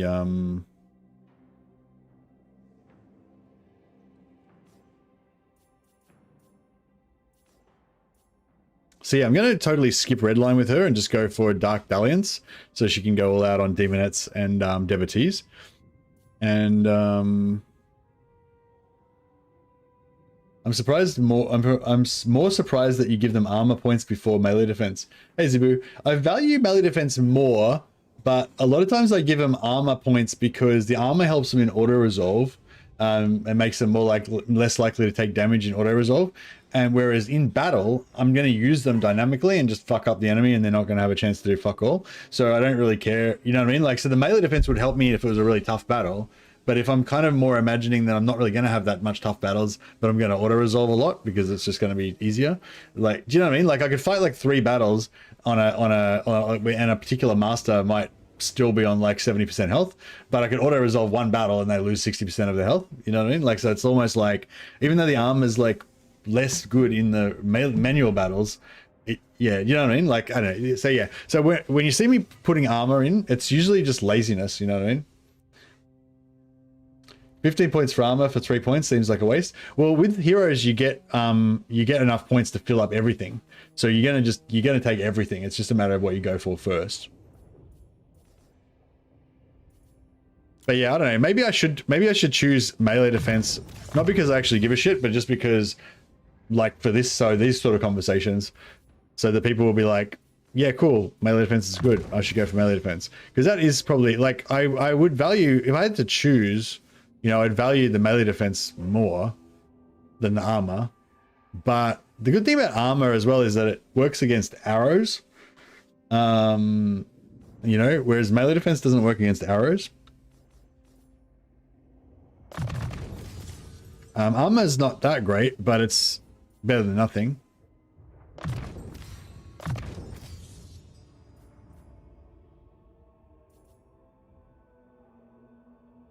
And sort of same thing, I'm probably more likely to forget about them and get shot by a volley of like 20 archers shooting them than I am to forget about them when they're tanking in a blob. Yeah, also melee defense gets reduced. Armor works from behind as well. Yeah, and also melee defense gets reduced when you get tired, and also if you get hit in the back, you only get like 25% of your melee defense. So you know, so if you get like 12 melee defense, just realize it's only like 3 melee defense if you're in a blob. You're getting hit in the back anyway. So I don't know, it's a very complex thing, but the main reason why I'm choosing a lot of these skills is just because I just don't care. I'm just not worried about it that much. I'm just clicking whatever, you know. Armor also gets reduced by fatigue. Yeah, I don't think armor doesn't get reduced as much as melee defense, though, does it? And yeah, does armor doesn't get reduced by surround, or does it? Yeah, I always forget.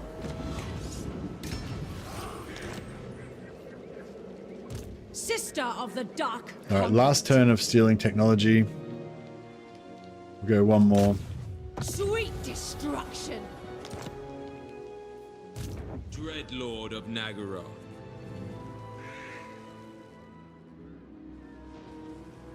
Nagarothi sorceress. For the Druki. Master Druki. No stopping me.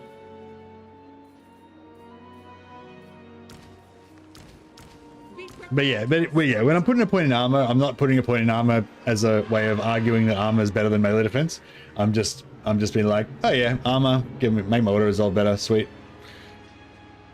You know, not really thinking about it too much. Don't hold back. Yeah, you notice that like none of these battles have been particularly close. You know what I mean? It's not like my my hero stack is, you know, almost failing because of that missed 3 points of melee defense or whatever.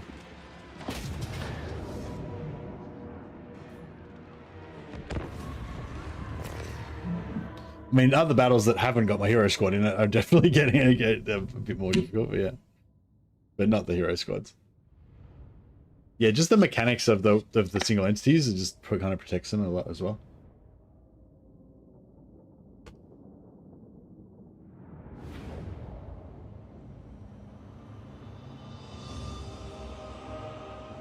MORATHI. For Nagara. Yeah, I don't know. Melee defense is an interesting one as well. Like, the other thing about melee defense is like, you think like if you have like 80 melee defense or whatever, you think like, oh yeah, my dude's invincible, he's got 80 melee defense. But then you just have a character that's got like 100 charge bonus or something, and they can just easily hit them, even though they've got that really high melee defense. So it's like, I don't know. It's not like, it's still, melee defense is still good, don't get me wrong, but just, you know, it's not always like a reliable defense. With anticipation. Darkness, dissipation. Witness my cruelty. Forward. Without question.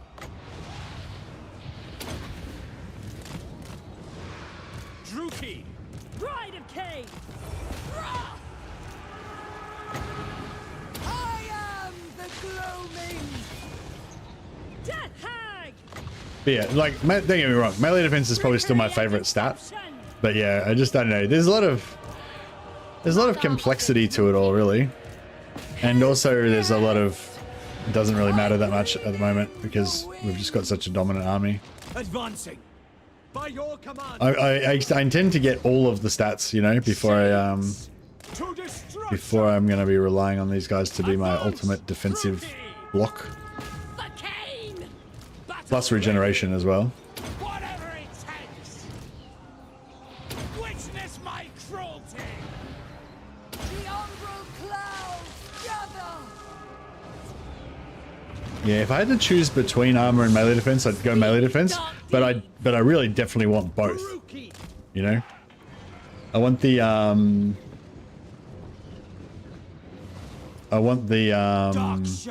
yeah, like if you like with Tyrion, like, you know, like Tyrion doesn't have any innate ward save or anything or physical resist, I don't think, or not much, but he's got a shitload of armor, and you notice that he's pretty tanky, you know, and it's just purely because he's got 140 armor or whatever it is. And whereas Morathi, you know, like Morathi can be really tough because she's got such good melee defense and physical resistance and all that kind of stuff, but then sometimes she just gets the shit shot out of her by archers or whatever, you know. Without question. Because she doesn't have that armor base. A lot of high physical resist, melee defense, low armor characters can get wrecked pretty hard. I am ready. Yes, but when you get shot by dark shards, all that armor is useless. That's, well, it's not useless, it's not completely useless, but yes, there's not very much that survives being forgotten about in front of a bunch of dark shards. Glorious destruction. If you absolutely positively want something to die, a stack of dark shards will do it pretty good. Orders understood.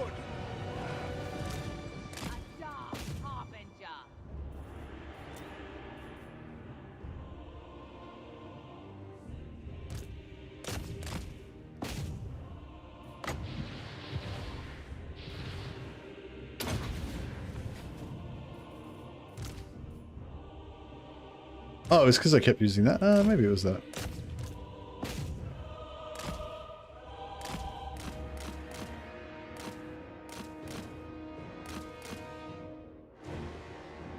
Ocean did seem pretty tanky, hey?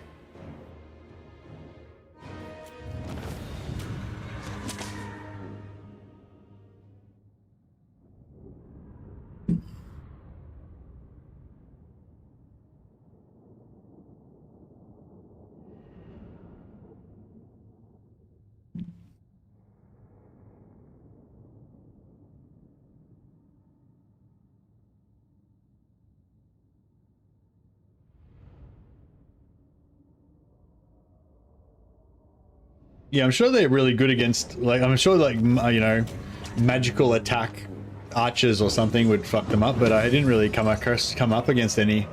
Yeah.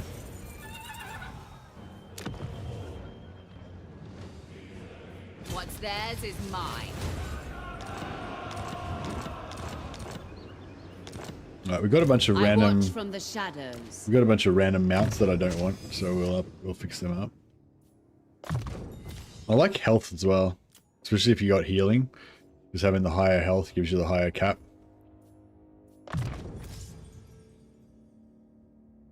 See, got the armor, but we also got the melee defense and everything else as well. All worked out. I want to get Woundmaker. Yeah, probably go Woundmaker next. So yeah, my priority would normally, for a master, for example, my mentality would normally be get Weakness Abhorred as soon as possible, because it's a 1-pointer that gives you 8 melee defense and 10% health. So it's basically like 3 points in one. So you get that as soon as you can get it. I normally have a defensive mindset, so I'd normally go to the melee defense first, but Conqueror is another one. It's only a 2-pointer, and it's like worth more than 2 points. It's plus 8 melee attack and 10% weapon strength. So I feel like it's kind of worth more than 2 points. It's kind of like worth 1 point for the weapon strength and like 1.5 points for the melee attack.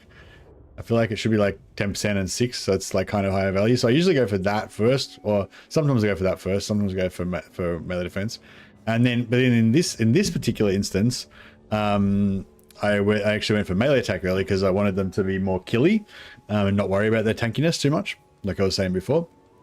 But yeah, normally I go 1 point there, 2 points there, 2 points in melee defense. That unlocks Foe Seeker. But then sometimes, because the last point is kind of worth more, it's 5 point. Like, first one's 3, second one's 4, and last one's worth 5. So even though I'd unlock this, I'd probably go back and finish off melee defense to get that last point. It's kind of more value or whatever. Then you get Foe Seeker. Then you're into the second section here. And then if I was feeling like defensive, then yeah, I've already got the melee defense here. Then I'd go for the armor.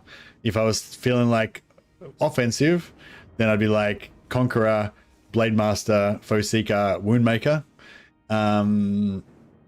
Yeah, that's kind of I guess that's my mentality about it. So yeah, it's like if I only had like one master and his job was just a tank. If I had like an army with like a spellcaster, one master, and like 18 dark shards, and so his only job is just to survive, I'd just be taking everything tankiness, you know. But I might kind of balance it a bit more. But yeah, like I said, in this particular squad, because I've got like all heroes, I think it's actually better to have the offense in the situation that we're in now. Because if there's a threat, like just say the only thing that's going to threaten us, like, yeah, actually this is a better way of explaining it. Like I could give these guys really high melee defense and really high armor, and I have, but like when I can, but the thing that's going to threaten them is not going to be melee infantry or anything like that. The thing that's going to threaten them is really strong single entity like duelists, like enemy lord duelists, or like, you know, high charge bonus like monstrous units that are armor piercing and stuff like that, have low, like relatively low entity count, and the best defense against that, like melee defense won't really help you, like, because the single entities can charge you and get like really high melee attack, and the armor piercing charge cavalry can get really high. Well, I mean, in some situations it would help you, but in other situations it wouldn't necessarily. But the thing that will definitely help you is if you have like 6 Dark Elf Masters that all have armor piercing damage and really high melee attack, and they just fucking delete that shit. You know, they just kill Tyrion or kill whatever it is that comes up, you know, get rid of the threat. That's kind of what I'm thinking. I mean, I don't normally think that way, but that's kind of what I'm thinking today. And Tyrion did get fucked right up, but that probably wasn't them necessarily. I wonder who did the most damage to Tyrion. All right, we've got our points, but we haven't got our Slaanesh units yet. They have high base melee defense, so melee attack first seems solid. Yeah, that's true. On melee heroes, I usually go 3 melee defense, 1 melee attack, or reverse. Then on the second set, it's usually speed health on the second set. Yeah, nice. Yeah, speed is good, yeah. Especially if you're going to have him on a mount. And yeah, health is good. Oh yeah, health is a really good defensive stat, I think. For sure. Dreadlord of Nagara. Oh, I could have moved a smidge forward and I would have got more stuff. Oh, actually no, I haven't got the building yet. I will soon though. Cruel and deadly. Even the Lawmaster could not. Noble of Nagaroth. I cannot rewrite reality. Mine, all mine. Supreme Sorceress of Grond. Forbidden Magic. Supreme Sorceress of Grond. Hate incarnate.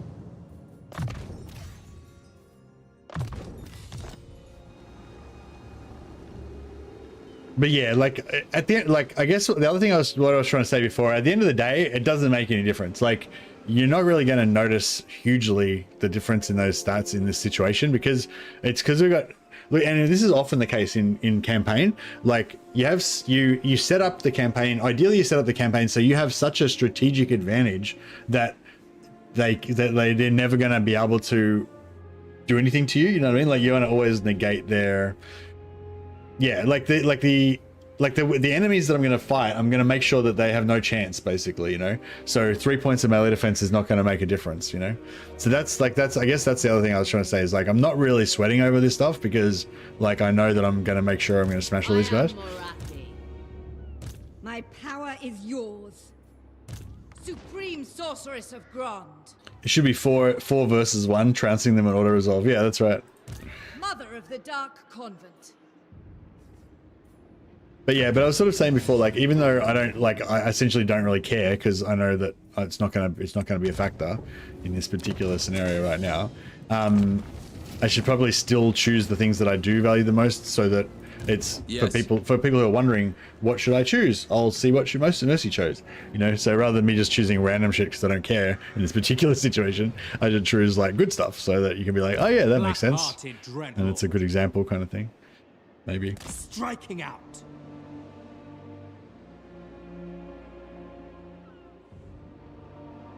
Yeah, we got no siege attacker, which is sort of sucks, but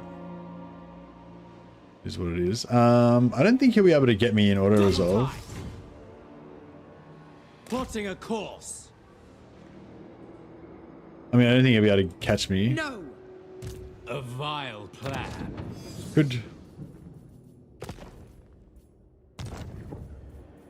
A terror to their enemies.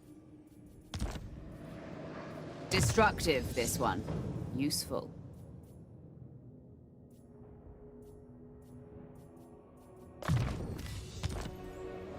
Murder is the best defense. Yeah. Agreed. Oh yeah, so for this one, I guess because he's the only guy there, his job is really to tank. You know, he's not, because this is like exactly what I was saying before. All archers, no melee. So his job really is now to tank and just hold them in place while these guys shoot him. And yeah, again, if these were not armor piercing, him having armor would be really good. But because they're all armor piercing, the most important stat for him to have is melee defense and missile resistance, because he's going to die mainly not from getting killed by the enemy, but being shot to death by his own dark shards while he's trying to tank. So yeah, if you're using like a tank for an archer army, their most important stat is missile resistance. Dreadlord. Oh, the garrison auto oh wow, cool. I didn't realize that. So yeah, normally when you sell a settlement to a faction that's a different race, they get no garrison. But because it's a gate, they actually spawns a garrison. I think I remember that happening before actually, but I just forgotten about it.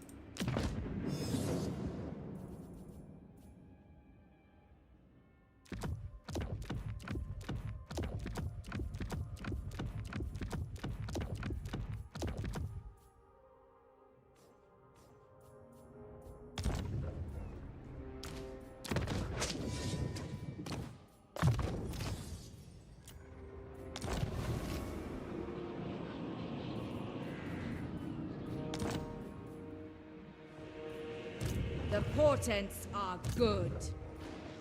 Master Druki.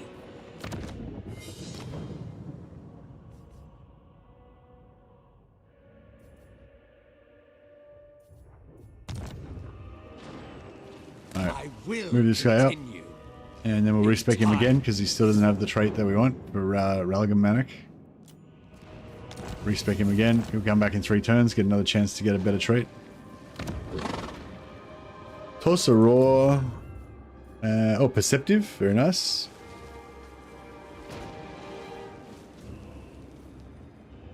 See, strong is good. Strong is really good. But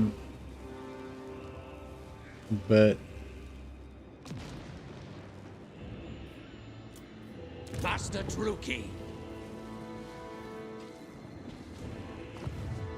Fear my malice.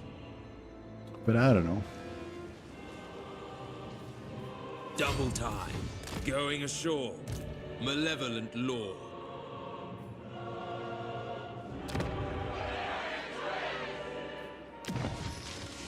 We are displeased.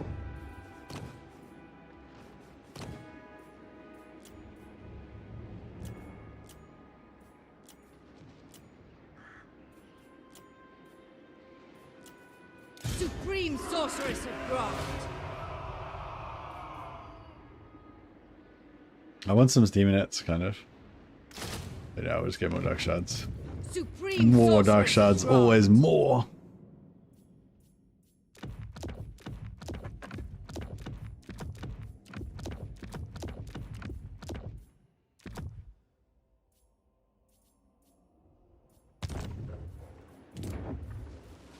Alright, so we'll go for the growth. And we'll pop growth there. And we'll put maybe just money. We'll repair that.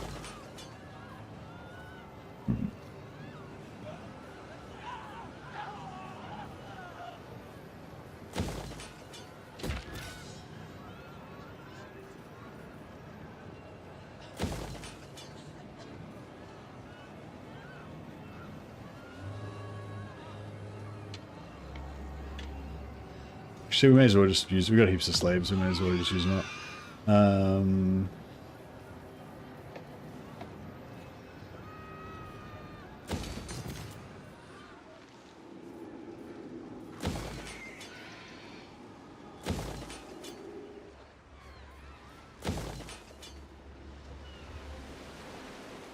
Yeah, we'll go one more.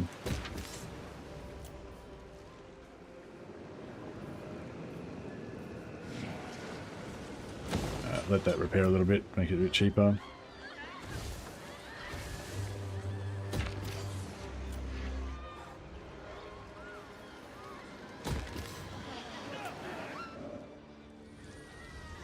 Which was your favorite new DLC, Lord? Well, like I was saying before, like probably the free DLC update to like Wolfric, Teclis, and Tyrion were my favorite things. But out of the DLC Lords, I'd say Aislinn was my least, like the one I enjoyed the least was probably Aislinn, but I actually I thought I did really like Aislinn, but yeah, probably I liked all the others more, I'd say. So it's either Aislinn, Dakala, or what was the other one? Oh, Sail. I guess Dakala so far. I feel like Sail might be my favorite, but I haven't really played him properly. I only played the really early game. I guess Dreadlords with poison is actually pretty good because he gets the poison on his ranged attack too, right? Yeah, ranged attack, poison on ranged attack is actually pretty good, isn't it? And then he's also got this spell, Loose. So if you want to make a Dark Shard, like normally I don't really use these guys, but if you want to make the best possible ultimate Dark Shard army ever or whatever, then yeah, you can give him an upgraded version, Dark in the Skies, and he's got plus 20 reload skill, 55 meter radius. So it's quite a big radius. Like it probably will cover, if you have him in the front line, it'll probably cover like 5 units maybe or something like that. And if you want to stack them up in like a blob, like spaced apart, obviously, so they can shoot, then you could probably get like, you know, 8 or 9 units into it. So yeah, you can make your invisible and give him like Stalk as well, and then have like your invisible Dark Shard squad be able to shoot really far. Lord of the Black Court. Delightful screams. Fear my malice. These guys have Siege Attacker.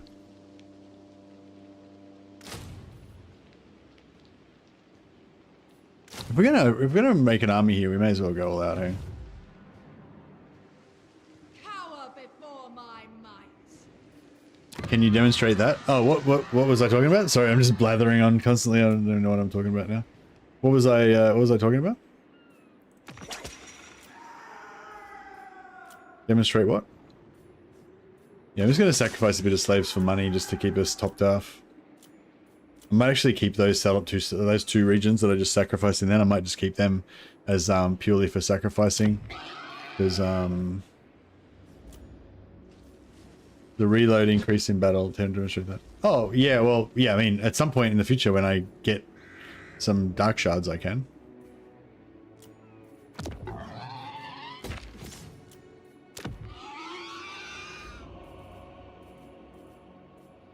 Sorry, not Dark Shards. Was I saying Dark Shards the whole time? I meant Shades. But yeah, you want to do the shade thing properly, you want to get to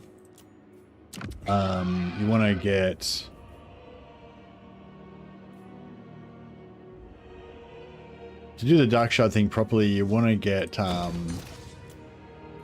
all the technologies and everything as well, and you want to have the Lord have shadow, not shadowed, is it shadow dart? Yeah, shadow dart, I think, the extra range as well. Yeah, but yeah, in terms of, sorry, with the DLCs, Shades of Great Swords, yeah, nice. How are you liking the DLC? I'm liking the DLC plenty.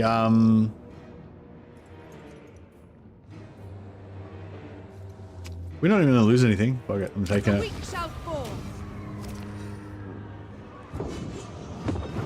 Yeah, I'll take the replenishment and a few slaves.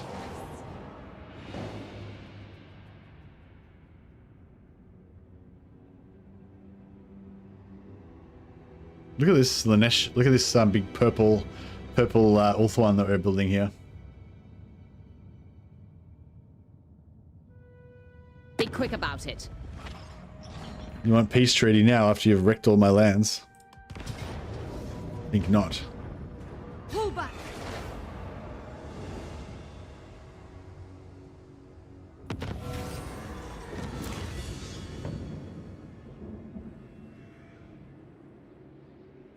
Yeah, I just let it loyalty go down more, that's fine.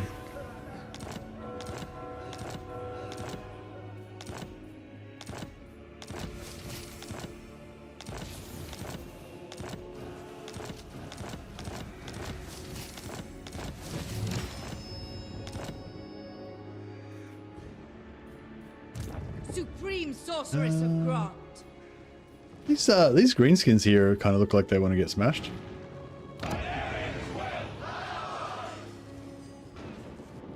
Oh, I should have recruited an extra lord here. All is possible. Could have sacked this with MORATHI and then run away again. Moving. MORATHI commands you. Fight. I'm thinking about putting an extra sorceress in MORATHI's army just to have more magic, but I guess we don't really need it because MORATHI can always just make magic out of This is real military sacrificing might. stuff. Sorceress of Grond. What's she got?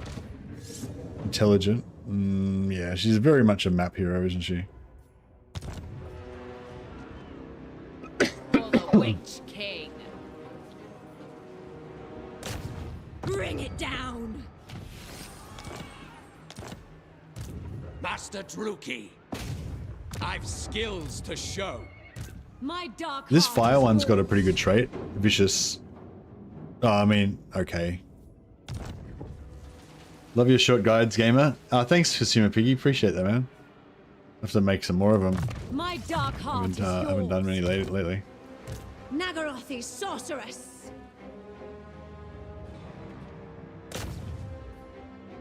Sweet destruction. Nice. No stopping me. To arms, Druki. 12,000 loot and occupy. I didn't even want to look at the sack. I'm not sure the sack would have been ridiculous, but maybe I should have taken the sack. It's just that it's red, so it's like a pain in the ass to upgrade it again. Although I suppose it's less of a pain in the ass for...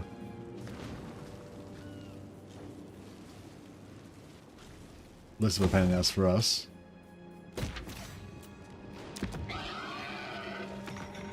Yeah, I'll put money here again for now.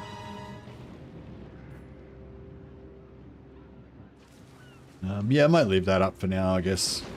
Probably better to knock it down and build money there, but it's okay. Perceptive? Ooh, I wouldn't mind another perceptive. We will destroy all.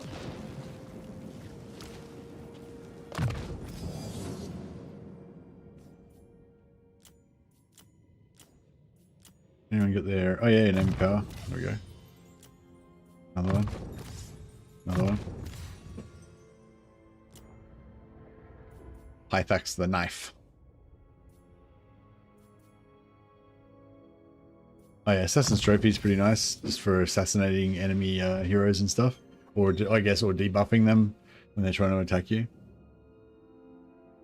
How's MORATHI feeling with DLC? Yeah, I'm really liking MORATHI, just even though it's like not really that much different.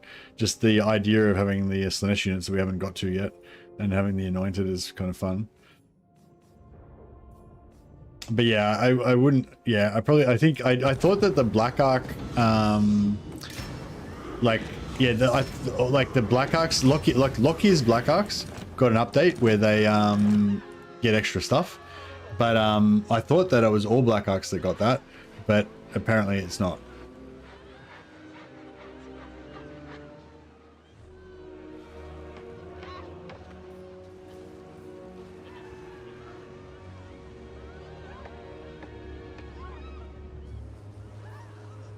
Yeah, because Lockheed's Black Arks get these bonuses where when they go up a river or whatever, they like. Yeah, anything that's inside the circle of influence, like, you know, there'll be different buildings. Like, there's a certain building that gets a bonus if you go up a river. There's a certain one that gets a bonus if you're in Lustria. There's a certain one that gets a bonus if something else, and you know. So there's like, yeah, it's kind of like this extra kind of, I guess, level or whatever, or layer to using your Black Ark's zone of influence.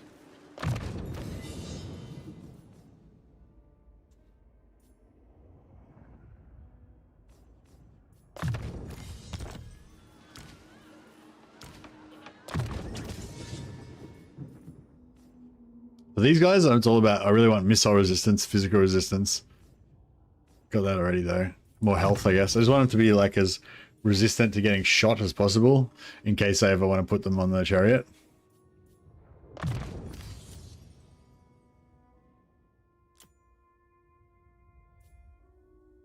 Yeah, I don't know what I was doing here. I'm just kind of all over the place.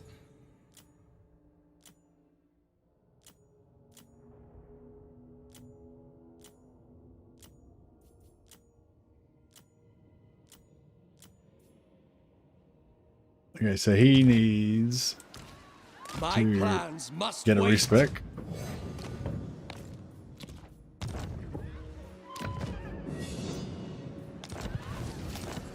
MORATHI, the Sunderer.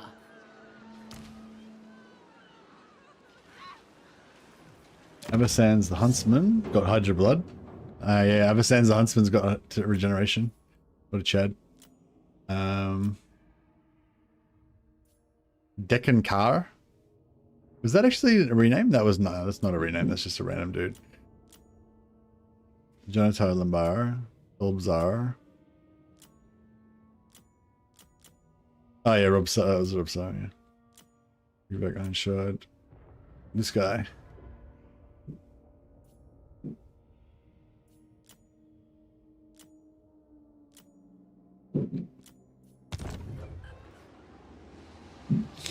Tyrant of Nagaroth, I approve of these dark deeds.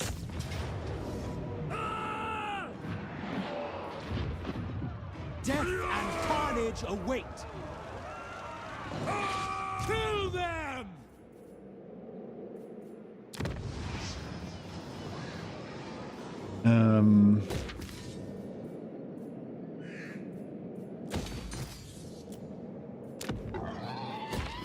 Yeah, the money buildings you get with the Dark Elves are really nice.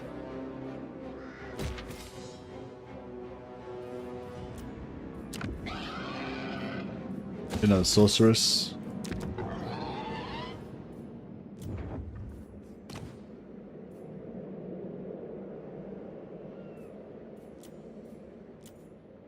Knowledgeable. That's the best one for map hero, I think. Intelligence also pretty decent.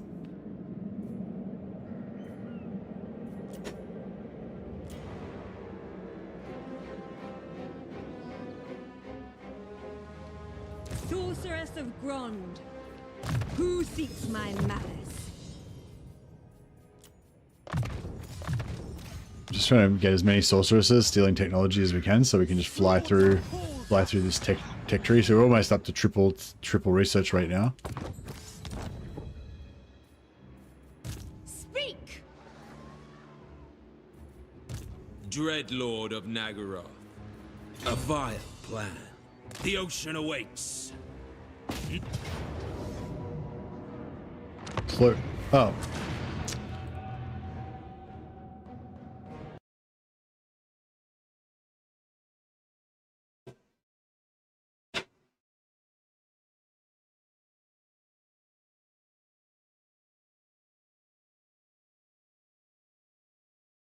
What's happening? Sorry, I just yeah. Sorry, I clicked the wrong button. I reckon we start a thread with them, and I'll update you when I have a proper update. Shit. Oh really? What?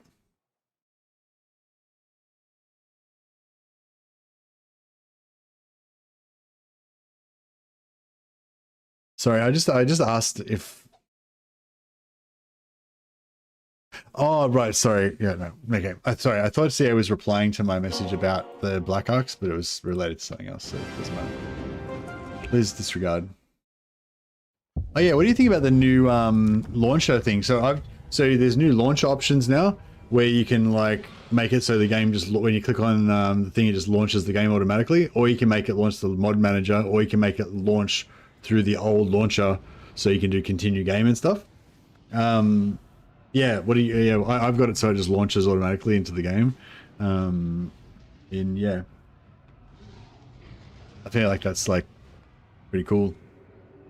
Don't have to load up the launcher anymore. It's not a huge difference, but yeah.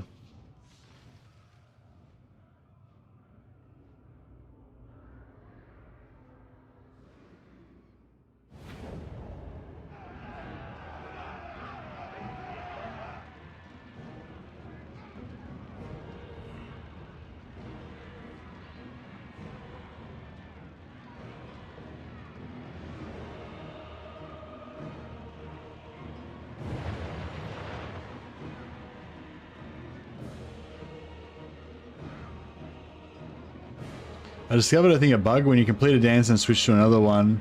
If you go back, you need to choose all the buffs again, and the final ability is locked, saying the dance not completed. Oh, okay. Yeah, the button. I feel like the button's in the wrong place or something, because I'm doing a blockade, maybe. It shall be done. I meant to click blockade, but I clicked attack instead. Supreme sorceress of Grant, master of cruelty. I was hoping. Who seeks my malice? I was hoping maybe if I move this guy over here, we might have just enough juice to auto-resolve this. No. If I do not fail. What sort of mage is this? Mother of the Dark Convent. Fire mage with burning head. I guess I could just fight the battle. Well, last time I did that, it didn't work out.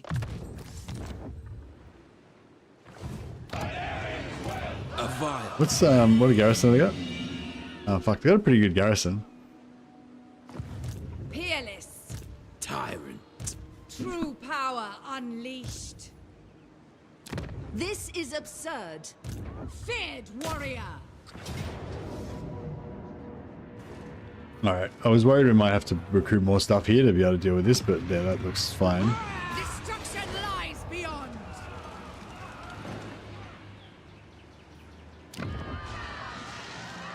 I need another lord here, just to recruit.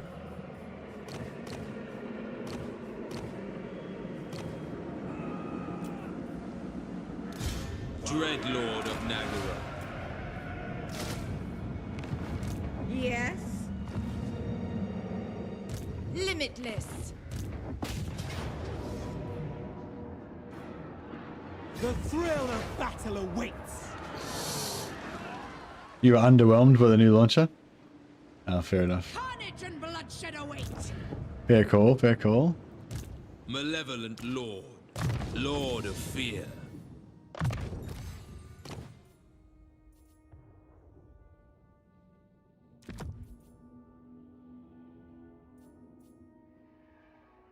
The Adventuring Dagger, that gives him poison ranged poison shots, which is kind of cool. Or we could go with Wrath of Kurnos, which is probably better.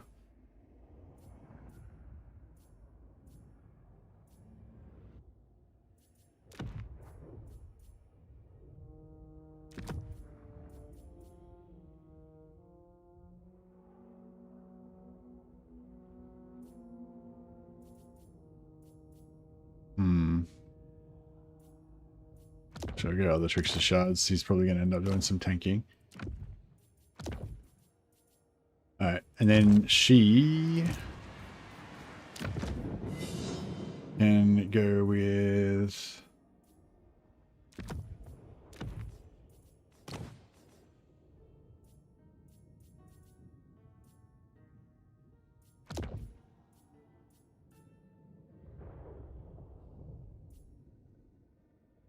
She doesn't have a horse. Oh, she does have a horse. She's got a horse. Oh, shit. All right, well...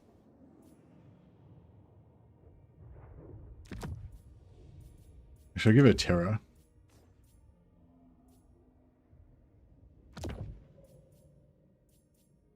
And then, yeah, she can have the...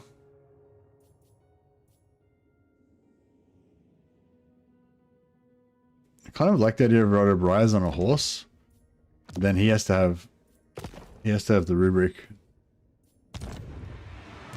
Tyrant of Nagaroth. Oh, they could both have rubrics of dark dimensions. Oh, fuck, alright. Do that then. Enchantress. We got all the rubrics. I reckon I could probably get away with this without taking any without taking anything else, but Feed.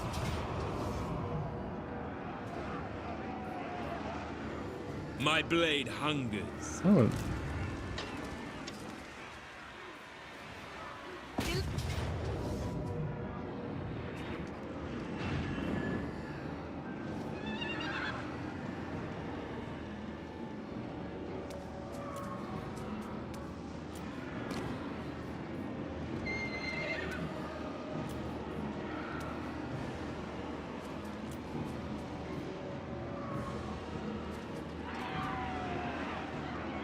I feel like we've got just enough stuff to do this, but Scream for me. we need a bit of a reinsurance. Not reinsurance, bit of insurance.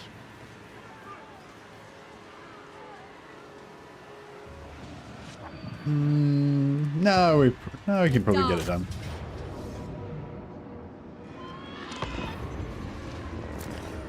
You know how the dance final abilities for the mask works? I had one where I was supposed to be able to damage the garrison of settlement, but I couldn't find how to activate it.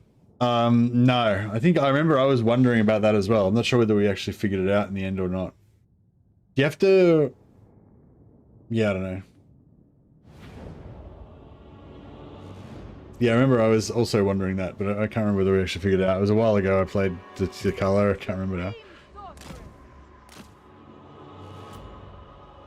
How are you enjoying Decala apart from that?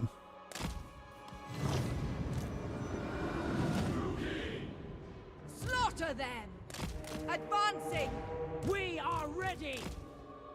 Advance, Struki!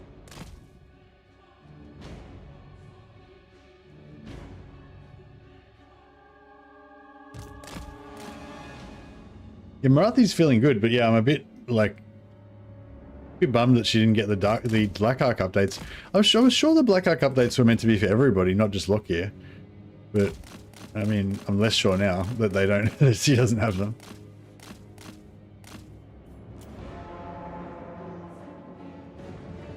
Dark shards! Going! Corsair hand bows! Moving out! Battle ready!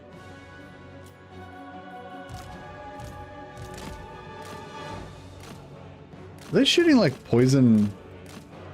Hey, they got poison missiles. Yeah, that's pretty cool.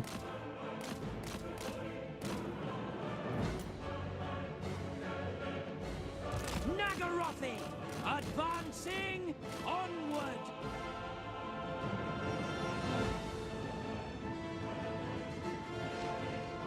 Pretty sure the devs specifically said it's a unique thing on their stream. Oh, okay.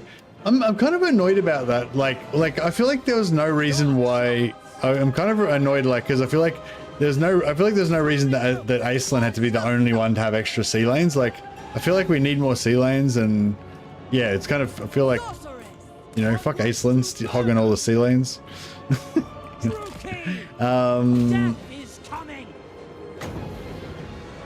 And yeah, I feel like there's no reason why everyone couldn't have got the Black Ark updates as well.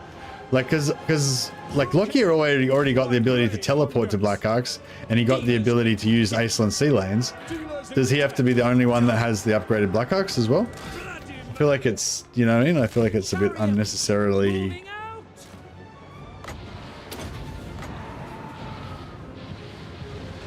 Eager for battle. Supreme sorceress. Eager for battle. Dealers in death. Merciless warriors. Murder awaits. Druki, forward. Slaughter them. Dearest. Beyond compare. Summoning destruction. Come to me. With pleasure. We are ready.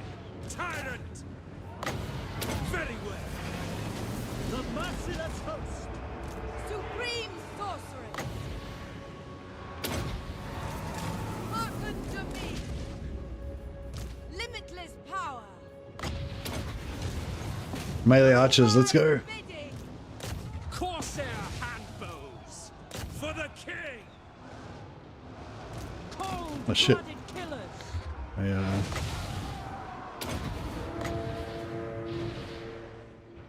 Eager. All for Hecate.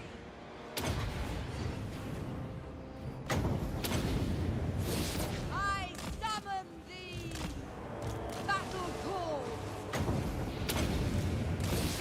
Summoning destruction. Nagarothi. Villainous. Fell sorcery. Oh, you got it off. Look how much damage it did. That was nice. Corsair. Do my bidding. Dark power. We understand. Dreadlord. Onward. Chariots. Supreme sorceress. Nagarothi. Dreadlord. Dark sorceress. Chariots. Enchantress. With haste. Dreadlord. Oh fuck. I was trying to... Blood-drenched law. Supreme sorceress. Come to me. Death is coming. Blood shall flow. Find Drakira. Tyrant of Nagaroth. Merciless warriors. Advancing. Druki sorceress. Dark power.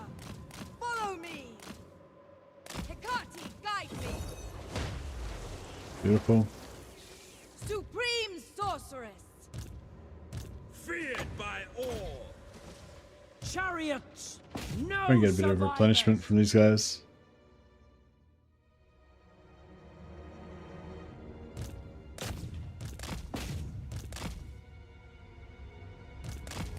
Yeah, I don't know. Yeah. Maybe they think they don't want to give sea lanes to everyone because kind of like how I sort of sometimes don't like the teleport mechanics for some races because it's like too, I don't know.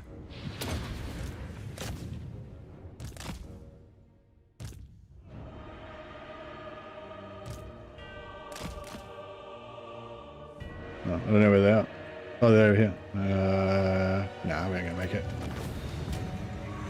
What's the Black Arc upgrade? Oh, it's like there's, I can't remember what the buffs were now, but there's 3 or 4 different buildings in the Black Arcs, and they give you like bonuses to armies that are within the circle of influence.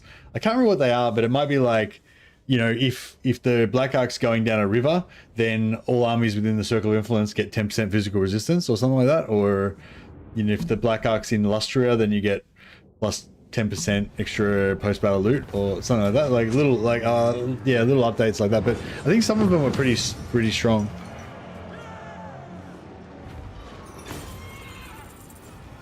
But yeah, I don't know. I just thought that it was a relatively minor update to Lockyer, but they could have just given that to all of the Dark Elves, and then that would have just refreshed every Dark Elf campaign.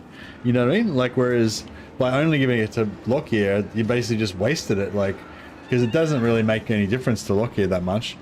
And he already had the teleporting thing and the sea lanes anyway, so yeah, I don't know. But okay, maybe it's because they're planning on giving the other guys something other than the Black Ark stuff or something. Maybe they want to move the other Dark Elves away from being so Black Ark focused or something, you know. Yeah, I'll take the sack. It's a green here, so we can rebuild it pretty easily. Supreme Sorceress of Grant. You have no right.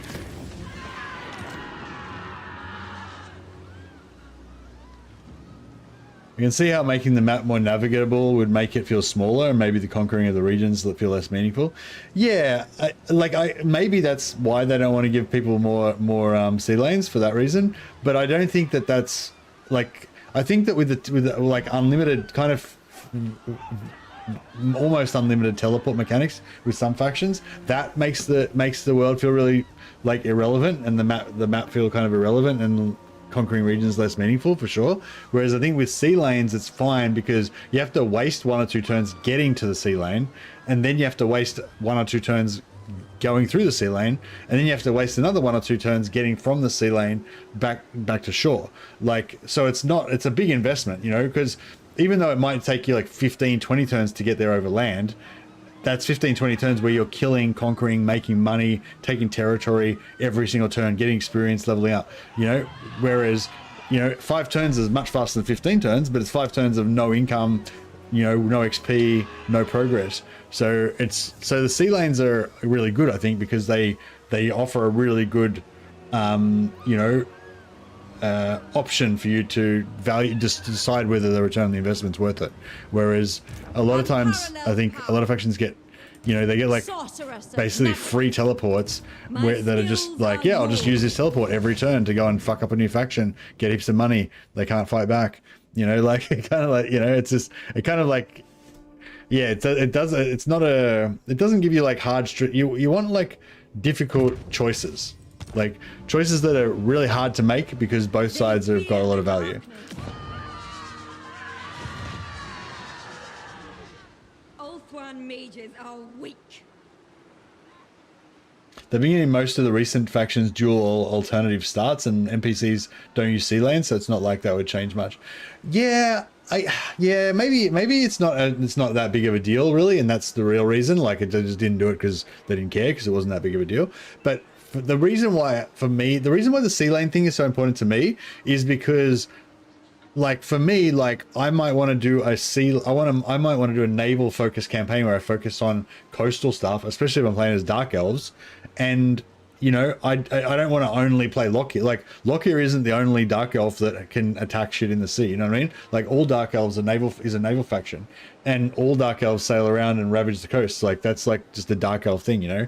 So, like, not, I don't mean every individual Dark Elf, like, you know, maybe Hellebron doesn't go on Black Arcs or whatever, but she would have, like, if she's got a massive empire, she'd definitely have captains and other people that are going around doing it, you know what I mean? Like, Dark Elves in general as a faction, all of the factions are a naval race, you know? And so if you want to do more of a nautical focused campaign, like, having no sea lanes is fucked, you know? Basically, you know what I mean? So, like, the way it is now, it's like, if you want to have a naval focus campaign, then you got to play Aislan or Lockyer. Where I'm saying, like, you know, rather than trying to shoehorn factions into, like, this is the naval faction, this is the non-naval faction, just make it so that, you know, yeah, like, if you make it so that, like, High Elves, especially, yeah, High Elves, Norska, Pirates, Dark Elves, all have more sea lanes, and also getting these attack from the coast and all that stuff that they got, you know, like, it gives you more options to play navally with those factions as well. It just, I don't know, it just gives you more stuff to play with, you know, more variety with the factions, more different ways to play the same faction. You know, I think Yeah, I don't know. I think like giving something to only one faction increases the diversity. So if you play this faction, you have a different experience. But if you play that faction, you have a different experience. And that's kind of how Creative Assembly's mentality is normally. They want each lord to provide a different experience, so that you've got a smorgasbord of options, you know. But me as a player personally, me Mercy, my focus is on taking an existing faction and then figuring out how to play it like 7 different ways, so that every faction gives me like multiple playthroughs. You know what I mean? I don't play it like one playthrough for every faction. I want to play like multiple different playthroughs for every faction. You know, I want to play Karl Franz, and then 2 weeks later I want to play Karl Franz again, and then 2 weeks later I want to play Karl Franz again, and I want to do it a little bit different, you know. And one time I might want to make it Karl Franz the fucking naval admiral, you know, and I've got no sea lanes. God damn it. Yeah. Anyway, sorry, that was the end of my rant. Lord of the Black. That was the end of that rant. Stay tuned for my next rant. Battle awaits. But yeah, anyway, it's probably not that important really. But that's the reason why it's important to me. Power before my might. Black-hearted dreadlord.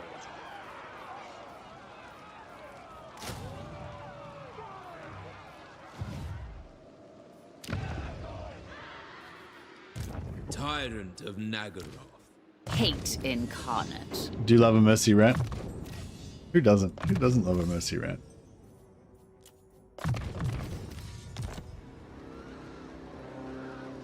This is where things like peasant-only campaigns come into play, finding ways to spice up the factions. Yeah, for sure. Faction-specific sea lanes annoys me. It annoys me too, bro. It fucking annoys me too. I just finished that. Now you've set me off again. It's like if there's like a fast current that goes from here to here, like fucking anyone should be able to access it. You know what I mean? Like Aislinn might be the best fucking captain in the world, but he doesn't have like access to secret fucking wormholes. You know what I mean? Like if Aislinn can sail fast from one place to another, like fucking, you know, Malice Darkblade can get his admiral to do it as well. Dreadlord of Nagaroth. Dagnabbit. Black-hearted dreadlord. For Cain!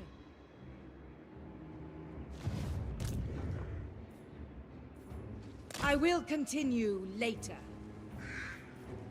We got any more lords? I want to try to stop making new lords. Yeah, now they're starting to come back around, so that's alright. So I want to try to stop making new lords constantly. I must think a while.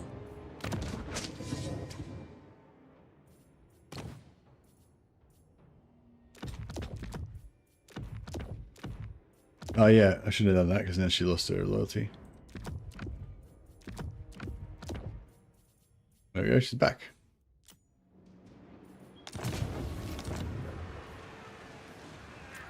Aislinn's got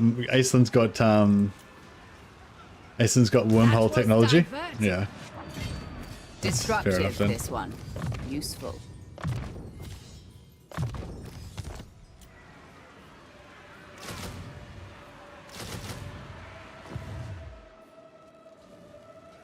Lord of the Black Court. Hag Sorceress of Grond. Fear my malice. Feared by all.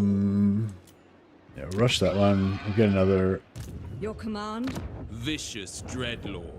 Get another master over here. Of Nagaroth. Supreme Sorceress of Grond. This bad boy doesn't really need to exist, I don't think. Although I guess we should get ready to... Should I kill these orcs? I don't really like them hanging around here. Stinking up the place. Taking control. Hecate, guide me. Calling the wind. You can pack up a whole dragon ship and carry it on land, so that's not too far out of the realms of possibility. It will have to wait. I feel like he doesn't pack it up and carry it on land. It hides in a secret cove. Make them accessible to everybody, but make Lockyer and Aislinn take 1 turn less to traverse them or something would be a good compromise. Yeah, that's so Aislinn already has that. Aislinn takes 0 turns. So when Aislinn, you go to the sea lane and you just instantly pop out on the other side. It's not even like so Dark Elves take, most factions take 2 turns. Dark Elves and High Elves and stuff, the naval nations take 1 less, so they take 1 turn. Like you do it, you go in, and then next turn you pop out. Whereas yeah, Aislinn takes 0 turns. He just goes in and pops out the other side instantly. So he's already got that like amazing level above everyone else because he can just go through instantly. And later on, he gets the ability to, when he goes through, he gets free movement on the other side, so he can instantly pop through, and then he can attack somebody on the other end. You know, so Aislinn's already got like fucking amazing abilities. You know.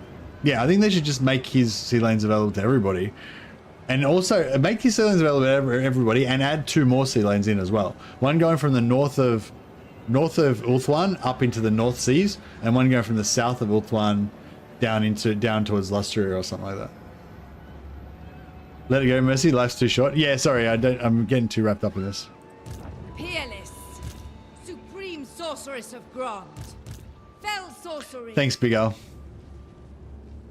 Guided by authority.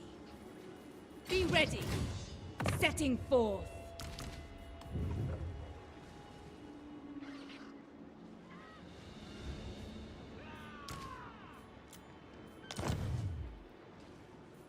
Dreadlord of Nagara. Alright, what's this guy? This guy's got knowledgeable, yeah? Knowledgeable, yeah.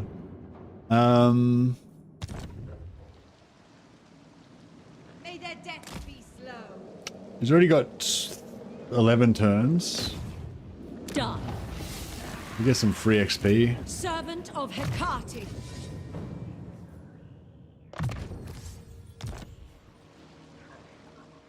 There's a time for ranting, and it's fucking sea lanes. Hey, Atlee TV. Thanks so much for subscribing, man. I appreciate it. I will name one of my mighty warriors in your honor. Sorceress of Grond. Atlet TV. Atletif. That sort of works. Atletiv. Atletiv. Fuck, I can't say it.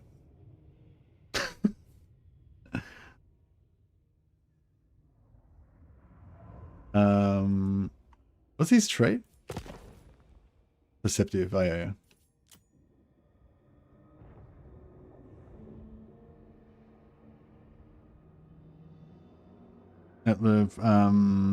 Keen, okay, something sight, like keen sight, like he's a scout or something. Keen sight or evil sight, glare, evil glare, malevolent glare.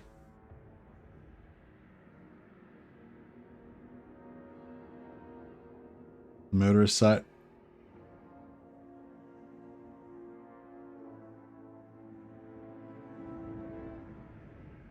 V is the first letter of your second name.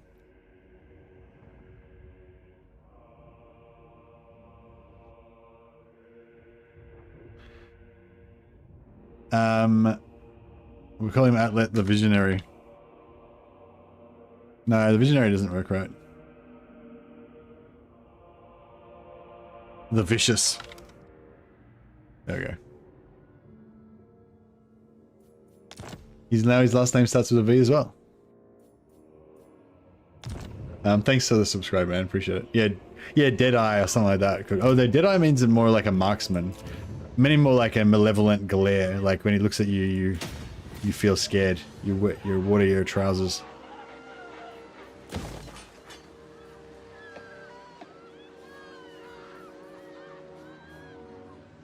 Is it time? Attack, you fools! Bale Eye. Yeah, like Bale Eye. Yeah, Baleful Glare or something. Yeah, Baleful. Cut you down for Baleful wasting my time. Glare. Baleful. Speak. Bale Sight. Something like that. God damn it. I was gonna bum rush him and surprise attack him. And then he surprise attacked me. It's not fair. He's meant to be honorable. Pissmaker. Indeed.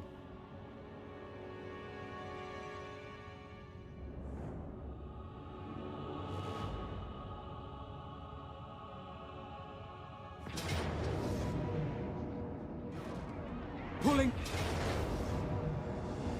Back now.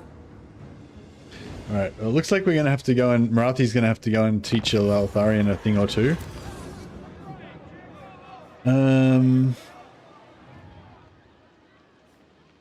Yeah, we'll take the 5,000. 3 gold.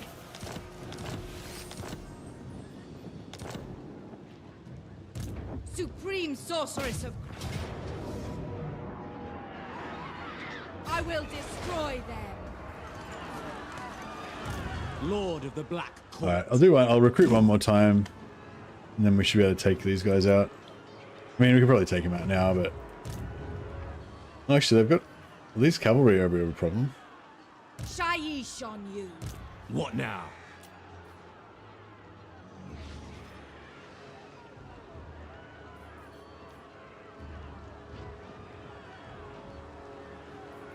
Maybe I'll just take archers.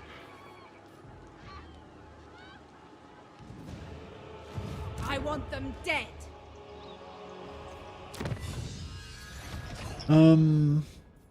And yeah, we could get into some of this other stuff, but it's not, you know, I don't know if it's that important. And we can get into improving our archers and stuff, but I just want more money at the moment, I think. So I'm just going to go for sacking and post-battle captives.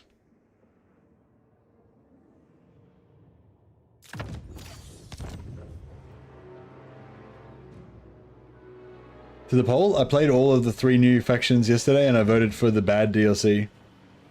Really? You didn't enjoy any of the new factions, Swinestein? What, what, do you know, like, what did you not like about it? For me, it's like all the new DLC factions, like, none of them are going to be like my favorite faction, but they're all like, I approve of these dark deeds. They're all like good enough to be like fun sort of different factions, if you know what I mean. Of course. Kill them. Crap. Tyrant of Nagaroth. Slaughter calls us. My power is yours. To misery!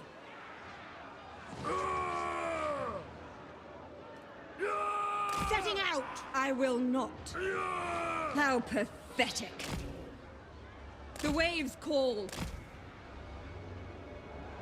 I can't like get on the land. The world will all shall be mine. You weak fool. Tyrant of Nagaroth. Rest is for the weak. Oh no. It's even worse.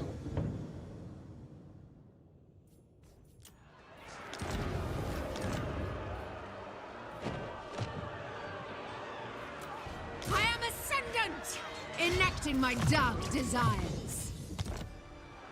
Unrestrained. I don't understand why this guy can't make it on the water, but yeah, alright, whatever. Gathering my powers. Master of Nagaroth.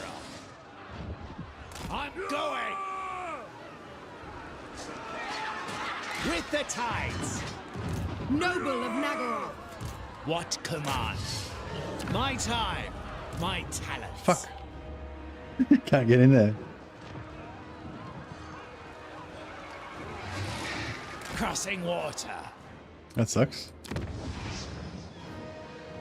Yeah, I get that the landing spot's blocked in the army by the army. I just like, I don't know why it's blocked by the army. That's what I was getting at. From civilization, what? I just think the problem is the starting positions. The Slaaneshtide in Lustria and Cathay at the world's edge is boring as fuck. Same with Sail on the edge of the map and Aislinn, who's so far away. Oh, okay. Well, yeah, with Aislinn, the answer to that is that you take the quests to defend Ulthuan, and then you just go through you teleport through the portal and you go and fight in Ulthuan on like, so you basically you start off on the edge of the map, but you just never go back there or care about that area. Your main area is in Ulthuan. So yeah, that I feel like that's not really an issue with Aislinn. Aislinn wasn't necessarily my favorite anyway, but yeah, you can actually choose the start where you want to go with Aislinn, which I think is really cool. But yeah, with Dakala, yeah, Dakala's kind of like that. Although Slaanesh has a mechanic where you can just build a cult and teleport to the cult. So Dakala can use that to teleport to other Slaanesh locations.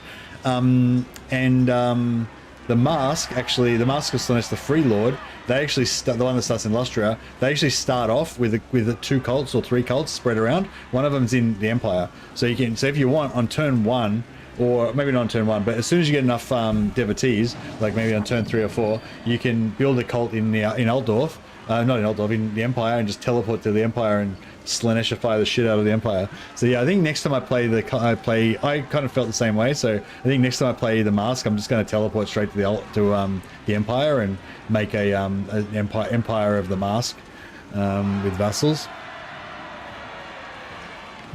Destruction! Death to all enemies! With Sail, yeah, I kind of feel the same way about Sail. I don't really like his starting position.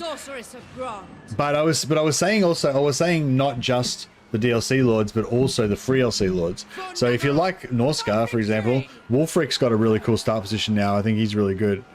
So yeah, maybe you want to check that out.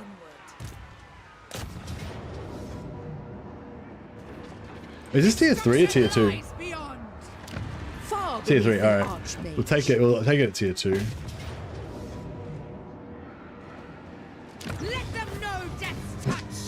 Dakala's faction effect and skill tree are very weak, I find, just buffing the Marauders. But her faction mechanics are really crazy. Like, her faction effect is nothing, like, don't worry about that. That's once you get into her campaign, like, the faction bonuses that she get, the stuff that she can unlock, is like, she gets really powerful, cool stuff. Kind of similar to like Gelt or something, I guess.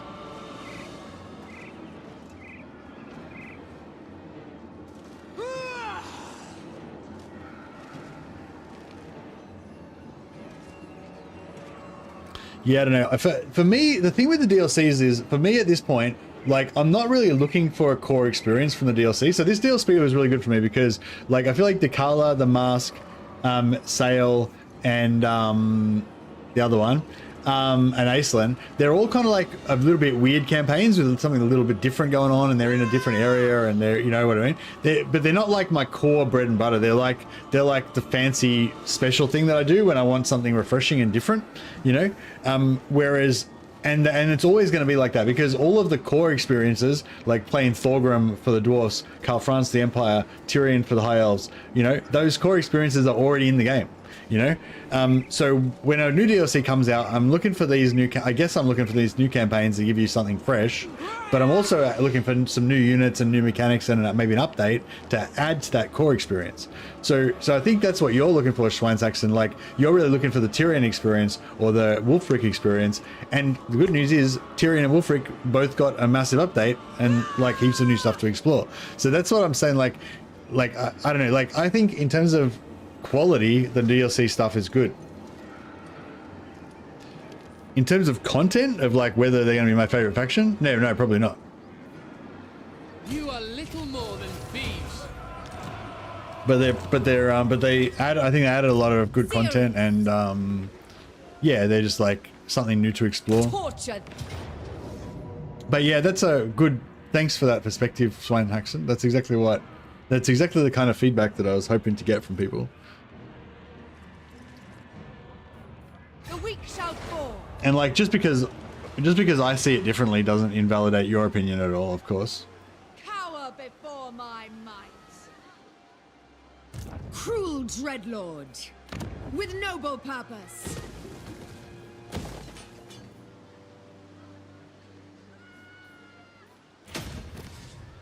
Can start pumping growth on here, but maybe I should.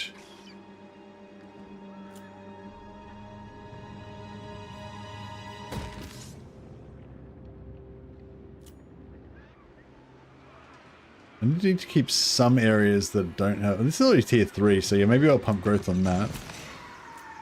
This is already tier 3, so we keep pumping growth on that. Only 9 turns to go. If we could retake this again, that would be a lot better. This one, we should probably just go money next time. But because it's a kind of a core internal settlement, I don't want it to go growth. This one, yeah, we'll go money just because we need some money.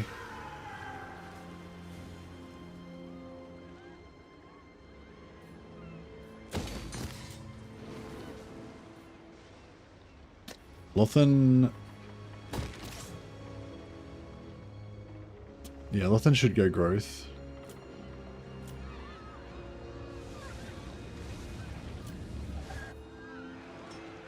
Fuck, I need a lot of money.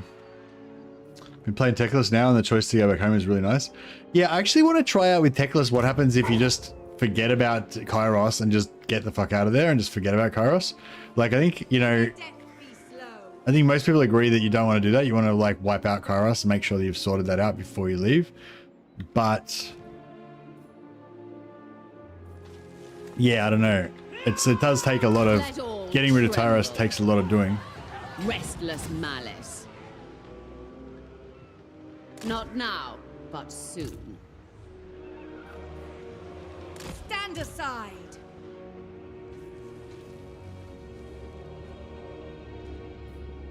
The Druki are restless. Yeah, alright. We better not do that because we're probably going to lose everything anyway. Cancel that. Cancel that.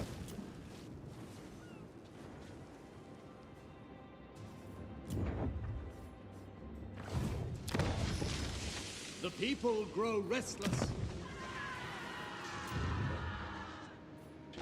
Malevolent. Oh, Malevolent's really good. I want that. Do not vex us further. Speak! Death! Grand calls! Feared warrior! Yeah, these guys are gonna have to come back. I need a little more. I need more cash.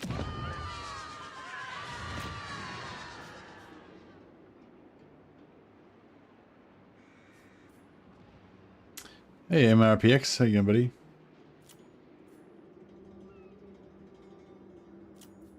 How's that poll going? So on YouTube, 20% say the DLC and the DLC plus the 7.0 update. So we're judging both together as all the new content, all the update and the DLC. So yeah, 20% said of saying a really good home run by the devs. That's pretty much how I feel. 45% say pretty good. 24% say so-so, 6-7 could have done better, and 11% said not a great DLC, like poor.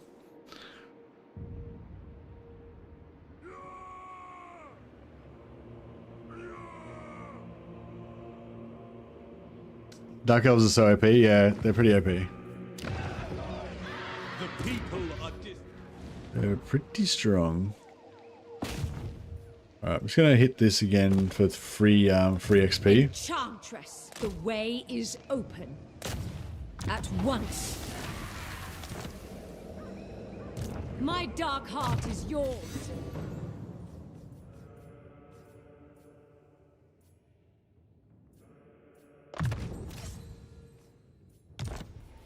My skills are yours. How many turns she got?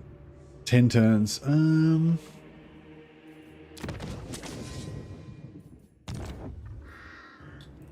Of course.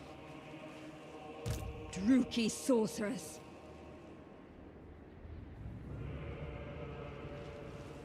death and carnage await. Elenil! My dark arts are yours. 50%. Sorceress of Nagaroth. 16 turns. Yeah, I mean, yeah, I might put her in the Black Ark actually, and because the Black Ark kind of needs a mage.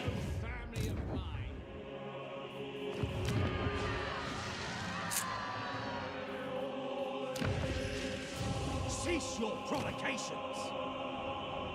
Can I get I need some cash. We need some cash. Bleak holds. I could make peace with them. get rid of all these armies.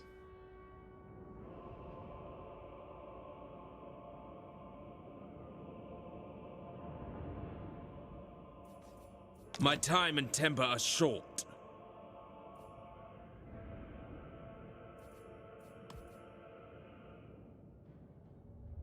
Fuck it. If you insist. They did like wipe out half my empire, but you know, fuck it. Let's let bygones be bygones. You know, what are you bringing up old shit for? Noble of Nagaroth. That was ages ago. Master of cruelty. On the path. No, a brief interlude. I kill for Cain. Now confederate them. Yeah, I was thinking we could probably just confederate them later on, yeah. You can bring these guys back to fight Tyrion, but it might be better, it might be cheaper just to get rid of them. To save the supply lines and stuff.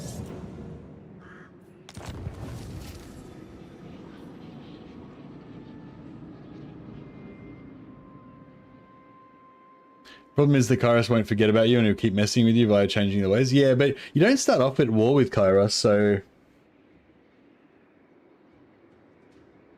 Let's say we're gonna... What are you talking about?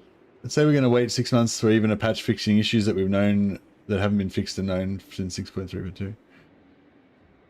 Yeah, I mean, some of the... I think they'll fix some things and some things will keep being unfixed, you know? That's just the nature of the game. It's always gonna be like that. What do you seek?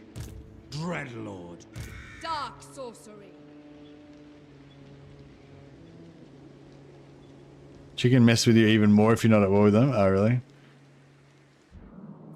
Were they Skaven at war with someone? Oh, the Skaven at war with the Wood Elves. Now you witness much power. Yes, yes.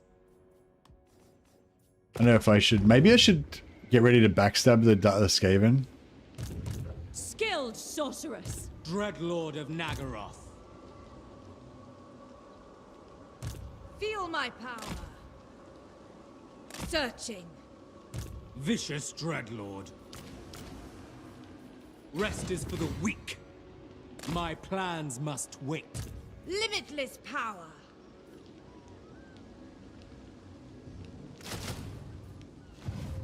Dreadlord of the Druki. Alright, yeah, I think we backstab... Because it looks like the Wood Elves are making their move now. So when they come in a bit, we'll backstab them. Trade a bunch of stuff to the Wood Elves. And try and get our land back over here if we can. And then, yeah, eventually we can confederate these guys. Is no place for the weak. We could probably even region trade a little bit with these guys if we wanted to. Oh, no, not really. I mean, you can, but it's not really going to help us that much.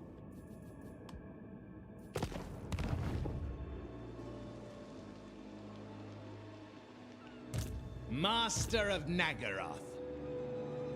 So thrilling.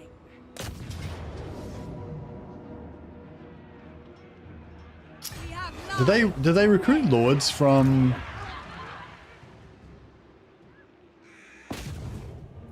Do they recruit lords from these things? I don't think they do they? We can just leave it there as like a Saxony or use it to steal technology from or whatever. The time draws near. Dreadlord, awaiting command.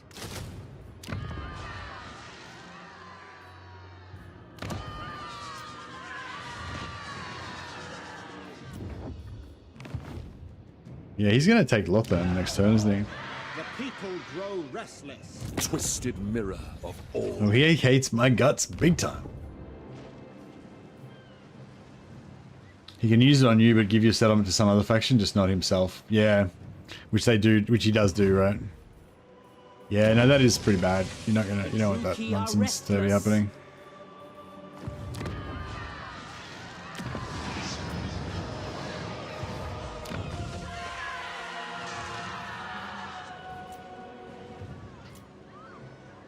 Two turns, one turn. Yeah, rush that one.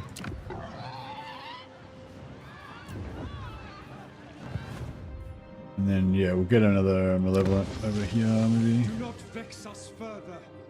Over here. Oh, maybe here. Maybe here. Yeah.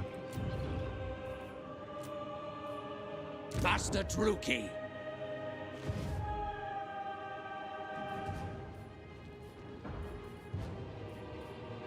All right, looking pretty good. If they do take Lothan, like we can't even siege lock them. The people are displeased.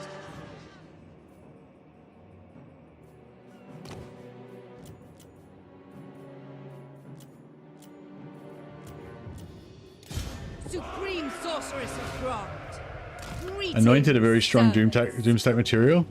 Yeah, Anointed are crazy because like imagine if you had like 6 of them. That means you got 12 Pit of Shades that you can drop, plus 6 what do you call it? 6 Soul Stealers. Which does, and none of that uses any Winds of Magic. So yeah, they Anointed a very good Doomstack material with their tier 4 capacity for MORATHI though. What capacity are they? Tier 3 capacity for Slaanesh, the Anointed. Supreme Sorceress of Grant.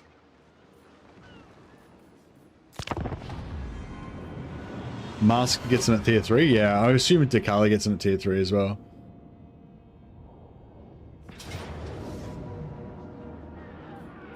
Okay.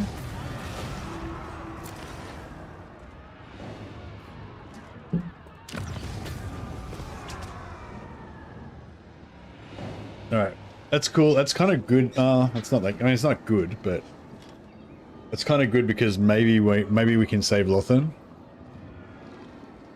Because Lothan's like going up to tier 3 now, so I kind of wanted to wait. I have no time, so make it quick.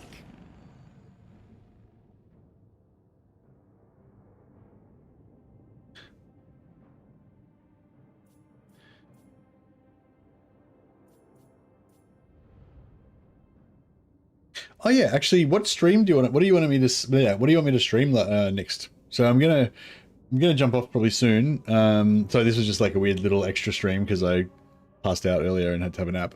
But yeah, I'm probably gonna jump off pretty soon, and then I'll try and get back up and stream again in about maybe 6 or 8 hours from now, something like that. Maybe 8 hours from now. That's my goal. Don't quote me on that. But yeah, what do you guys want to see then? I kind of wouldn't mind playing Nakari just so I could try out the other Slaanesh stuff that I haven't tried out yet. You like Skinwolf Heroes, Moose? Yeah, I love Skinwolf Heroes. I'd love to play more Wolfric as well. Maybe continue on with the Wolfric campaign. I feel like I haven't really bothered to try out Sail properly yet, but I'm still kind of more excited to playing Wolfric.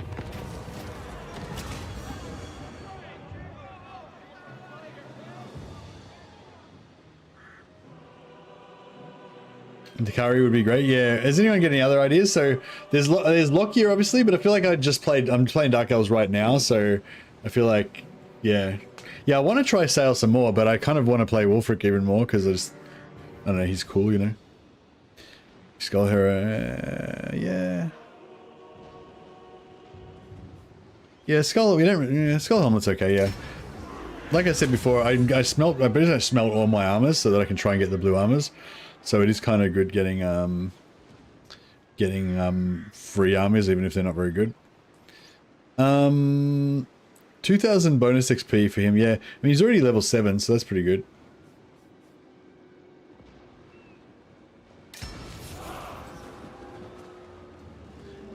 I'm surprised there was no Karl Franz yet, or at least Mask the Emperor. Well, yeah, next Slaanesh, next Mask campaign is going to be Mask the Emperor for sure.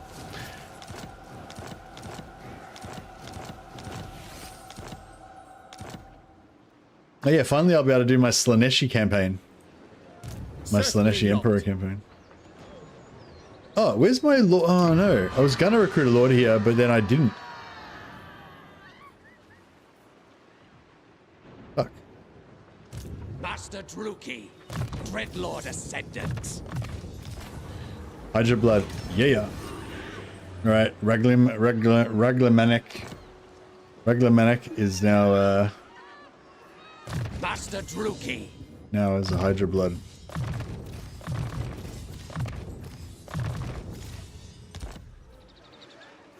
You can proliferate cults as Dakala, get 3 random cults, choose where to go based on what you get. Yeah, for sure. I've already played Decala though, so I mean, I definitely want to play Decala again at some point, but I have already played Decala. So I was sort of thinking, so Decala's a possibility, but yeah, Throg we haven't played at all yet. I haven't even checked out Throg. Haven't checked out Throg at all, and haven't checked out Nakari at all. So those like are two possibilities. So yeah, probably I'm thinking like either. Yeah, I feel like I should check out the new stuff. So, yeah, I feel like I should, even though I do want to kind of want to play Wolfric. Yeah, Sail I haven't really given. I only played a little bit of. Still need to play more of. I mean, I need to play more of all of them, really. But yeah. As the grave. Yeah, fuck. I thought I recruited a Lord here, but I guess I was thinking about how much money I had and stuff, and then at the last minute I just didn't recruit them. My powers are yours. I'm gonna set up an ambush trap here, Spreading terror. and hopefully we get at least one of them to come. Hopefully all three of them come, and we just do the like most heinous battle ever. Smash everybody. Hate runs deep. Phoenix Queen. Your desire? Fear the dark. Oh, I didn't. Everything Oh to no, I didn't prove. put him in. Could have just moved her a little bit, and he would have been in there.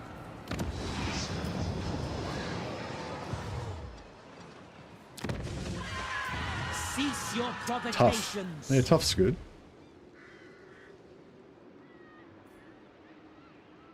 They redid Throg's voice before, like last patch. Yeah, they didn't redo Throg's voice again this patch, but they redid his voice last patch. Oh, they got a full stack here. Stink. Now here, listen. This nest lair is ours. Gotta Who wait 6 contends? turns. Black arts. Raid and pillage. Behold true power. Lord of Fear, ready to destroy. I admire your darkness. Alright, so how much is this one worth? 2.2596. Ever closer. Seeking entertainment. Marauding. We're gonna get 46 gold back from this. That's some bullshit. Hornet One watches me. I can feel their power. What is your dark purpose? Considering my next move. Black-hearted Dreadlord. Raiding. Who seeks me? I command the winds. Oh, we're out of slaves. Fuck, maybe I should have gone after these greenskins. Who seeks my malice? Nah. You ran away. Alright, we'll go after these elves.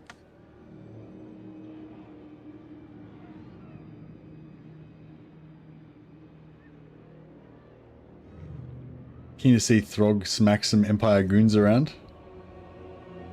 Yeah, Throg's gotten buffs, all these buffs to trolls, and he's got a new mechanic where you. Yeah, Throg's got some like thing where he gets all these buffs to trolls, and he's got a new mechanic where when he takes over certain settlements, he gets access to more trolls. Like it's like he's got a like limited sorry about that. Yeah, he's got like a limited access to special trolls, so he doesn't just get the Norscan trolls like the normal Norscan trolls. He gets like armored trolls, stone trolls, swamp troll. Is it swamp trolls? Whatever that, those other ones. He gets all the trolls, I think. Yeah, Pokemon Master Throg. Yeah, so I think that could be cool. All right, let's River trolls and bile. Oh yeah, bile trolls, the chaos ones as well. Yeah, so he gets like all the trolls. Yeah.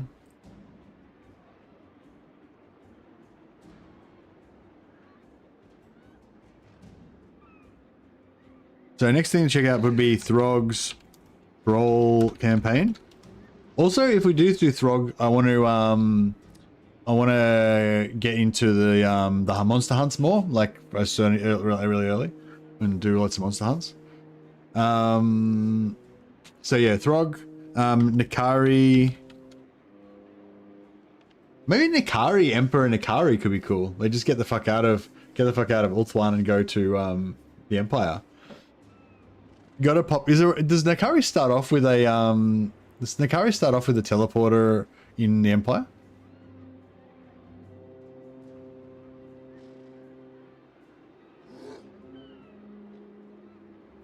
Yes, troll kind, and every troll unit, skinwolf and monster giant adds 1 troll per turn.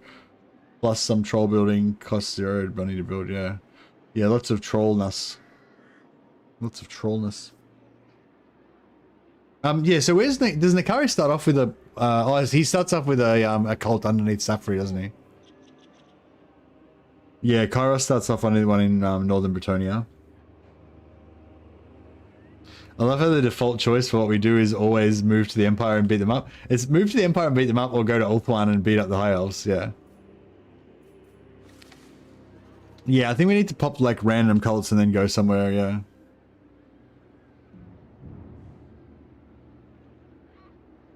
So yeah, so it'd be Throg, Nikari, Lockyer Felhart.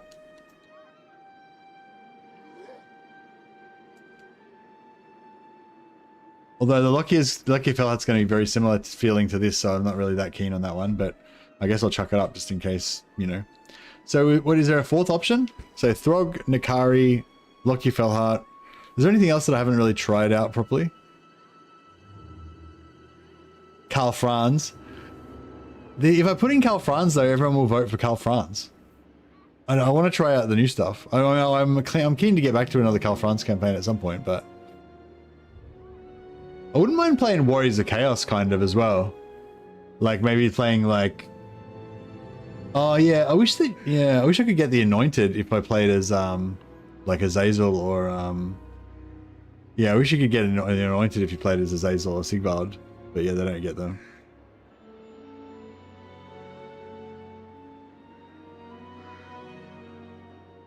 Because Warriors of Chaos gets all the new units, but they don't really get any new Sigvald gets a fair bit of new stuff. Warriors of Chaos get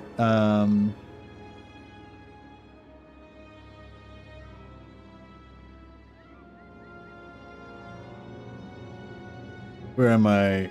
Where is it? It's in community something. Community. Where's the Ask Me Any? Community News Ask Me Anything or something?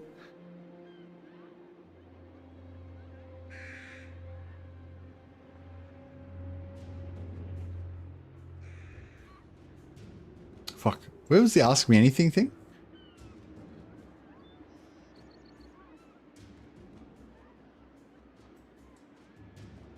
I thought it was in community news or something.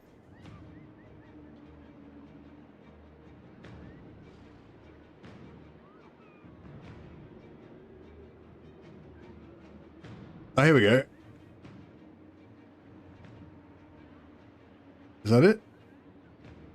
No.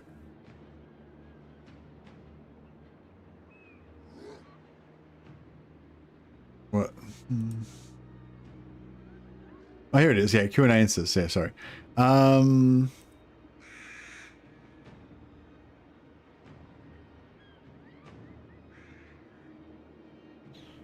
do I make it big? Yeah.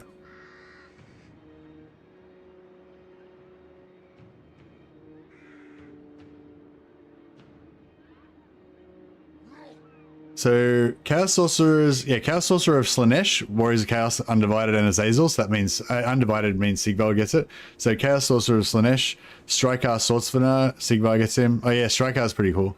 Druki Anointed, Dark Elf, Cult of Pleasure only. So no Druki Anointed. I feel like the Warriors of Chaos need more generic heroes. They've stuck with just the warrior and the sorcerer the whole time. It sort of sucks. Exalted Hero of Slaanesh. Chaos Warriors Undivided get that as well. Champions of Slaanesh, they get that. Pleasure Seekers, they get it. Slangors. Beorg Bearstruck. Marauder Bearmen. Yeah, I kind of wouldn't mind playing. I wouldn't mind checking out Warriors of Chaos, but it's kind of similar to Morathi. Like, it's. I want to check it out just to see how my favorite Warriors of Chaos campaign is slightly changed now. But it's not like I want to check it out because there's heaps of new stuff. It's more like just checking out my familiar old thing to see how it's slightly changed. You know. But yeah, I don't know. Any other fourth option of anything else new to check out? I suppose. Maybe I'll just make it, yeah, I'll just make it Nakari, Throg, or Lokia for, actually, no, it's probably just out of Nakari or Throg, really, for me. Is there any argument for checking out anything else other than Nakari and Throg?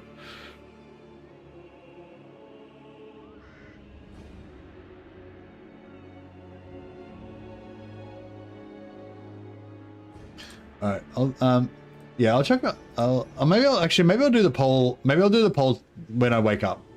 Yeah, I'll do the poll when I wake up, because you guys might not even be there then, you know. It's sort of like, it'll probably be like 8 or 9 hours from now, and you guys probably all be in bed and it'll be different people then. So, yeah, I should probably let them vote instead.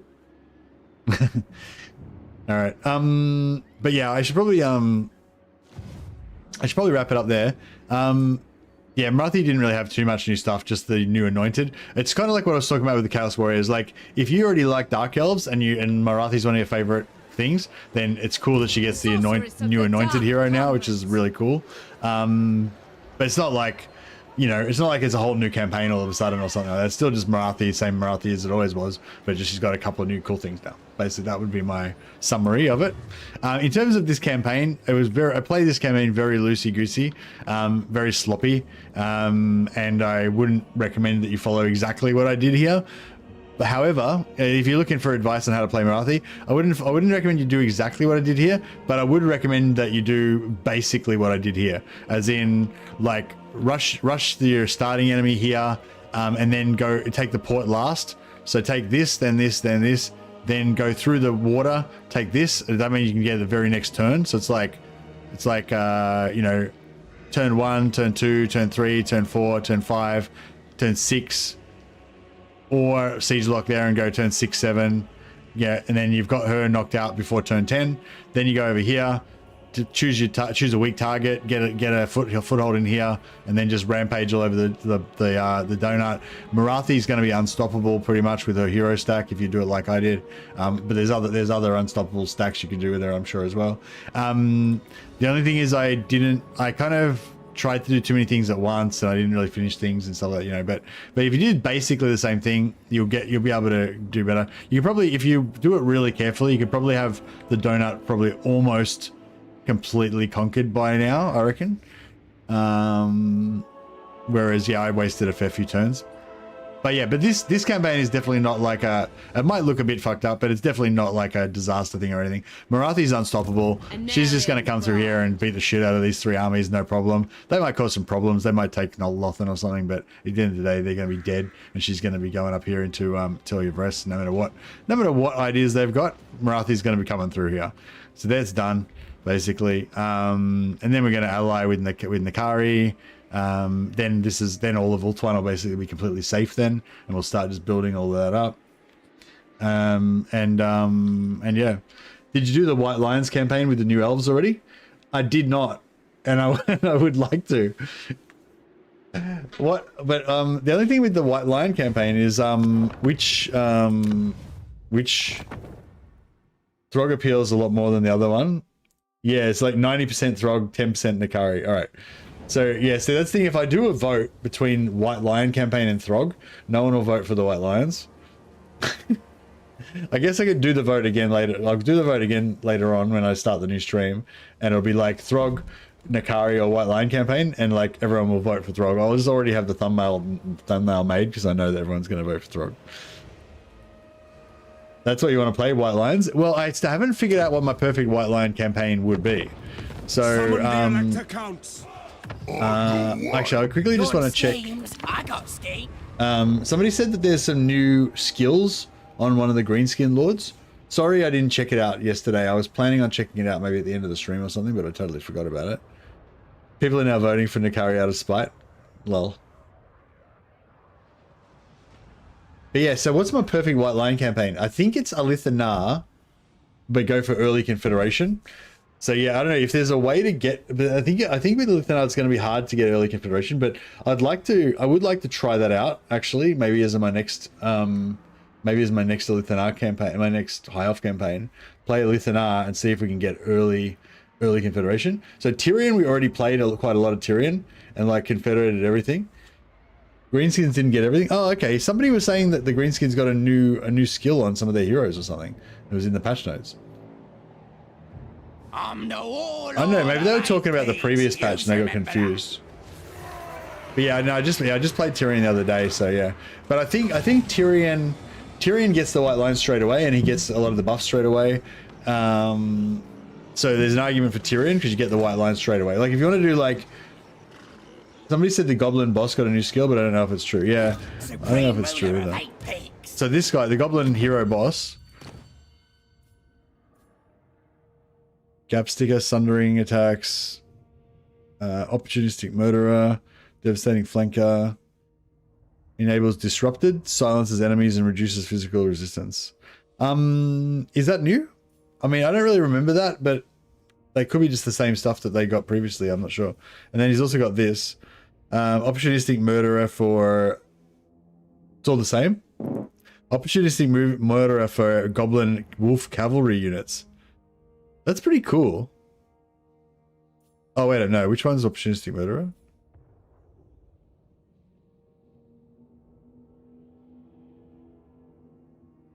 Plus 40% armor piercing and plus 10 melee attack if they're attacking in the rear or flank for 15 seconds. That's pretty cool. They changed the patch notes. The changes were in 6.3, but they forgot. That's 68. Oh, so they put the patch notes out saying this change happened now, but that change actually happened before. Okay, cool. All right, sorry about wasting your time, guys. Yeah, nothing changed with Greenskins. Cool. But they did get they did get they did get those updates previously in 6.3, and those updates were really cool. And I still haven't fully explored that, so I still wouldn't mind playing some Greenskins as well. Sigmar's will. I fight for the greater good. But yeah, so as in terms of the ultimate White Lion campaign, so Tyrion's like White Lion legions. So you straight away got Tyrion. You can get access to White Lion's recruitment fairly quickly, and you've got Alistair, the White Lion Lord, right at the start of the campaign. So that's the pluses for Tyrion, right? White Lions at the start of the campaign, and with the new, you basically get all the other stuff you used to get to White Lions. But then also if you put Alistair as the patron of Crace, you also get plus 50% charge bonus on your White Lions on top of everything else. So that's pretty cool.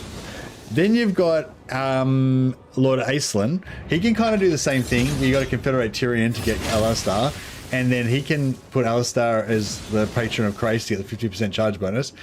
And then he can also get a temporary 3-turn thing, I think, where he gets Stalk Stance. So you can use Alistair to Stalk Stance ambush attack with your White Lions, and they can all like run out of the forest and stuff. However, Alithana always has Stalk Stance for all of his armies all the time. And he gets plus 10% campaign movement range for all of his armies. So you're stalking stealth White Lions that are ambushing can get into combat more often because of your extra campaign movement range. So that's pretty cool. And everyone's got Stalk Stance. Negatives, you've got to try and confederate Tyrion. Positives, that green Tor and Rock and all that is now green. The return of mostly the White Lion Doomstack. Yeah.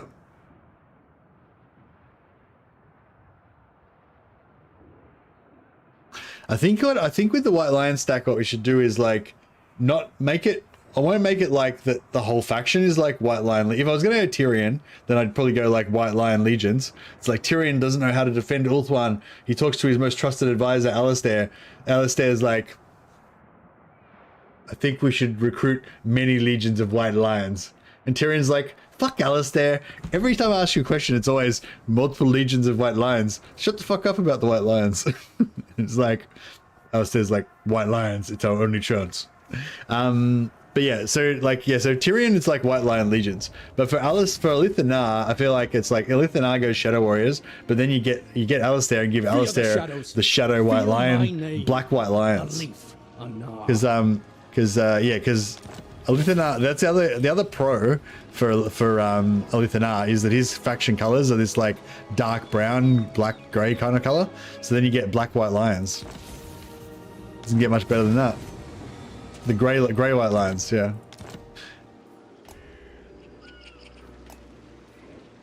Also, you can restart until you get good ones of these. It's kind of annoying though, because like all of these guys are like basically starting enemies. Like this guy, the Forgebound, they're starting enemies of starting enemies of Celestra. So this guy's going to 100% be dead before you get to him. Like you aren't going to get to kill him. Celestra's going to kill him, you know. This guy probably will still be around. This dude, I don't even know who the hell this guy is, but there's no way we're going to get to him. You know, so you've only got like maybe a chance of getting one of these guys and getting 35 influence. And yeah, how much? I think you get 7 influence from a battle. I hear the good day. I sense items of power. Your king calls. 7, yeah. You get 7 influence from a battle per lord that's involved. So if we have 4 lords rolling the whole time, we can potentially get 28 influence per battle. And get +2 per turn per army. So if we had 4 armies, there'd be 8 per turn from if we manage all 4 of them to get it. 8 per turn from that plus 28. So you could be getting 36 influence per turn. It's still like not much. So it's going to take you quite a while to get relations up. There's the thing, we don't have vision on any of the high elves. So like that's the main problem. Like you don't have vision on the high elves, so that means you can't get your positive relations with the high elves rolling, which means you can't get confederations early. And so then you got 2 choices. You can either rush back to Ulthuan, take over your starting area, and then rush confederations with all the high elves. The only problem with that is that your short campaign victory requires you to kill Naggarond, which is right here. You can take out Naggarond in like 10 turns. You just go, blip, come up here, take out Naggarond, and then you're done. And then go to Ulthuan. But then the only thing with that is that, you know, it's going to be 10 turns to get back there, another 5 turns to get back here, or maybe 10 turns. So it's like turn 20 by the time we get back to Ulthuan, and then we can start getting our confederation. So it's going to be like turn 30 before you actually have your White Lion stack rolling. So yeah, Alithanar is the ultimate White Lion stack, but it takes you like 30 turns before you get your stack going. And White Lions are pretty damn good if you get them early in the campaign. By turn 30 plus, they're starting to be like not as good. Building in favor of the Phoenix King takes a while, as Aislinn was in the same situation last night. Yeah, well, it's okay if you rush to Ulthuan. Like if we just went to Ulthuan straight away, you know, like if I just went straight there, it's like 1, 2, 3, 4, 5. You've been in Ulthuan in 5 turns. Literally in 5 turns, you know. So and then you'd be able to confederate, you know, you'd be like 6 turns behind everybody else, but basically you'd be able to confederate almost as fast as Eltharion. But yeah, but you don't want to do that, because if you get that short campaign victory, you get +3 to all hero capacity, which is like super good. So yeah, I don't know. I think maybe maybe you could send a secondary lord. Maybe that's the way to do it. Actually, if you can afford to have a free lord, just force march down here. So you could get there by turn 6, and you could start at least doing diplomacy with the high elves. Actually, yeah, that might work. All right, my next Alithanar is, or an early noble. Yeah, you could. Yeah, actually, noble would be good because you could steal influence on the way. But if he gets wounded, you'd be screwed. But yeah, you'd send a noble, and then and you would need the noble to get the influence as well. So it would kind of work out. You send the noble down, and then he can just be like stealing influence off Nakari or whatever, while he's making sure you have diplomatic access to everybody. But yeah, if you take Alithanar himself and just rush down here, it's kind of good, because if you can snipe one of these settlements, then you can sell that for influence and start region trading. Send your Shadow Wizard. Yeah, you could send your Shadow Wizard there, but it's bad. Patch Note 7.0 says under skills and traits, added a new skill line for River, Troll Hag, and Goblin Big Boss. Yeah, the other guy said that there was no new skill line added. So I don't know if that's true or not. I wasn't familiar enough with the old skill sets to there was only vengeance. Be able to confirm. But yeah, anyway guys, yeah, might wrap it up there. I don't know if I'm gonna be able to sleep. My plan was to sleep now, then get up in like 6 or 8 hours and stream, start streaming again. But I'm not feeling at all sleepy, so I don't know. I'll go have some dinner and try to go to bed. If I can't sleep, maybe we'll come back and do some Bannerlord or something. But yeah. Anyway, I'll be back at some point. Thanks so much for hanging out, guys. Yeah, appreciate all the support. Thanks for everyone like with the subs on Twitch and the super chats on YouTube and stuff. Appreciate you guys. You're awesome. I will yeah, see you guys all in a bit. I'll see if I can chuck a host to somebody on YouTube. Hand you guys off to somebody else. Yeah, no worries, yeah. Thanks for hanging out, buddy.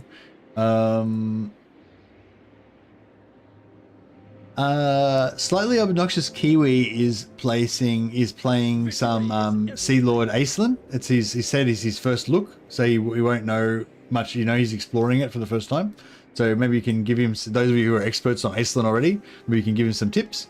Those of you who aren't, you can maybe watch him and learn some tips about how to you know, how to learn a new faction if you don't know how to play them. So yeah, I'll chuck a host over. Is he on? Yeah, I'll check a host over to him on Twitch as well. And yeah, go hang out with Kiwi for a while. Say hi from me. Wolf's Paul's probably over there. And yeah, I'll catch you guys next time. See you later, guys.